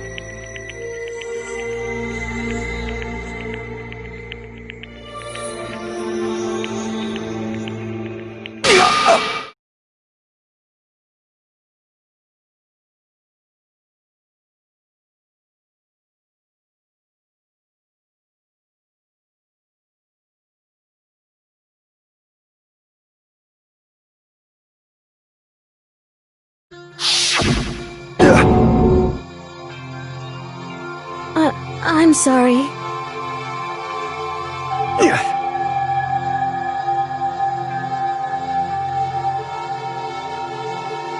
Huh?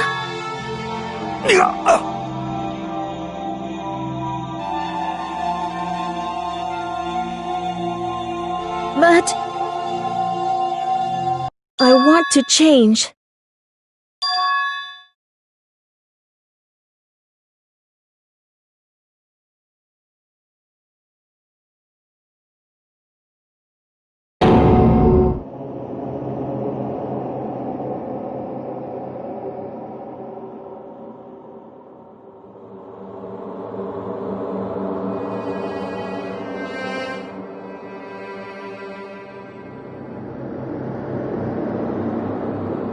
You piece of...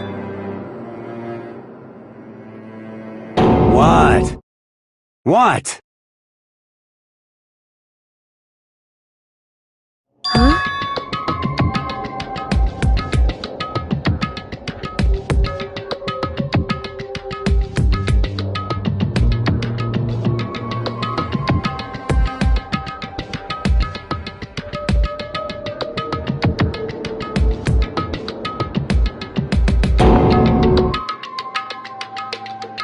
What?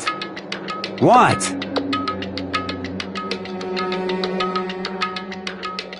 No!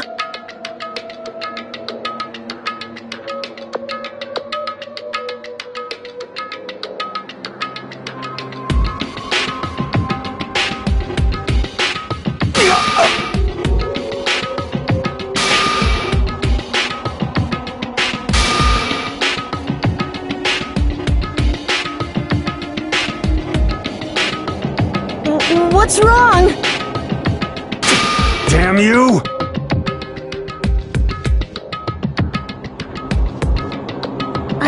I just wanted to... Yeah, that's right.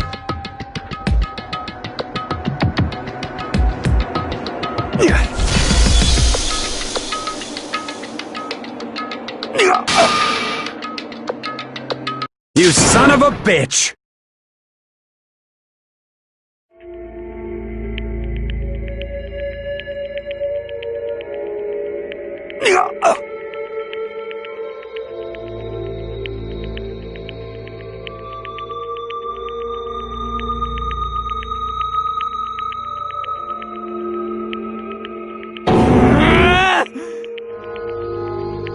I killed him. I killed Chihiro. Even after all this time, I'm still just as weak as I've always been. And thanks to that, I did something I can never take back.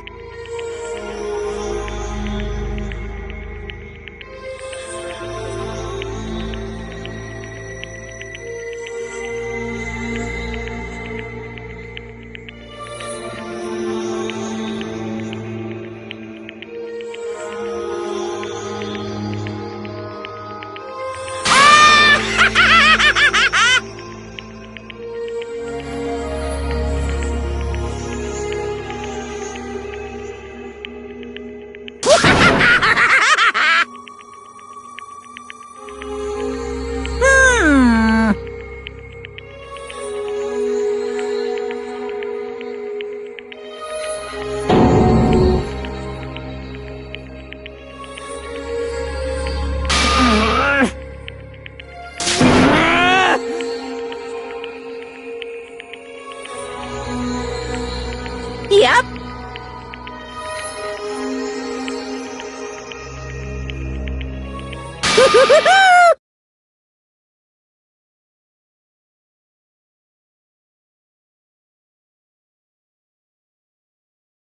It can't be. Well now, well now, well now, well now.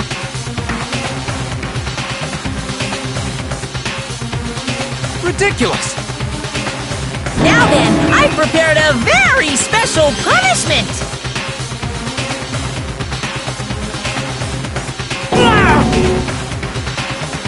Let's give it everything we've got! It's punishment time!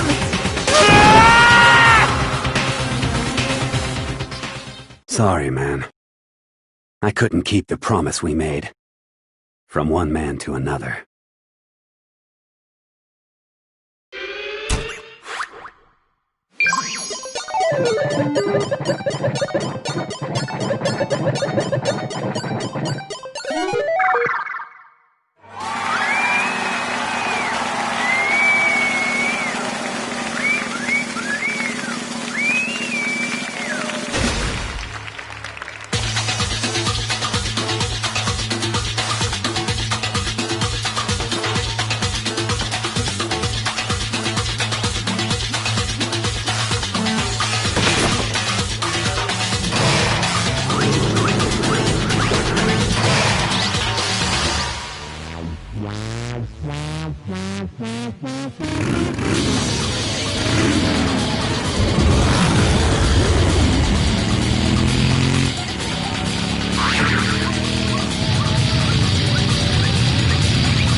This.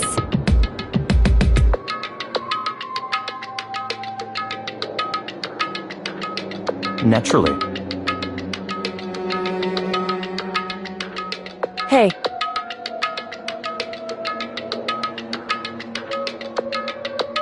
However,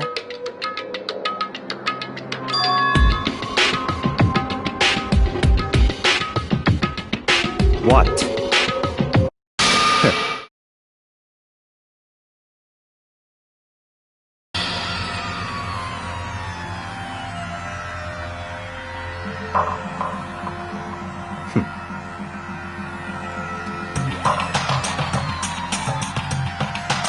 Honestly.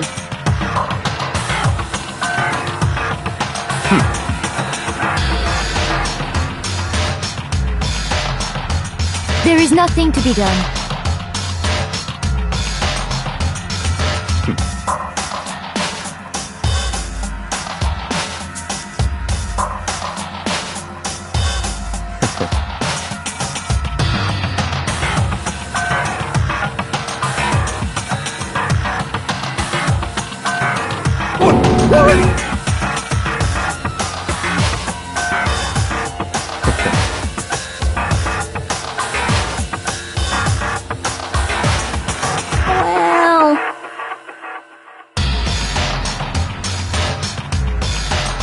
That's right.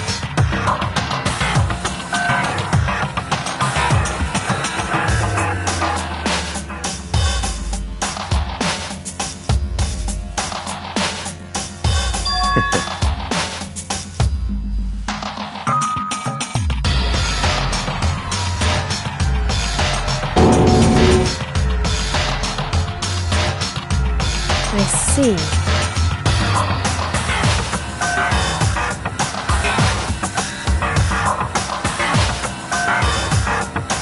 But...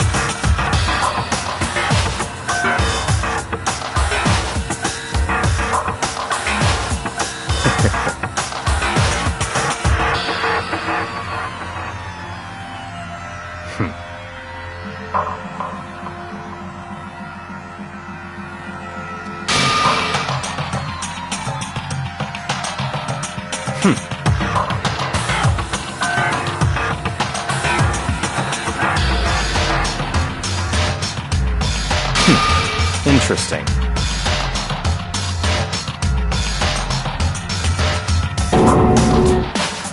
Correct.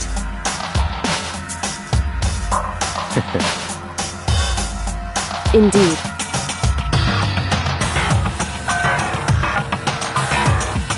Hey,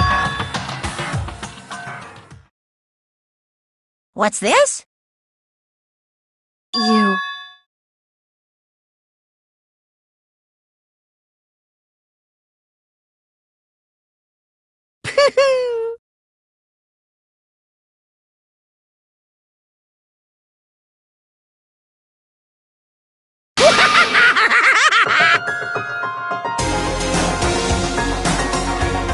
What?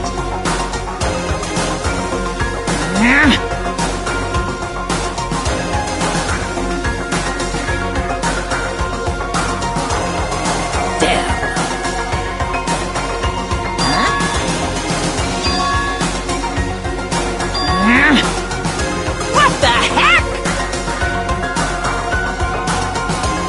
Damn it!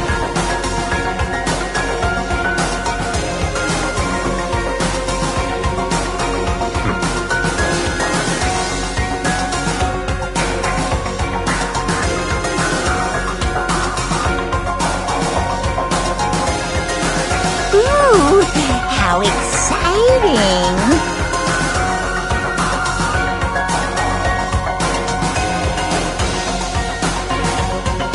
That's enough.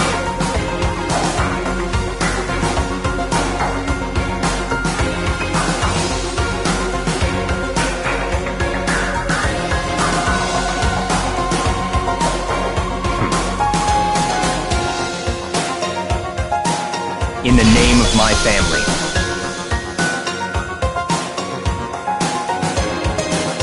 You're getting all riled up!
Well, anyway, like I was saying, this is a pretty good spot. Yeah, a really good spot. Anyway, isn't it amazing how that girl went and killed someone before things even had a chance to get boring? Once things really get moving, it'll be like a roller coaster. There won't be any stopping it. Fear and despair charge forward at a speed nothing can hope to match. But I must admit, I'm disappointed. I went to all the pain and effort of making you part of the group, and you couldn't play your part. You do remember you were supposed to make the first move, right? Well, no biggie. Nothing we can do about it now, so just do your best to make things more exciting from now on, okay? After all, that's what everyone wants to see.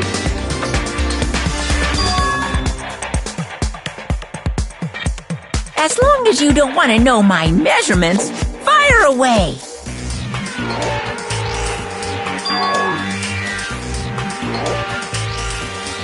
Ooh, my, you really took me by surprise there. I know I said you could ask anything, but... Super denied, ultra denied, demonic denied! Because you see, that's my ace in the hole. And nobody'd be dumb enough to reveal that, right? No matter how close they were to their friends.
I know I shouldn't cry, but I've had enough. I can't take it anymore. Getting out of here anytime soon? It's impossible. I can't let myself think about how much I want to get out of here. If I keep thinking like that, I might decide to